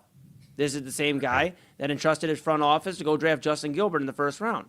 This is the same guy that has continued to keep Andrew Berry, and I know he's had a few good drafts the last couple of years. We'll see what this one looks like on the field, and I think it'll be good. Yeah. But regardless, 2 drafts on paper. Promising, yeah. But still, a blunder after blunder at the quarterback position, and not bringing back retaining key guys. I also would argue Andrew Berry's relationship with some of these players. Why was Myles Garrett so quick to go from 2020 playoffs, I'm building 2023, all right, and then I'm out. I want to be out. So I just think there's a lot of discussion to be had. And I think that's where Browns fans are, and I can't speak for all of them. I think it's just a sour feeling that we are kind of stuck in a black hole of a season right now, the way it looks, because there's a lot of unknowns. Deshaun Watson could, more than likely, is gone at the end of this season. Now, Shedeur Sanders, if he doesn't get enough reps, enough time to show what he's capable of, could be gone this offseason coming up. I mean, I know we're just entering the season, but look ahead, about 8-9 months, that's where we could be. The other thing to keep in mind too is Todd Monken. He could be gone. This is the real reality where a lot of guys could be gone, and that's why I think there's so much uncertainty from 2 months ago, feeling the highs of the draft from April and Boston and Concepcion and Fano and all of that to go to this now where there's so much uncertainty, Chad. I think that's why Browns fans are feeling sour today. It almost feels like a lost season before the season even started. Yeah, it really does. I mean, it's. I had a point a moment ago. I'm honestly I'm a little all over. Normally, my thoughts are more collected. Kind of pissed off about this. I'm upset about it. You talk about the morality of it, and it's just this franchise continues to do the same type of things. It doesn't matter. They're not always. It's not exactly the same, right? But it's every time they have a chance to get out of their own way. They step on the other foot and trip and fall down again. And even when they get a few steps in a row, right? Like the playoff win over their biggest rival. Well, the Steelers don't see it that way, but us fans, right? We're just like, hey, beat the Steelers. That's our rival. The Steelers are like, who are the Browns? Are they from Cleveland? Like, we don't, whatever. Like, we go there once a year. They come here once a year. That's all we know. They had the playoff win over the Steelers. They almost beat the Chiefs, right? Like, if it wouldn't have been for maybe a questionable helmet to helmet, whatever, non-call there at the whatever, maybe the Browns beat the Chiefs. I mean, maybe this franchise, but they still, honestly, Eli, probably would have moved on from Baker Mayfield, and they would have done the same exact thing, even if they had somehow gone to the Super Bowl that year. Maybe not necessarily won it, but if they had gotten to the Super Bowl, right, beat the Chiefs, you get through the AFC Championship game, go to the Super Bowl, whatever, win, lose, doesn't matter. The Browns haven't been to the Super Bowl. Would have been literally unprecedented, right? They still would have made this move because of Jimmy Haslam. They still would have done it because of what we talked about, because the flash and well, let's go make the big splash move. I'm going to be the guy. My ego's, I'm going to carry this. I'm going to do whatever. I'm getting tired of him, man. Not whatever. He as a person, I don't know him. Doesn't seem fantastic. But as an owner of the Cleveland Browns, I'm tired of it, man. I'm tired of hearing the same type of thing every single year. Sometimes you go a year where he keeps himself out of the limelight a little bit, but then he's got to come right back in the middle and make up. It's like this self-destructive behavior that he can't quit, right? He has got this addiction to self-destruct, just to blow everything up, right? And he can't stop doing it. And you can't keep him out of there because he's the owner. He's the damn owner of the team. So you can't tell him no, right? You get to a certain point, and when it's his word, it's his word. That's it. It's his money. Well, I mentioned earlier that to Rob that the Cavs had an owner that obviously, or GM rather, with Ted Stepien.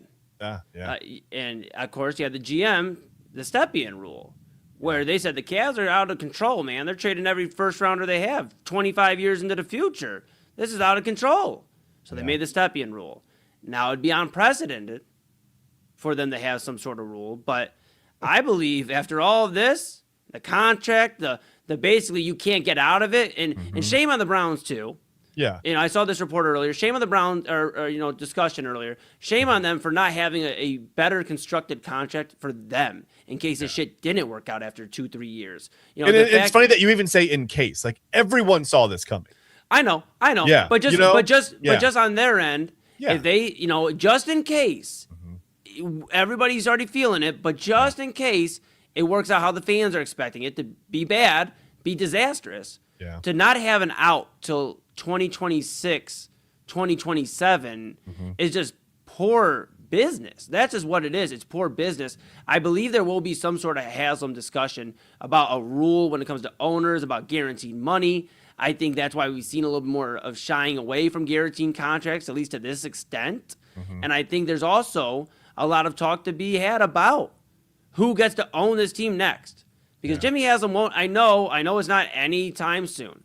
No. Jimmy Haslam won't own this team forever. No, he won't. And I think Browns fans, since they've been back, and the Lerners weren't bad people. Let's be very clear. The Lerners weren't bad people. They just weren't great owners. We just didn't win. Happens. That's just what it is. But Jimmy Haslam, there's actually a discussion to be had about not only the worst owner in Cleveland, that is undisputed. He has that crown. But the worst owner in all of sports. This is the guy who traded Myles Garrett, and then on the Milwaukee Bucks, who he has ownership in, traded Giannis Antetokounmpo within a 2-month span. Self-destructive behavior. This is something that can't continue, and we've seen it before with look in the NBA even. Adam Silver taking over, my goodness, David Stern taking over the Charlotte the Charlotte Hornets at the time, or the New Orleans Hornets. My goodness, every teams just move. I know. New Orleans Hornets, Pelicans Hornets, but that's why the veto trade happened. Yeah, I mean, I don't think if you're the NFL, you can allow Jimmy Haslam to make any type of big financial move like this again. And it's not because you care about Jimmy Haslam or his pocketbook. It's because you are on the brink, and we're up against here. I'm gonna hand it off to you for some final thoughts, and we're gonna get double A in here. But we are up against it. The NFL is up against it when it comes to the breaking point of Browns fans. Yeah, the Browns, they just go through it. They'll put the paper bags on their head and they'll cheer and they'll rock with it and just keep taking and keep taking and keep taking and keep taking. there comes to a breaking point when a franchise, and we've seen across baseball with the Athletics, we've seen with other teams, that they will just stop showing up to the game. And if they do show up to the game, it's not going to be the reaction of, yay, they're on the field. It's going to be a lot of destruction, anger, and just not a pleasant atmosphere. I said it earlier, and these are my final points. This is the closest I have felt to not having a team in Cleveland. Papa Moon got the experience in the mid-'90s. I was just a wee lad. So I didn't experience really no football in Cleveland, at least so I can remember. Yeah. I remember bad football, but I can't remember no football. This is as close to having no team. This is close to having no team as I can really think of in my young life at 29 years old. And the other thing I'll think of too is there's a real possibility that the Browns might have, again, I'll just double down on it, might have actually realized that they really screwed this up, that the fans are going to say enough. We've already done an 0-16 parade, and the NFL is going to have to step in. That's just what it's going to come into. The NFL is going to have to step in and micromanage Jimmy Haslam because he can't run an organization. That's my final points for tonight. I know we'll have more throughout the week, but Chad, do you have any more thoughts before we pivot to the run? I'll just keep it brief because I know, AA pays his rent. He wants to get into a studio here, right? I can't wait for the documentary on what the Haslam rule is going to look like, right? The ins and the outs of how this came about, because it does seem inevitable. But the unfortunate thing, I think, today is the Cleveland Browns. Listen, they don't have to listen to the fans when they make a decision about player personnel. They don't have to do that. They won't. They never will. No professional franchise will ever go, man, do you think we should cut, extend? What do you guys think? Let's do a fan vote and we'll do whatever you say. No one's going to do that. Okay, I get it. That's never going to happen. But the Browns have shown you today that they don't give a damn about winning football games. Period. The process is whatever it is, right? We don't know what that looks like because no one ever. We don't know. I don't know. Is it analytics anymore? Is it football? Whatever. The process changes every 2 years. It changes every 2 years. So the process, just trust our. We went out the Sixers, but the Browns. Have that process worked. That process actually worked. Eventually, it's working. Yeah. The Browns have shown you today they don't give a damn about winning football games. They don't give a damn about women. They don't give a damn about sexual assault victims, and they just really don't give a damn about you. Period. Yep. So they proved it today. Hey, we're in lockstep there. We're in lockstep there, brother. All right, that's going to do it for us. Folks, we may have a happier show tomorrow. We'll see what the Guardians look like here in about, 4-1, Chad, bottom of the 7th. Look at that. Hey, some good news. Come on. All right, I know. All jokes aside, we are not happy. No. Neither should you. And neither should look at you, AA, in the new background and everything. I like this background. I dig this background. Hey, I can get with it. Chad, I'm not gonna let you go to bed angry about the Browns. That's my job. That's my job. I got it all out. I'm all out. I feel good. Into my nose, out through my mouth. I feel better now. We've been working on breathing techniques the last few hours. Turkey breath together. That felt good. That's right. Hey, actually, that was for me because because you're about to go ham in like 5 minutes. Good luck. Hey, Eli, real quick, and Yes. Chad, don't leave just yet. Switch to my studio. I have a video to show sure you. can. Oh, no. I sure can. We might have to add you back, which is funny because look at that. There we go. Hey, We're ready. We're ready for the video. Let me hold Eli up. Hold on. Hey, thanks, bro. You do it from time to time. I appreciate it. Thanks. Can I just display a comment that I just saw coming? This is your show now officially. We're in at 11:30. Look at it. I'm okay with it. Dude, man. I mean, look, that's how the city feels. A majority at least. I mean, shoot, man. I can't argue with that. Double. Hold up. This. Oh my God. He submitted this thing. I think he was we know. typing.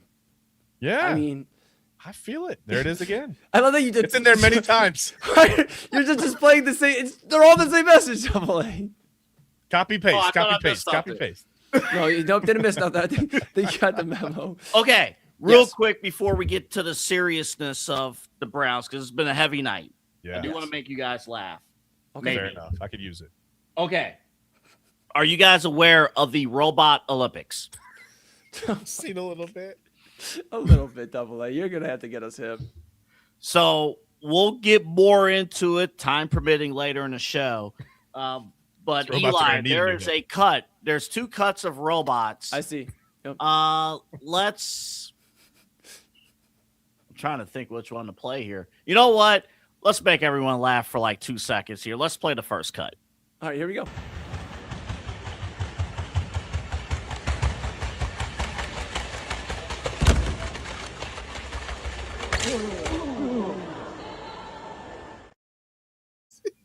Oh my!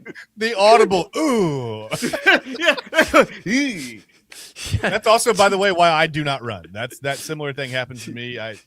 You get going and yeah. What you guys did not know, that was my back Sunday morning while going to church.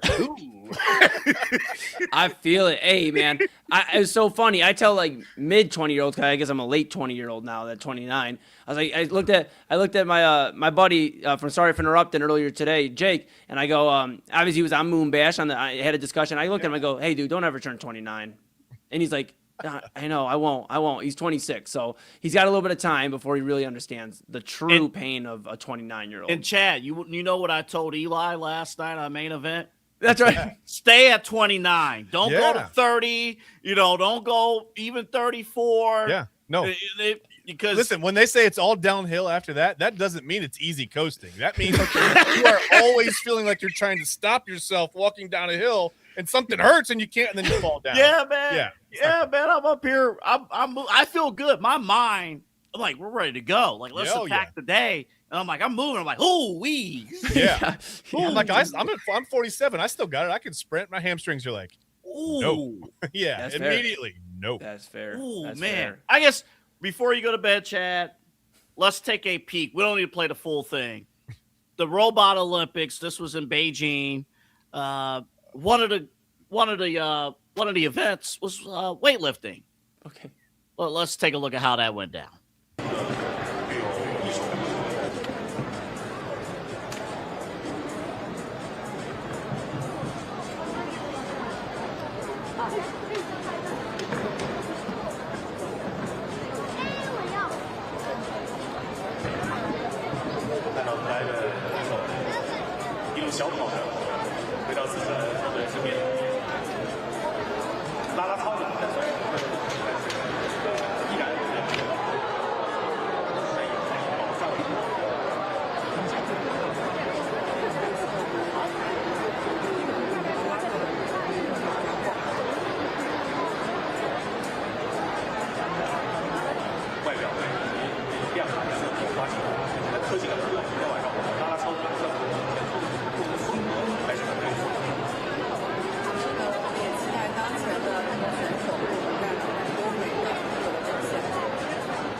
I kid you not. If I ever get hurt like that, if you guys carry me like that, just send me to the graveyard and call it a day. Just honestly leave me under the table. Yeah, just leave me. I'll be fine. Just leave me there. I'll be all right. I thought he was going to throw the weights at the people. That was so disrespectful to the robot. Dude, he hit the shimmy, shimmy, shake. Oh, no. Oh, no. What was on there, by the way? Was that like 80 pounds? I guess it was something. It could have been that much. I don't think it was that much. I mean, a couple of 25 plates, maybe a 40-pound bar. That looks like 25s. That looks like 25s. That bar is probably – the bar could be 15 to 25 pounds. Like, I don't think it's that heavy. Yeah, it didn't look like a 40-pound bar. You're right. Yeah. Perfect way to segue, I guess, Double A. My question to you as we put a conclusion on Inside Edge Prime Time. We'll be back again tomorrow, 10 p.m. We got Tuesday Top 5 tomorrow. Very exciting. Very, very exciting. Yeah. Double A. Top 5 moments in Deshaun Watson football history. I can't do it. We're going to keep Chad happy. That's my calling job. in sick. No. You already burned up your PTO. No. Double A, do you think a robot could do a good job as the starting quarterback of the Cleveland Browns since we've tried 42 human beings? Why not at this point? All right. With that being said, we're going to go ahead and put a bow on Inside Edge Prime Time. Chad Bryan, obviously, won't be back tomorrow, 10 p.m. to 11:30, Inside Edge Prime Time. At least if our robot gets hurt, at least the university hospitals could take care of it. That's true. Cleveland Bryan, Clinic. say goodnight to the people. We'll see you tomorrow.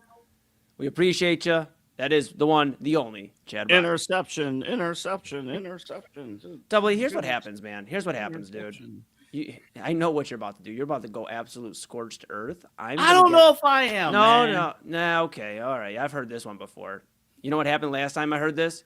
You tried barging into a locked studio that I was in running the board. You remember that? Yeah, I do. Okay.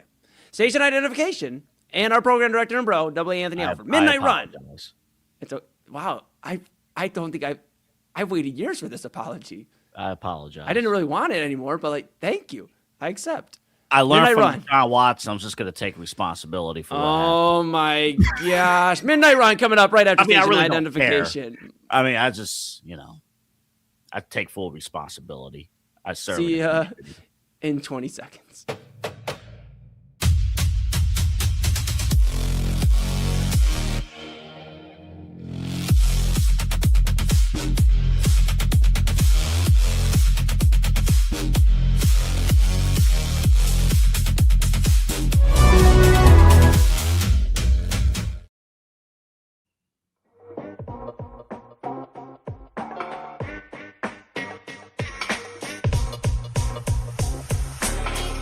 This is Midnight Run on the Inside Edge Network.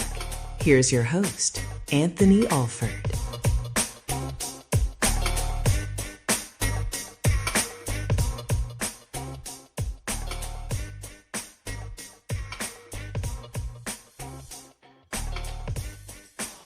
Ladies and gentlemen, it's over. The rebuild begins. We suck. Good night, everybody. Welcome to the show. This is Midnight Run here on the Inside Edge Network. My name is Anthony Alford. It is great to have you along here on the Inside Edge Network, where you can find us across our social media platforms. We are live every single weeknight starting at 8 p.m. at Inside Edge Net on YouTube and Twitter/X. So that's where you can find us live. If you're watching us on YouTube, there's a notification bell right underneath us. Go ahead, click on that, and you get all of our good stuff. Appreciate your support. You can also go to our website, InsideEdgeNetwork.com. A lot of great stuff there with our partners and merchandise store, personality profiles, and our schedules. It's there too. And if you own one of these bad boys, a Roku, search Inside Edge Network on Roku, and you'll be ready to go. I want to address something first as we get into the topic of the day, and Deshaun Watson was named the starter and blah, blah, we got a lot of things to dive into that. But my first question tonight, and the question that really has been, that's been on my mind all day long, and really this entire process, but really all day since this was announced, even the discussion we had last night on the main event. What does it mean to be a Browns fan? I want to start there. I think it's important to start there. I was listening earlier during the previous overrun with Eli, Chad, and Kyle earlier today, and it was one of those cases where you see both sides. Don't ever say that in cable news. You see both sides. But you see both sides. On one end, there is a rational way to go about certain things. But I am a Browns fan. I am through and through a Browns fan. And today was kind of emotional for me personally because listen, I get it. No matter if the Browns are 16-0 or 17-0 these days, or 0-17, your bills are still due, right? You still owe, loans. You still got to put gas in your tank. You still got to feed your family or yourself, things like that. You still got to live life, right? But sports is an emotional thing because it is that personal attachment to family, to community, to brotherhood, all of that. So in a weird way, I was, for those who don't know, my father passed away almost 10 years ago. And one of the main reasons why I'm doing this, one of the main reasons why I went into radio and worked at WTAM and worked at 92.3 The Fan and very much enjoy talking sports and talking news and things like that. And I don't even want to say debating other people, but having conversations with other people about topics is because when I was 6, 7, 8 years old, me and my brother, we were in the car with my dad having these topics, having these conversations. And you had to explain yourself certain things, right? And you go with the evolution of being a sports fan, right? There was a time when I was really starting to get into sports for the first time. I went berserk over a Browns loss. Sign of things to come, right? It's like, how do we blow this game? What's going like? We had the lead and we blew it. Screw this team. Why are they doing this? And my dad's rooting me out, and my dad's feeding into it. My uncle, like, they're feeding into it, like, yeah, how can they blow it? How can they blow it? And then I kept going. I was like, 30 minutes later, we're getting dinner and stuff. I can't believe he threw that interception. How could he? He cut him. He doesn't belong on the team. Forget it. My dad had to pull me aside. Hey, Aunt, this is preseason. It's preseason. It doesn't count. It's okay. And, from that point on, I mean, long before then, but really from that point on, anytime something crazy, anything, something small, something big, things like that, I always, either my dad called me or I called him and, hey, what's going on? At least sometimes, talking to him made certain things make sense. So I will perfectly admit, him being gone almost 10 years, I teared up a little bit this morning, not because of the decision itself. Yes, at the end of the day, no matter if we're a good football team or a bad football team, we got bills, cost of living, we got to live life. But it was one of the times where, like, I can't call my dad to kind of at least make sense of what just happened today with Deshaun Watson becoming a starter. Like, and to me, fandom and being a Browns fan, unalive me, don't care. Yes, it's very much an emotional thing. Just like any sport, it's very emotional. We want our teams not just to win, but to operate at their absolute best. And most times, 95% of the time, the team you root for and the team that you support and the team that you love, the team that you spend money on, the team that you root for, the team that, hey, I don't have kids, but maybe one day if I have kids, hey, son or daughter, whoever it may be, maybe you could be a fan of this team, fan of the city, the community, like root for Cleveland sports. We have the Cavaliers, we have the Guardians, we'll soon have the Cleveland Sirens and the Cleveland Browns. Oh, you also have something to root for on Saturdays. We have Ohio State Buckeyes. You have something to root for. Hey, I grew up in this community, grew up in Maple Heights. Hey, root for your local high school team. There's always something to root for because the name on the front of the jersey matters more than the name on the back. That's how I was raised. That's how I was taught. And that's why for pretty much 25 plus years, I have put up with garbage from the Cleveland Browns because that's how I've been raised. I've been raised to be loyal to to a team, even to a fault. Even when there is more interest on a Sunday afternoon to check fantasy football or to check gambling, things, or to check other scores and things going on, or if there's life going on. Damn, I have Sunday 1:00 to watch Browns football because I was raised and installed to have brown and orange in my blood. Along with the Cavaliers, along with the Guardians / Indians and Ohio State Buckeyes.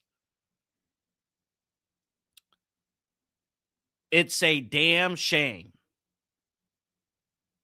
that athletes don't see it that way anymore. And it's unreal when organizations, businesses, they look at you and say,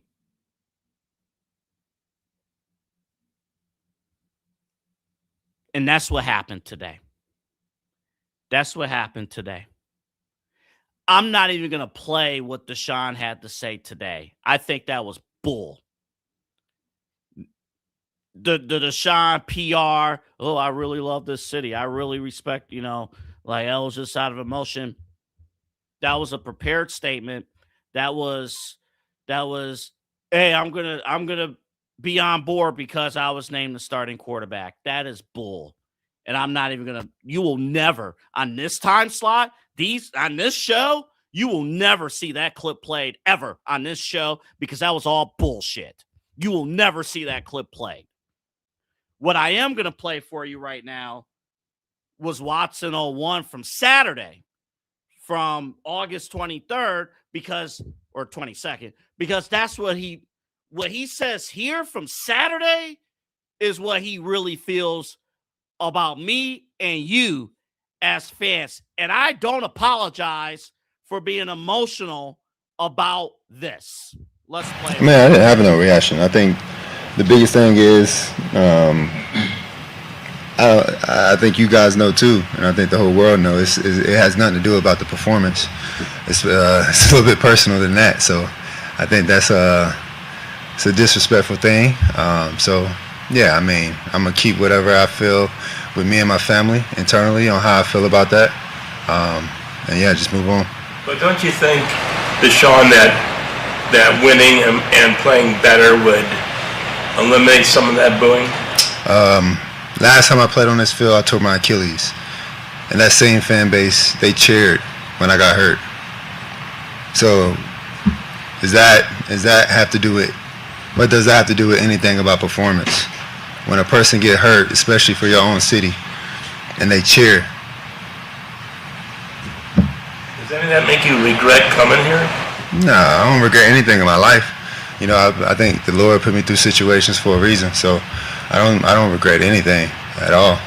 But I had different thoughts on how it was going to be, but it is what it is. Sometimes the tables turn, and I'm patient enough because I'm a child of God to wait for that time to change. So I'm not tripping on it.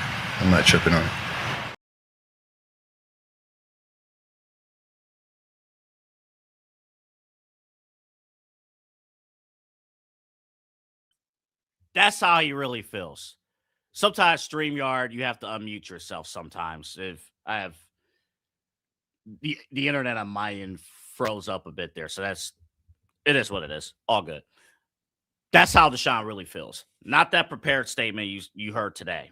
That was BS. And like I said, you're not going to hear that played on this show. We have it in the system just because we have to be responsible. You're not going to hear that prepared statement from today because that's not how he feels. And he even told you in the clip that we just played that I have even more internal thoughts that I have shared just with my family.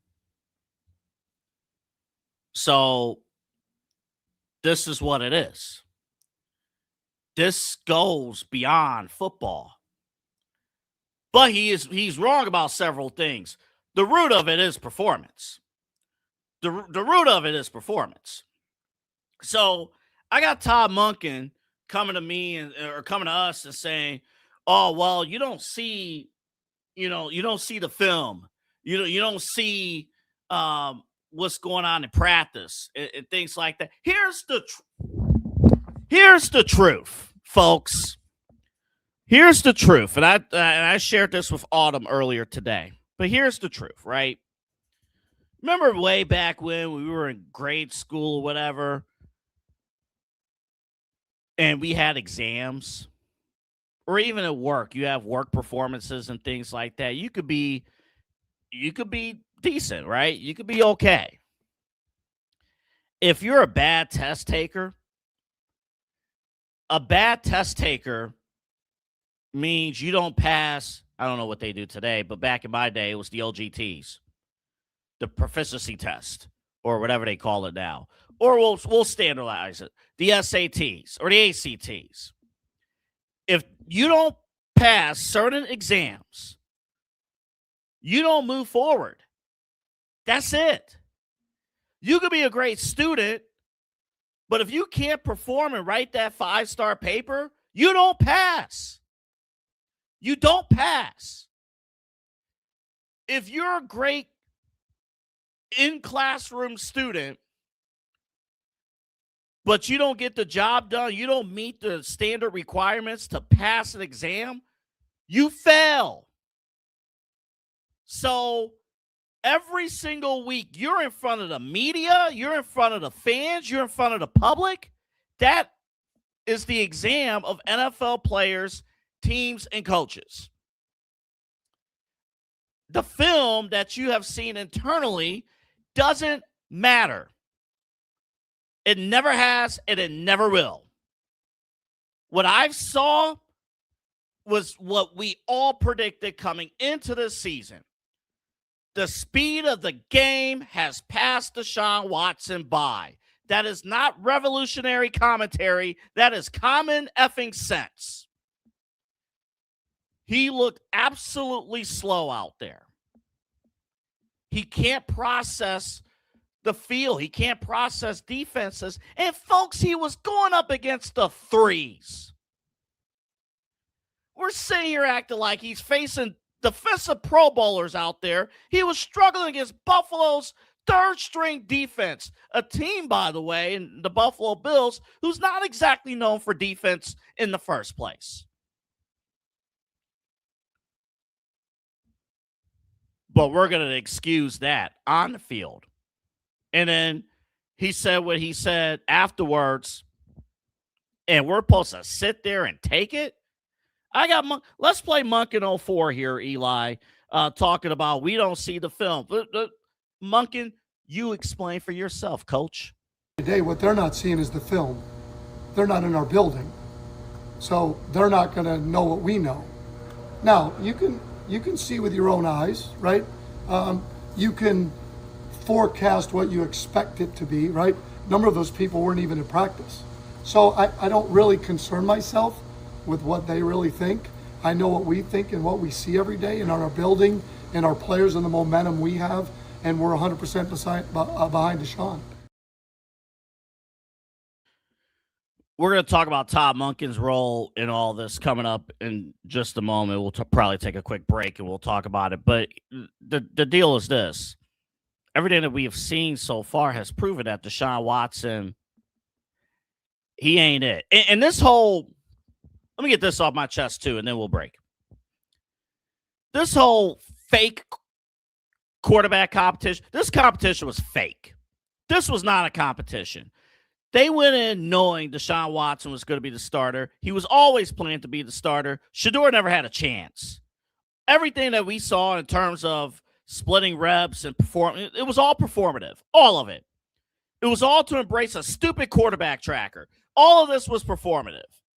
Shedeur never had a chance. So not only are you going with a guy who can't play in Deshaun Watson, now you're wasting time splitting reps. Shouldn't you be giving, if you were determining that Deshaun Watson was going to be the starting quarterback from day one, because that's why you're here, Todd Monken, that's why you're here, to fulfill Andrew Berry and to fulfill Jimmy Haslam's wish of making that contract work for Deshaun Watson, why even waste time giving reps to Shedeur Sanders in the first place?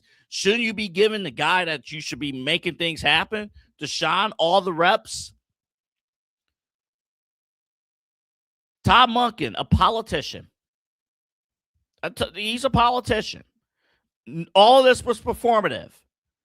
Shedeur Sanders, we're going to give him a start while all the ones are banged up from joint practice. Yeah, that's fitting. We're going to give him that. And then turn around when Deshaun looks horrible against the third-string defense. All the preseason didn't matter in the first place. Well, then in that case, just play Dylan Gabriel and call it a day. I don't know. This whole all of this is foul. All of this.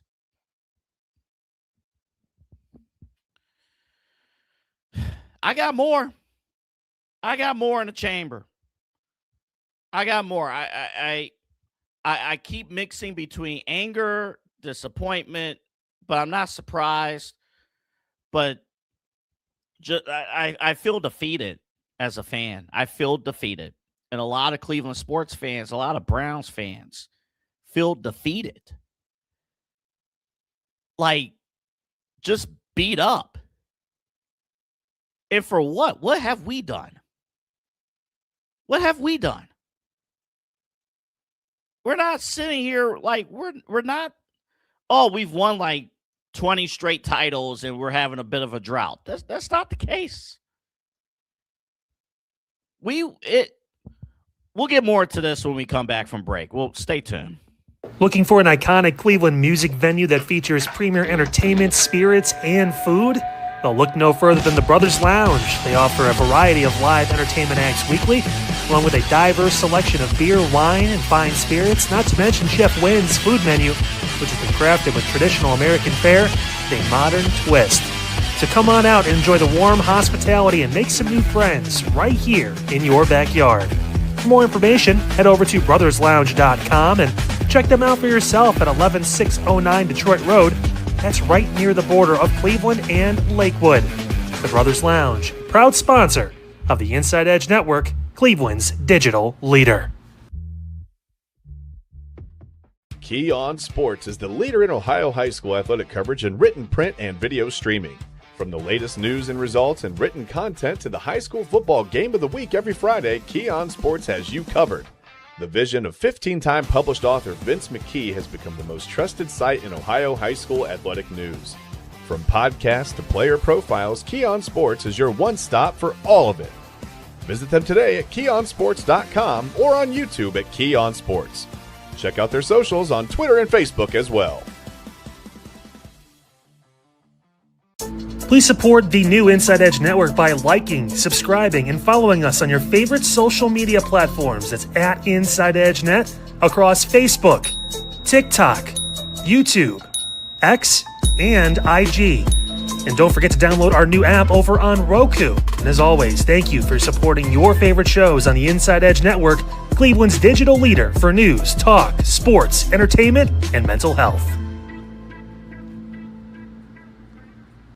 Fanatics isn't just our name, it's who we are. Loyal, passionate fans, dedicated to our favorite teams and to the sports we love. That's why we're honored to be able to offer fans the world's largest collection of official sports apparel and sports jerseys from all leagues, teams, and players you love.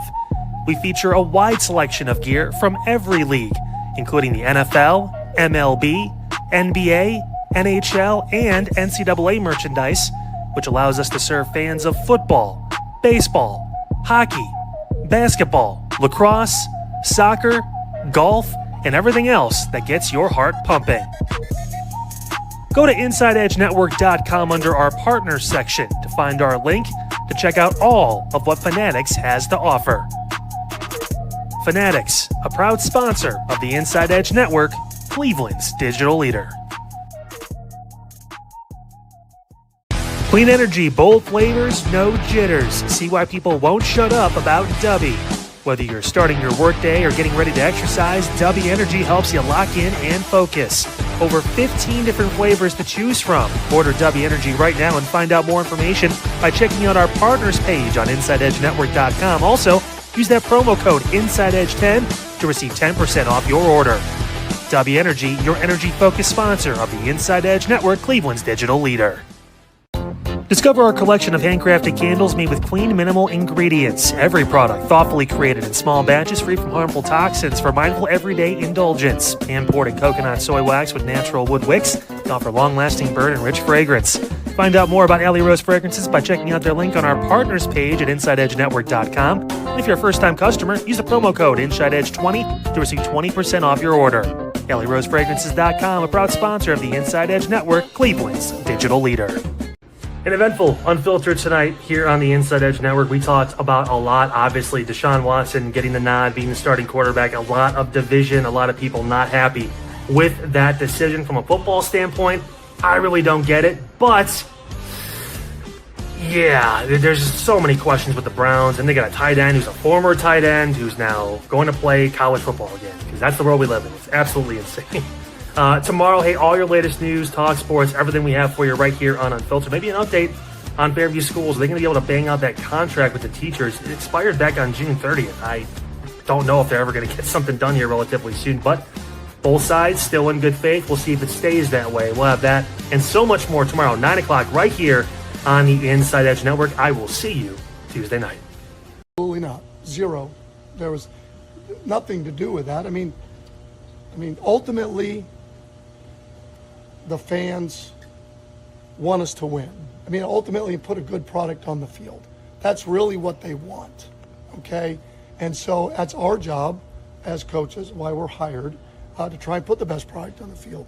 And when we don't, then I understand their frustration. But ultimately, they don't decide who plays. I mean, who would I be if I let someone outside of the building decide who plays? Todd, I know you said.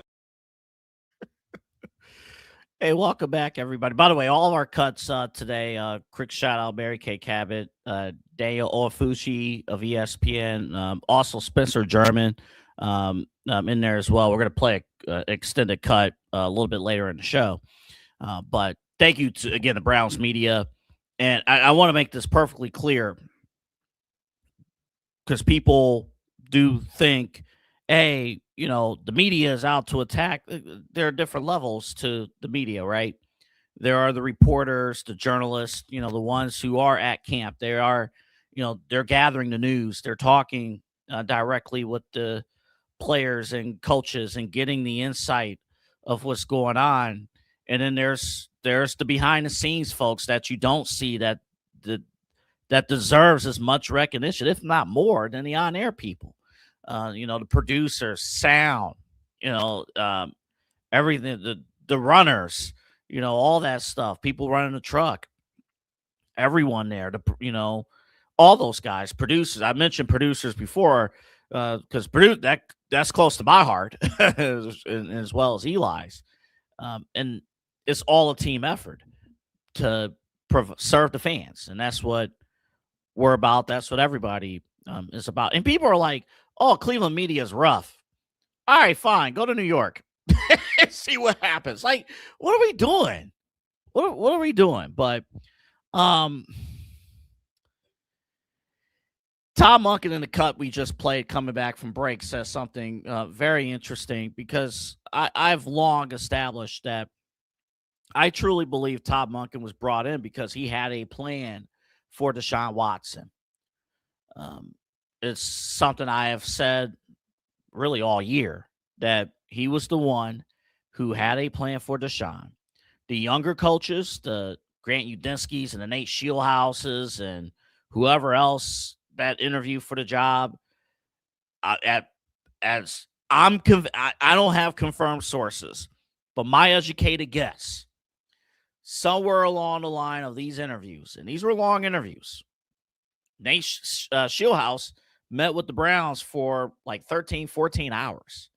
So fine wine, dinner, things like that. And somewhere along the way, hey, what's your plans for Deshaun Watson? No, I'm serious. What's your plan for Deshaun Watson? And they realized Andrew Berry, Jimmy Haslam, the Browns front office, they were serious. And they went, bye-bye. Tom Monken, being 60 years old, him being his only opportunity, and Eli and Chad had a great conversation about this on primetime, and I'll just add on, him being 60 years old, this is his only head coaching opportunity. Now, I don't think if Tom Monken goes 0-16, 0-17, if he chooses to, he'll have a job somewhere in the NFL, because he's a well-respected offensive coordinator, offensive mind. So he'll still, if he chooses to, he'll still have a position job somewhere. Worst case scenario. But at age 60, 59 when he applied, this is his only opportunity to become a head coach. So I love the discussion that Eli and Chad had earlier where, like, maybe you could have stuck around and be that coordinator. Hate to quote Hugh Jackson. Decisions you make in that seat and then the decisions you make when you're in this seat. Most of it, too, is pay. So you get the opportunity to, again, worst case scenario for Todd Monken. I think the way he's looking at this, if it doesn't work, it doesn't work. I don't think overall in the career of Todd Monken, his career, I'm not talking about like reflection here in Cleveland. I'm just talking about career arc. I don't think it will do much damage if this fails. I just don't. I think at best, he saved Deshaun Watson. That won't happen, but that's the best case scenario. If he doesn't, it's just a year. He took a shot. He has head coach on his resume. That's really it. But then he also said F you to Cleveland. Yeah, I'm not laughing anymore. This is not a joke. This is you don't get to just tell us to shut up and dribble. You don't get to tell us to just shut up and accept this. We have 42 quarterbacks on that jersey. Deshaun Watson makes more than any other quarterback in that jersey. And then Deshaun Watson is probably bottom 5 QB since 99 here in Cleveland. Ain't no saving to be had. And now you're going to burn off Shedeur Sanders, who at this point, who cares if he's ready or not? You believe he ain't ready. He ain't the guy. We'll get more into that coming up a little bit later. Let's get Todd Monken 01 set up here, Eli. If you are just joining us here late, you work second shift, welcome on into Midnight Run. Double A here with you. You'll hear from Eli here just momentarily. But Todd Monken, in case you missed it, explaining why Deshaun Watson was named the starter of the Cleveland Browns. Deshaun is going to start against Jacksonville. Took in the full body of work over the course of off-season to training camp to the games, the joint practice, and ultimately felt like to start the season on the road, Deshaun gave us the best chance to move the ball and score points. I mean, that's really what it's about. And felt that way going in the last game, but wasn't sure. And after we talked as a staff and after we re-looked at everything, we're going to go that direction. Is this a week-by-week thing? Or? No, we're not anticipating this being a week-by-week thing. Again, I think Shedeur has done a great job, come a long ways, and we're excited about his future. But this is not a week-to-week decision. I don't anticipate that being the case, but that's what we do. That question is not a quarterback question. It is everybody's position, right? Every single week we have to prove it, right? That's what we do. As pros, we have to prove it every week. It doesn't matter what position. Ultimately, we expect him to play well or we wouldn't be starting him.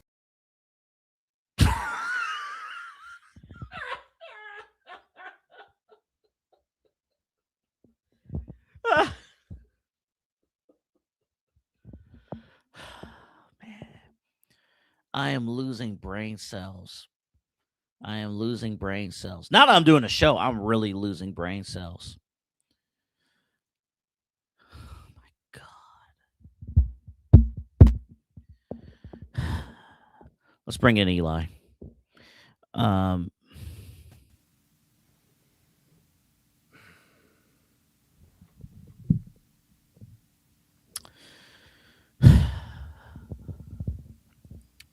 Buddy, I'm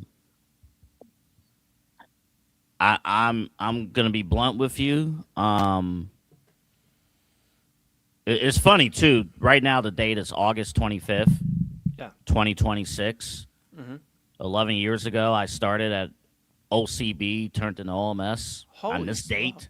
Holy smokes! Yeah. Myself and Robert Zicki, August 25th, 2015. And when I walked through the doors at then Ohio Center for Broadcasting, now Ohio Media School, when I walked in, I didn't think 0-6. I didn't think 1-15, 0-16. The highs of the Baker Mayfield, Jarvis Landry, Hard Knocks era, followed by Odell Beckham and his dad. You're right about that. More on that another time. We have that fall, and then we have to tap in our news background of Deshaun Watson. And Deshaun Watson has been here for half a decade. I didn't know, even as a broadcaster, that we were signing up for all this. Yeah, I mean, I'm not gonna lie, man. I'm a little concerned because I'm the young gun of all this, and I feel like I've got some white hairs in my beard after today. I don't know, and I know that's and when people ask, well, what don't you know about the whole damn thing? Let me be very clear. I was on earlier with Robert Zicki. I'm be so truthfully honest with you and everybody watching. We appreciate all you tuning in all night long and all day long. Thank you. We appreciate you very, very much. With that being said, I was on earlier with Rob, and that was my therapy. Rob sat there and let me do my thing, so I had to repay the favor to Chad Bryan tonight.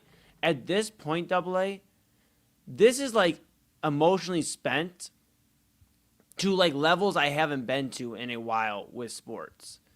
And that's saying something. Me and you walked to the pizza shop at downtown after 2016 World Series Game 7. And we didn't say a single word to each other. And we got in the car, and usually you're jamming the R&B or hip-hop or something, and we're jamming, and nope, radio was off. And we drove home. We didn't say a single word until you dropped me off, said, hey, have a good night, see you tomorrow. That's like a tenth of emotionally spent I am today. Because at least with the Guardians, the Indians at the time, you had hope. This was a team that just went to the World Series. You might have some more momentum in 2017, and at least they've been consistent with playoffs for the most part. I've been emotionally spent at times with the Cavaliers. 2015, when they almost got it done and Kyrie goes down, all that. I get it. There's never been a team that leaves you so emotionally spent for nothing in return like the Cleveland Browns. And that's what it comes down to, Dubs, because I don't know where you start. You've done a fantastic job of already articulating, and everybody on the network has done a great job expressing their opinions, but I think for me, I'm just emotionally spent because we sat here 24 hours ago now at this point and said there was no way that they brought Deshaun Watson back here to be the starting quarterback. Now, I know you've talked about that he was going to be in the competition, but a lot of our opinions changed from that Wednesday to Saturday of last week. And I just don't understand how the Cleveland Browns front office and the ownership looked at Deshaun Watson and said, you know what, you're the guy to go out there and let's rock. Let's rock. I was at the stadium Saturday, AA. 25 to 30% of that stadium was filled. I understand the monsoon of rain. I understand all of that. But this is Cleveland. We'll sit through some rain. You know when you won't sit through some rain? When you know what's coming in the second half. Deshaun Watson and in the third quarter. In fact, and I said this yesterday on Main Event, people were hitting the exits at the end of the third quarter. That's how disgusted they were. How much more can Browns fans take? And I understand we've had conversation. We spoke with Kyle earlier about, Browns fans are sensitive. And you're damn right we are. When you go 0-16, when you go 1-15 the year previously, when you've gone through 42 quarterback changes, all of that, Can I address that real quick? Sure can. It's your show. Every fan base is sensitive. Mm-hmm. Cavalier fans are sensitive. We were sensitive during the Cavaliers playoff run. Right. When things didn't go right. When Game 5 was amazing, and then we got beat down in Game 6. Right. We were sensitive. We didn't go in there and say, we could turn it around in Game 7. No, we had a meltdown on the air, all of us. Right. We had a meltdown on the air, and so did the fans. Right. Sports is a sensitive arena. That's why the SEC. Mm-hmm. You got Lane. I know Lane Kiffin's in the news and stuff, but from the outside looking in, there was no reason for LSU to move on from Brian Kelly.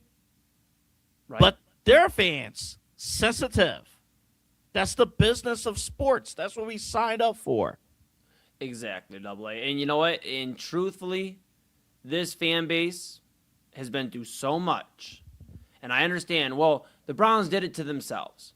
The fans did not do this. Let's be very clear. Because that's what we're addressing right now, is the fan base in all this nonsense that has gone on since 1999. The fan base didn't choose to bring in 42 different quarterbacks. That falls on the front offices at the time and even currently and ownership. It falls on the learners from the past and it falls on the Haslam's currently.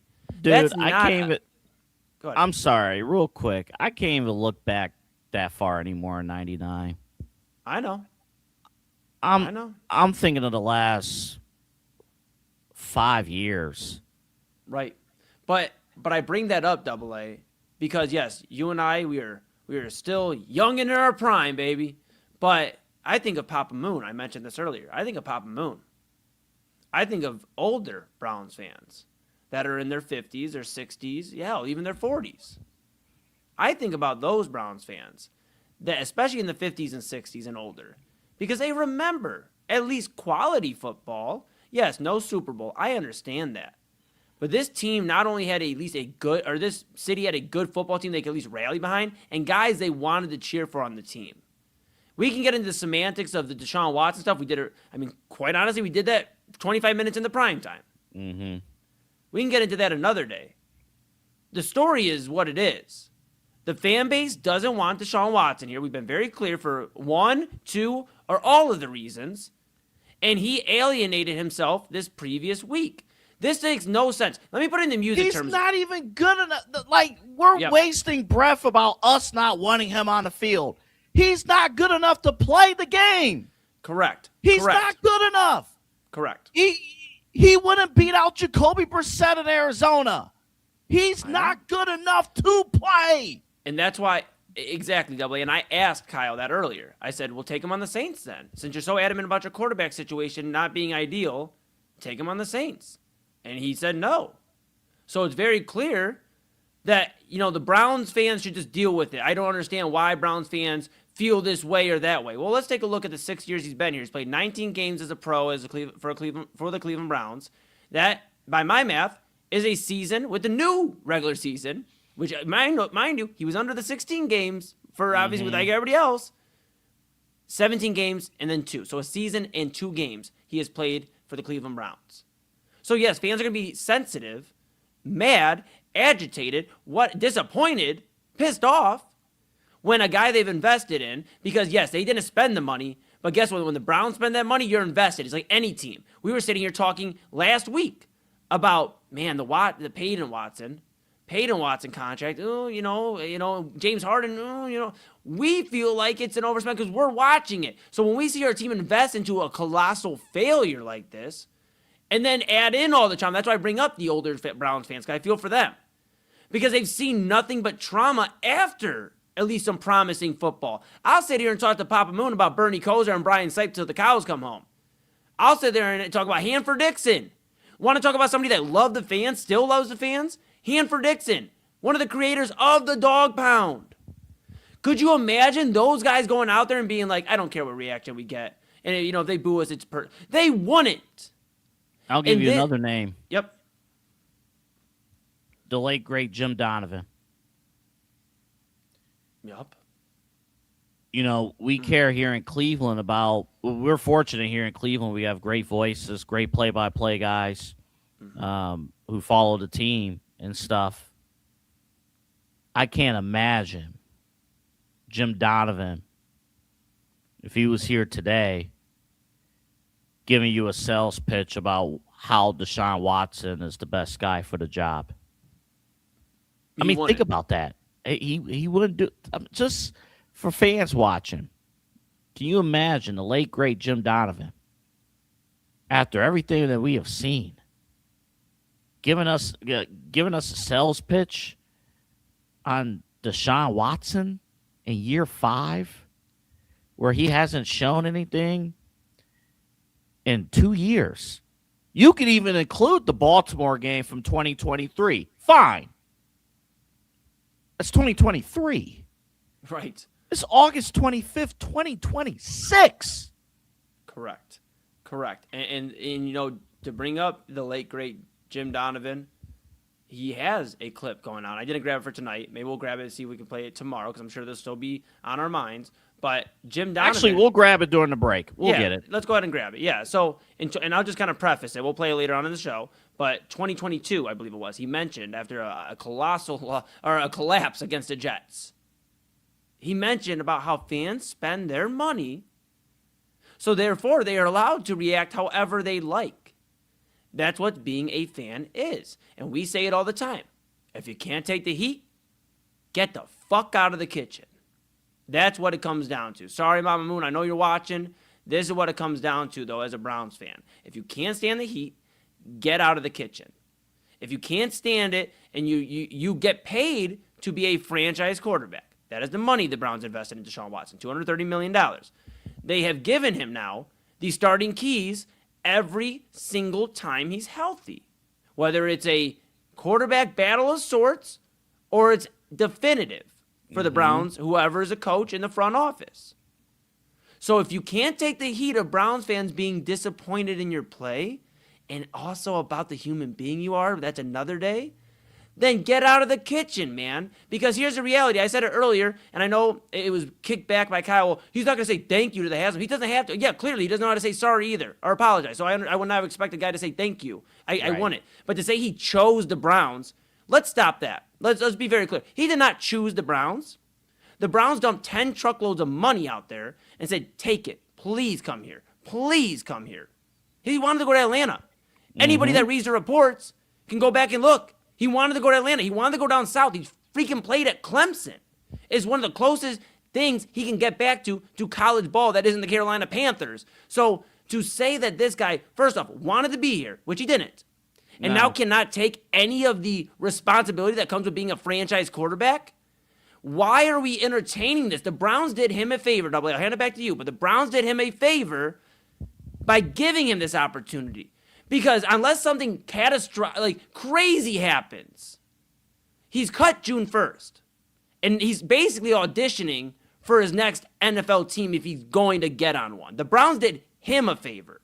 And they're enabling him. And they gave a big middle finger, two of them, to the fan base while doing so. They all did. Correct. And they all did.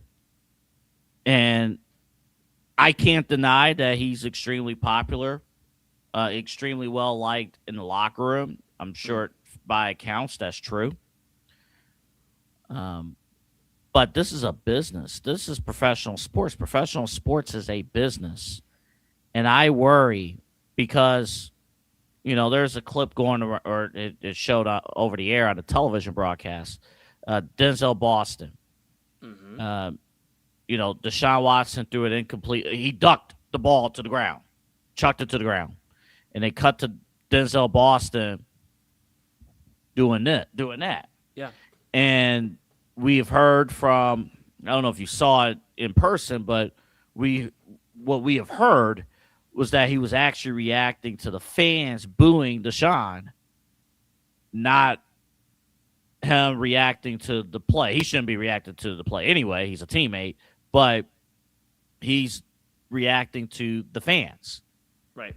And what in the world has happened in 2026 where businesses and athletes and coaches and ownership of sports, the toy box department, the toy box of life, right? What happened to them even pretending to care about their consumers, about their fans, the ones who are spending the money? I hope we get that Jim Donovan clip in there too, because I think I think that's important. Let me say this real quick because we're late.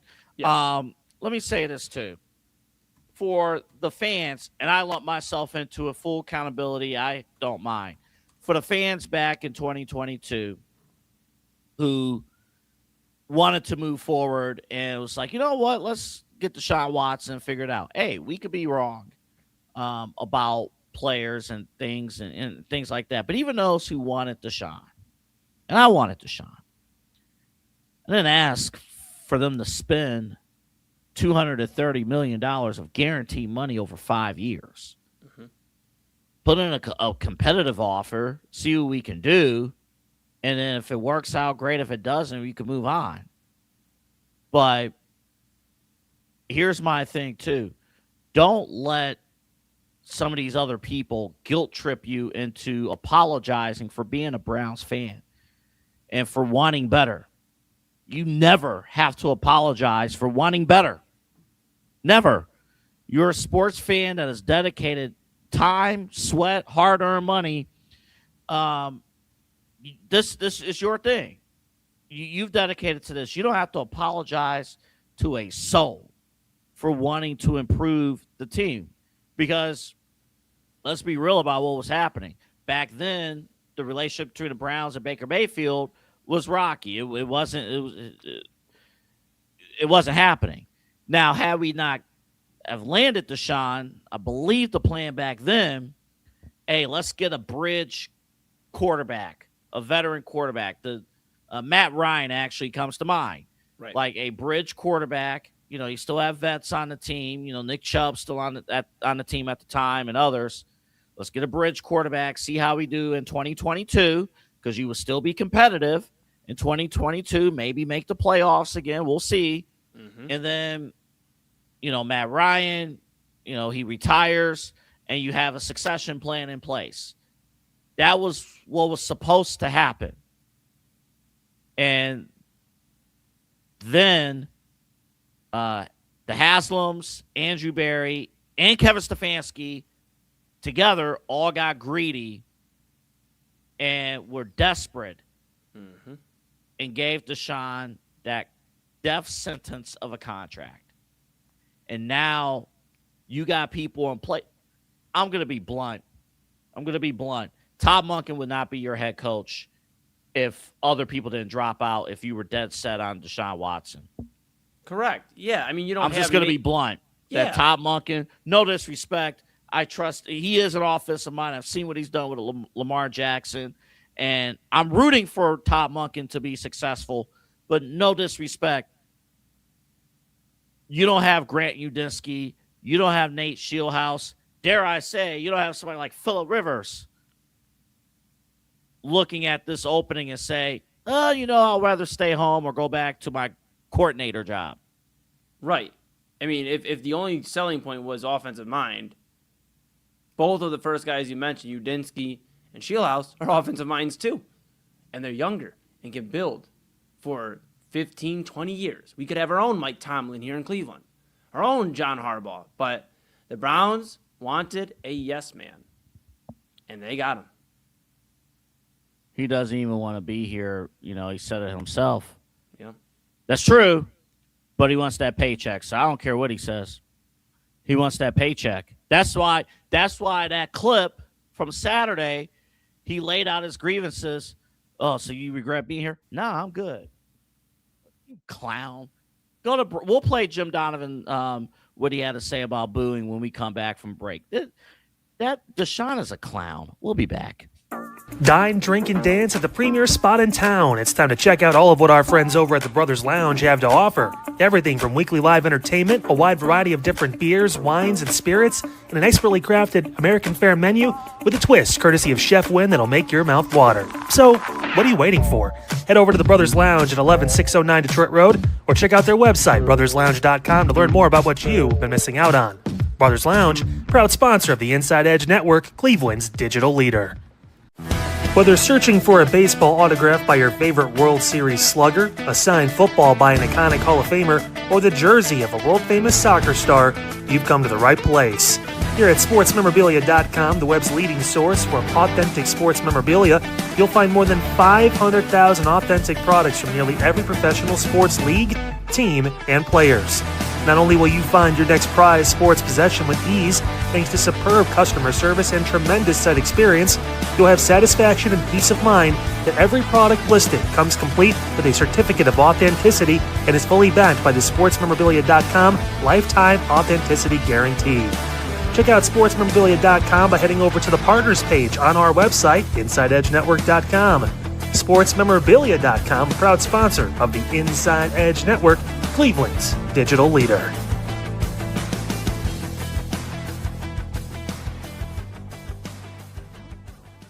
Discover our collection of handcrafted body mists made with clean, minimal ingredients. They offer a natural alternative to synthetic fragrances, perfect for sensitive skin and those seeking clean, mindful self-care, and the perfect gift for you and your special someone. Learn more about all Ellie Rose Fragrances has to offer right now by clicking the link on our partner page at InsideEdgeNetwork.com. First-time customers use that promo code InsideEdge20 to receive 20% off your order. EllieRoseFragrances.com, a proud sponsor of the Inside Edge Network, Cleveland's digital leader. Monster Moments Photography is a husband and wife wedding photography team based in Cleveland, owned and operated by Inside Edge Network's very own Ryan Mosser and his wife Hallie.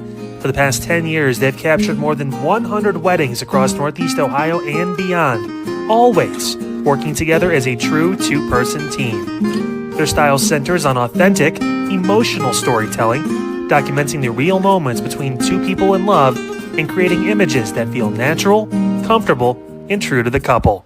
Rooted in Northeast Ohio, but inspired by their travels, Ryan and Hallie bring a warm, personal approach to every wedding day. Their work blends experience, consistency, and a genuine passion for helping couples relive their best day through timeless photography. Learn more by checking out Monster Moments Photography's link on our partners page at the InsideEdgeNetwork.com website.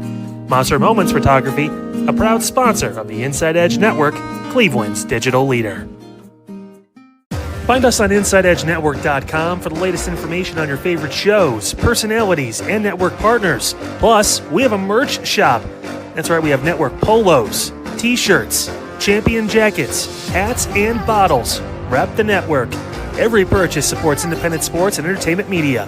Thank you for your support from all of us here at the Inside Edge Network, Cleveland's digital leader for news, talk, sports, entertainment, and mental health.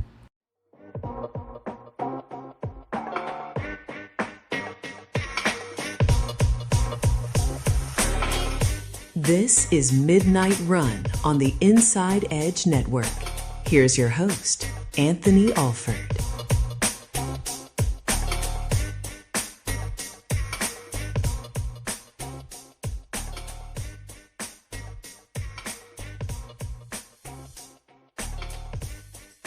All right, folks, we're going to play the Jim Donovan clip here in just a few moments. Folks, it's been a stressful day. I didn't shave. I have laundry still laying in my bed I got to take care of after the show, which I'm not excited about. But if you're stressed, it's like, man, I'm exhausted. Like, what is going on? Go to the Brothers Lounge. It's okay. Go to the Brothers Lounge. They're going to take care of you. Open mic night. I think open mic night is actually tomorrow night, Tuesday. So check that out. A lot of great music, a lot of great concerts and stuff going on at the Brothers Lounge. Great food, maybe from Chef Wynn. Maybe you're thinking about great drinks right now. Drink responsibly. That's our tip. But the Brothers Lounge, you see the address, 11609 Detroit Avenue in Cleveland, Ohio. All you got to do, basically, Interstate 90, the West 117th exit, just drive up to Detroit.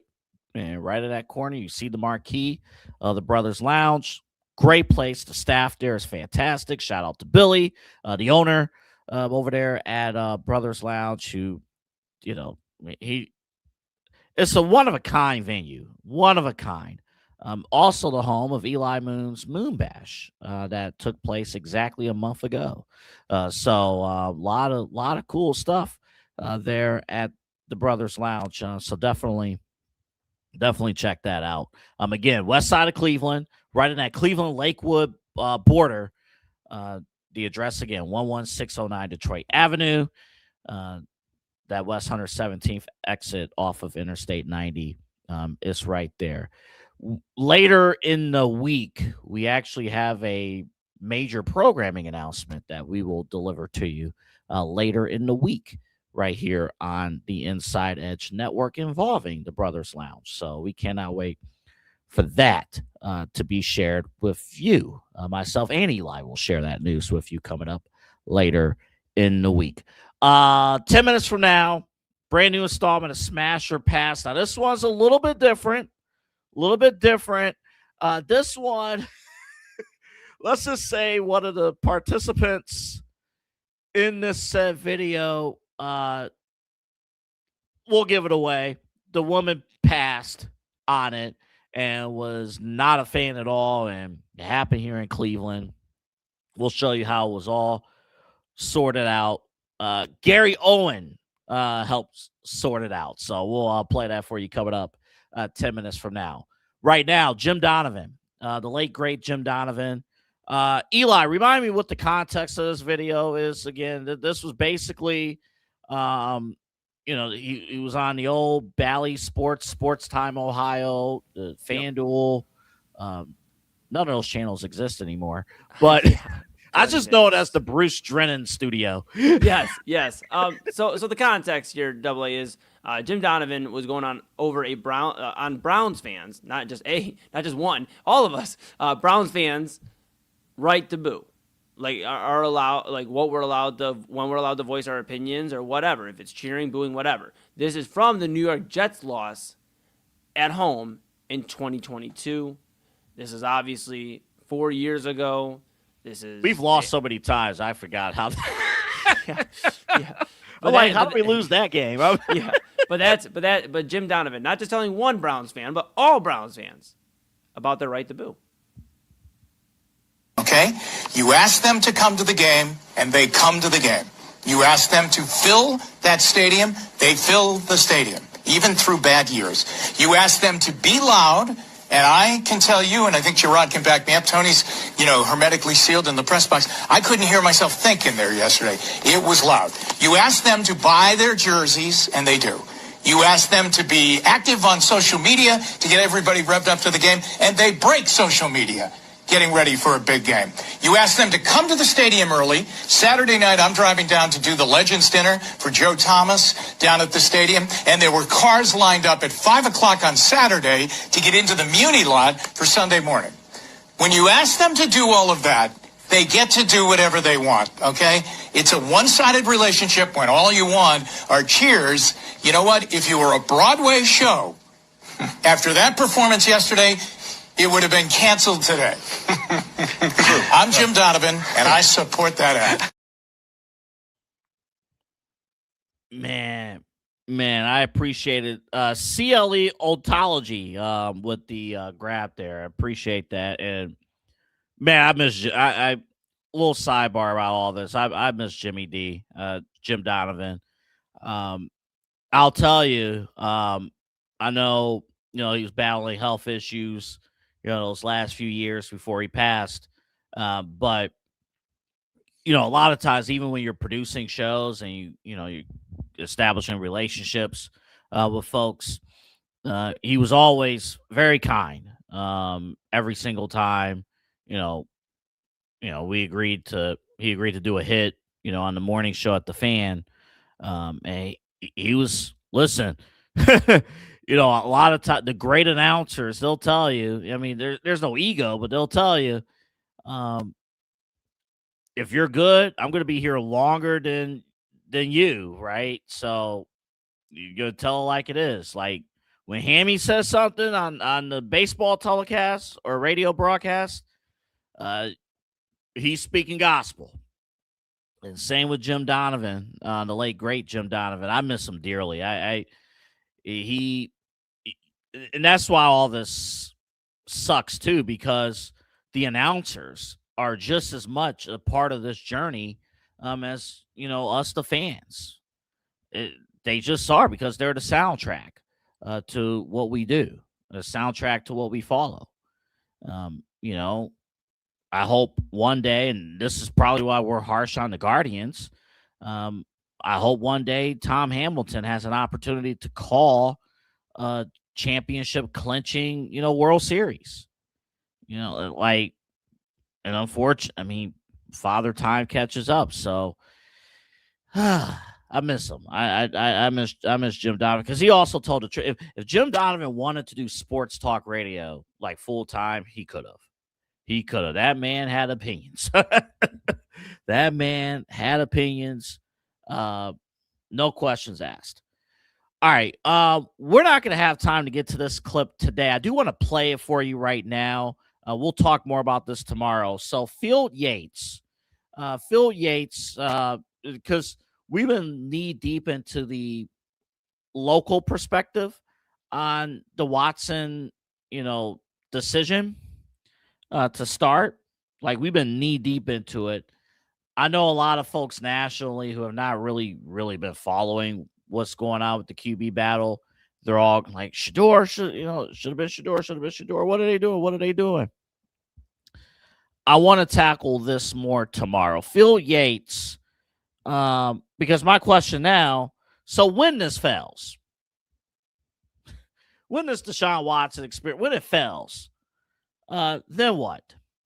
Is it Shedeur Sanders time, or do you move on to 2027? Here's Phil Yates on ESPN reacting to that question.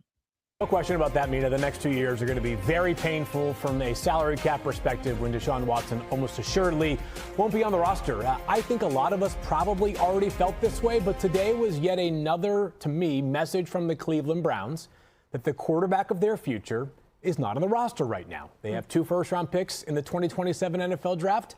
That's probably when they will acquire their quarterback of the future. And I know that Shedeur Sanders fans are a very passionate bunch and probably feel like he is or can be the answer for Cleveland. If the Browns felt that way, he'd be starting from the very beginning of the season. Because if you believe in enough in a player to be your QB1 of the future, you're going to believe in enough in that player to start week 1. I read this as the Browns are going to let Deshaun Watson start the season. At some point, we're all going to realize the clock has reached midnight on him as the Browns starting quarterback. There will be a lot less pressure on Shedeur Sanders because you've already seen what Deshaun Watson brings to the table. And then Shedeur Sanders will play the rest of the year because for a young quarterback, those reps are valuable. And figuring out what level of quarterback can be in the NFL. Right now, they're telling us it's not a high-level starter. So that was Phil Yates over at ESPN. I agree with the second part of the video that, it'll be Deshaun until the clock. The clock has been struck midnight. We're so far to after hours with Deshaun, and the lights have been on for a long time. Hold on, y'all. Look at that. Look at that. Live on Midnight Run. Finally, something went right today. Hold on. All right, back to programming. Tomorrow we discussed Shedeur Sanders because we didn't get to the Shedeur Sanders part of this conversation. Is the door slammed shut on Shedeur Sanders? What is next for Shedeur Sanders? We'll talk about that element of it. I want to give us some time.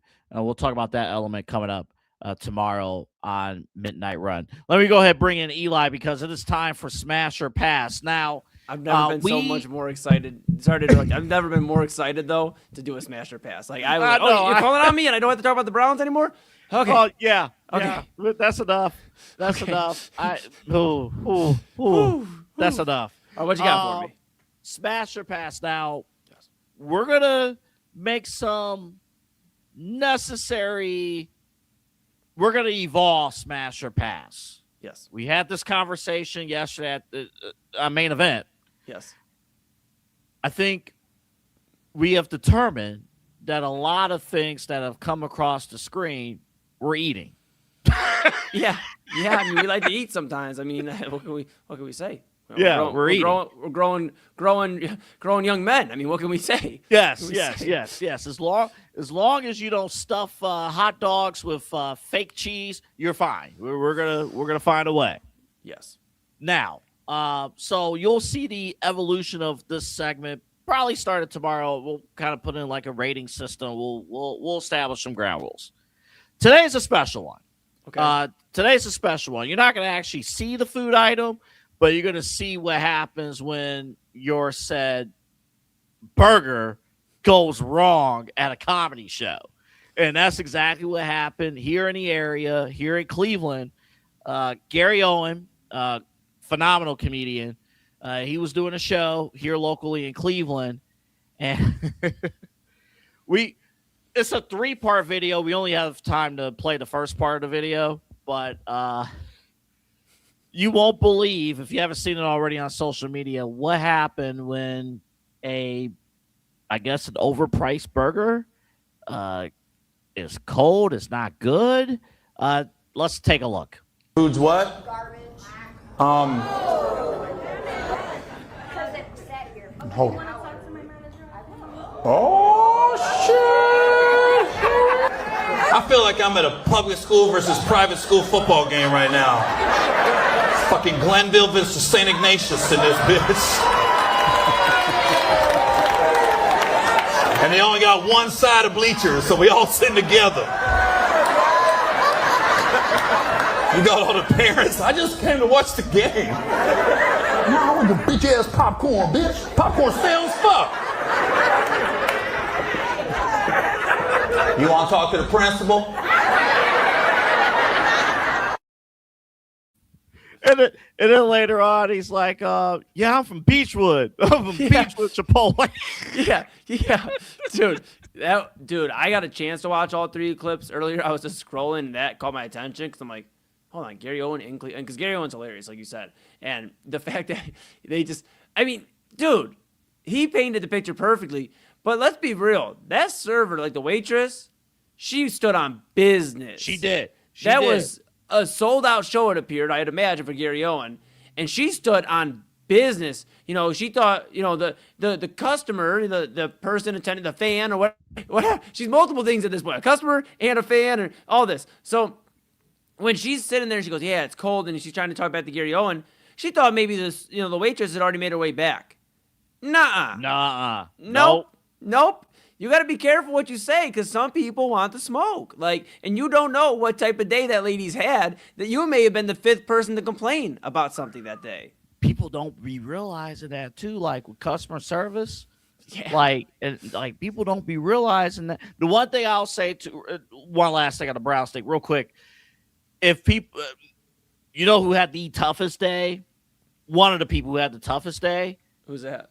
Imagine working in the ticket office for the Cleveland Browns. You're trying to sell PSLs and stuff, and you got to hear from fans, and you're sitting there, and you're like, I'm not the one who started the show. I'm just trying to sell tickets. Yeah, those poor people, man. They didn't deserve it. They really did not, voice their opinions like others did, where they're driving past Berea and yelling. I guess that's a little bit better than calling the guy who's just trying to make a living for his family. Yeah, I'm just going to say this. If I lived on the west side, I probably would have driven by and said my piece and then moved on. But back to this video. Yes. First off, I have a question. Was this waitress? Did she have an apron or anything? Notice how quickly she went. Let's play probably the first 15 seconds of this video again. Just watch it play out. Take a look again. Food's what? Garbage. Hold on. Oh, shit! I feel like I'm muted. We're both muted. Hold on. Oh, there. I got it. We're back. Within the 8 seconds in, you want to talk to my manager? Yeah. 8 seconds in. And then the lady goes, yeah, I do actually. And she thought maybe the waitress would have been like, okay, whatever. She's like, okay, come on. You want to go talk? Let's go talk. And Gary Owen was saying some funny stuff later on about how, they're probably back in I think he said, maybe it was the comments. Somebody said that they'd be back in the kitchen working on the burgers, the manager. Oh yeah, you got something to say to me? I run this place. I run this kitchen. That. Oh my he did goodness. Say that. The funniest thing with sport, with high school sports, sometimes, not often, but sometimes you pull up at a stadium where there's only one side. There's only one bleacher. Yes. And that's it. Yes. And things are happening, and you're looking at the other side. Yeah. Yup. Look at you. You just look over there look at you. Look at you. You make me sick. Yeah, and I'll be honest. We didn't play all 3 clips. That entire interaction had a lot going on because the lady dancing, and Gary Owen starts talking to her and about $30. And if you didn't see the clip, I'll leave it because we have people listening that may not want to hear some of the words Gary Owen said. But my goodness, that was unhinged, absolutely unhinged. And you know what? I just think he's probably one of the on a comedian note.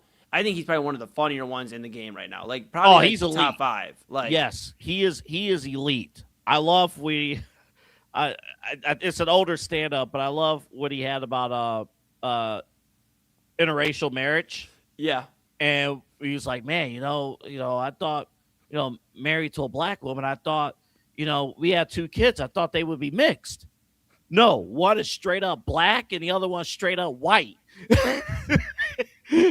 And he's like, I'm more concerned. Like, he's like, I gotta, and he's like, they act according to the race. Like, it's so funny, man. It's so funny. It's good stuff, man. All right, folks. I ain't gonna hit you with an overrun. The show's over. I'm exhausted. Yeah. Oh my goodness. Dude. There will be no overrun today. I didn't even shave for the show today. I'm dude. I had somebody in the comments I think earlier, and like we love all of our listeners, our watchers, our viewers. We appreciate you because there literally would be no us without you. So thank you. Of course. Thank you. Seriously, thank you. But I had somebody call out my beard earlier today. They're like, man, this dude needs to shave his beard to look presentable. I was like, look, I've been doing all right since September. I can't lie to you. And look, it is time for a haircut. But when you have to cover Cleveland Browns football for weeks now, and it's this is what happens to the beard. It gets a little disheveled. I got a barber lined up. You know what? I noted it, though. I appreciate the comment. Beard is getting a little long. We'll get a cut. But my goodness. No, we appreciate all of you. Like, subscribe, follow at InsideEdge Net if you haven't already. If it's your first time, hello. If you've been here before, welcome back. Make sure you like, subscribe, follow at InsideEdge Net. That keeps you locked in, of course, across all the socials, YouTube, X, Facebook, Instagram, TikTok, Twitch. You can smash that notification bell. We definitely suggest you do, because every night we're here doing this. If you started with us at 8 o'clock for the Daily Spiral, man, have you had a lot of fun. I mean, it's been a little bit more of a stressful show. We don't always have this much stress. The Daily Spiral, Autumn Chisholm, on Filter with Kyle Cornell at 9 p.m., 10 p.m. Inside Edge Primetime, Chad and myself, and then Double A, 11:30 to 1. Monday through Friday, great program week long as well. Weekly programming, Real Talk with Pop Moon. Of course, we have Voice of the Land so much at Inside Edge Net, and you can read about all the personalities at InsideEdgeNetwork.com. And the Side Hustle Wrestling Podcast. We got you. We'll leave you with good news. Yes. The Cleveland Guardians won tonight. They beat the Los Angeles Angels 4-2. Heck yeah. You want to take a guess who had a home run for the Guardians? I think you have 9 options, but you want to take a guess? Joe Adele? No, he had a hit. Okay. Think of any obvious name, and the answer would be no. Okay. Was it Petey Halpin again? Austin Hedges. Hey, come on, man. Edgy, man. Edgy. Hey, I got to tell you this before we get out of here. No overrun tonight. You mentioned Side Hustle Wrestling Podcast. Of course, you and Kyle do a great job. That's Fridays here on the Inside Edge Network, Friday mornings. My question is Solo Sikoa the coolest babyface we've had in the last 5 years? He's up there. Okay. He's up there. That's my I got to question. send you, Eli, after when we get off the air, I got to send you, I don't know if I have already, someone on social media. I think his name is V on social media. Yeah. He linked, Solo's thing now is pew, pew. Yes. He linked a song with that video. And it's now one of my top songs now. Yeah, you got to send it to me. I'm going to send it to you. For those who are curious, I mean, you're listening, you want to know. Yeah. It's called Spin Back by Scooty Wop. The song, I wish we could play it out here, but we can't, obviously. Yeah. Copyright. Yeah. The song, did not know this until I kept playing it, is a gospel rap song. Wow. I'm going to have to show that to Papa Moon. Papa Moon would probably rock with it too. Yeah. Okay. I'll show it to. Actually, if you follow me on my Twitter, Anthony Alfred 92, I'll retweet it as well. It'll be there. But yeah, dude. Yeah, Solo. Solo's that dude. I gotta watch Raw. I didn't realize Raw started at 6 o'clock tonight. I told that to Kyle. I'm like, it started at 6. I know, dude. Obviously I was blessed. We had a legal formation earlier tonight. I got to step out before I got back on the area. I was over at headquarters here in Cleveland. It's a great venue, real cool spot. So I went over there, kicked it, got to hear some of the open mic, and just great music. Got to talk to some great people, and got back here for prime time. And here we are, Double A. Real quick, and then we're done. Yes. Friday, wrestling is here in Cleveland. It's a SmackDown Raw double taping. Here's a note. Remember, the show tonight was also double taping from Ottawa. The SmackDown that was taped tonight is going to air Friday. Copy. So if you call, I always do this for wrestling events. If I go to a wrestling event, hey, you see me on TV, you're not going to, the shows that are going to be taped on Friday from Cleveland will air next week. Wow.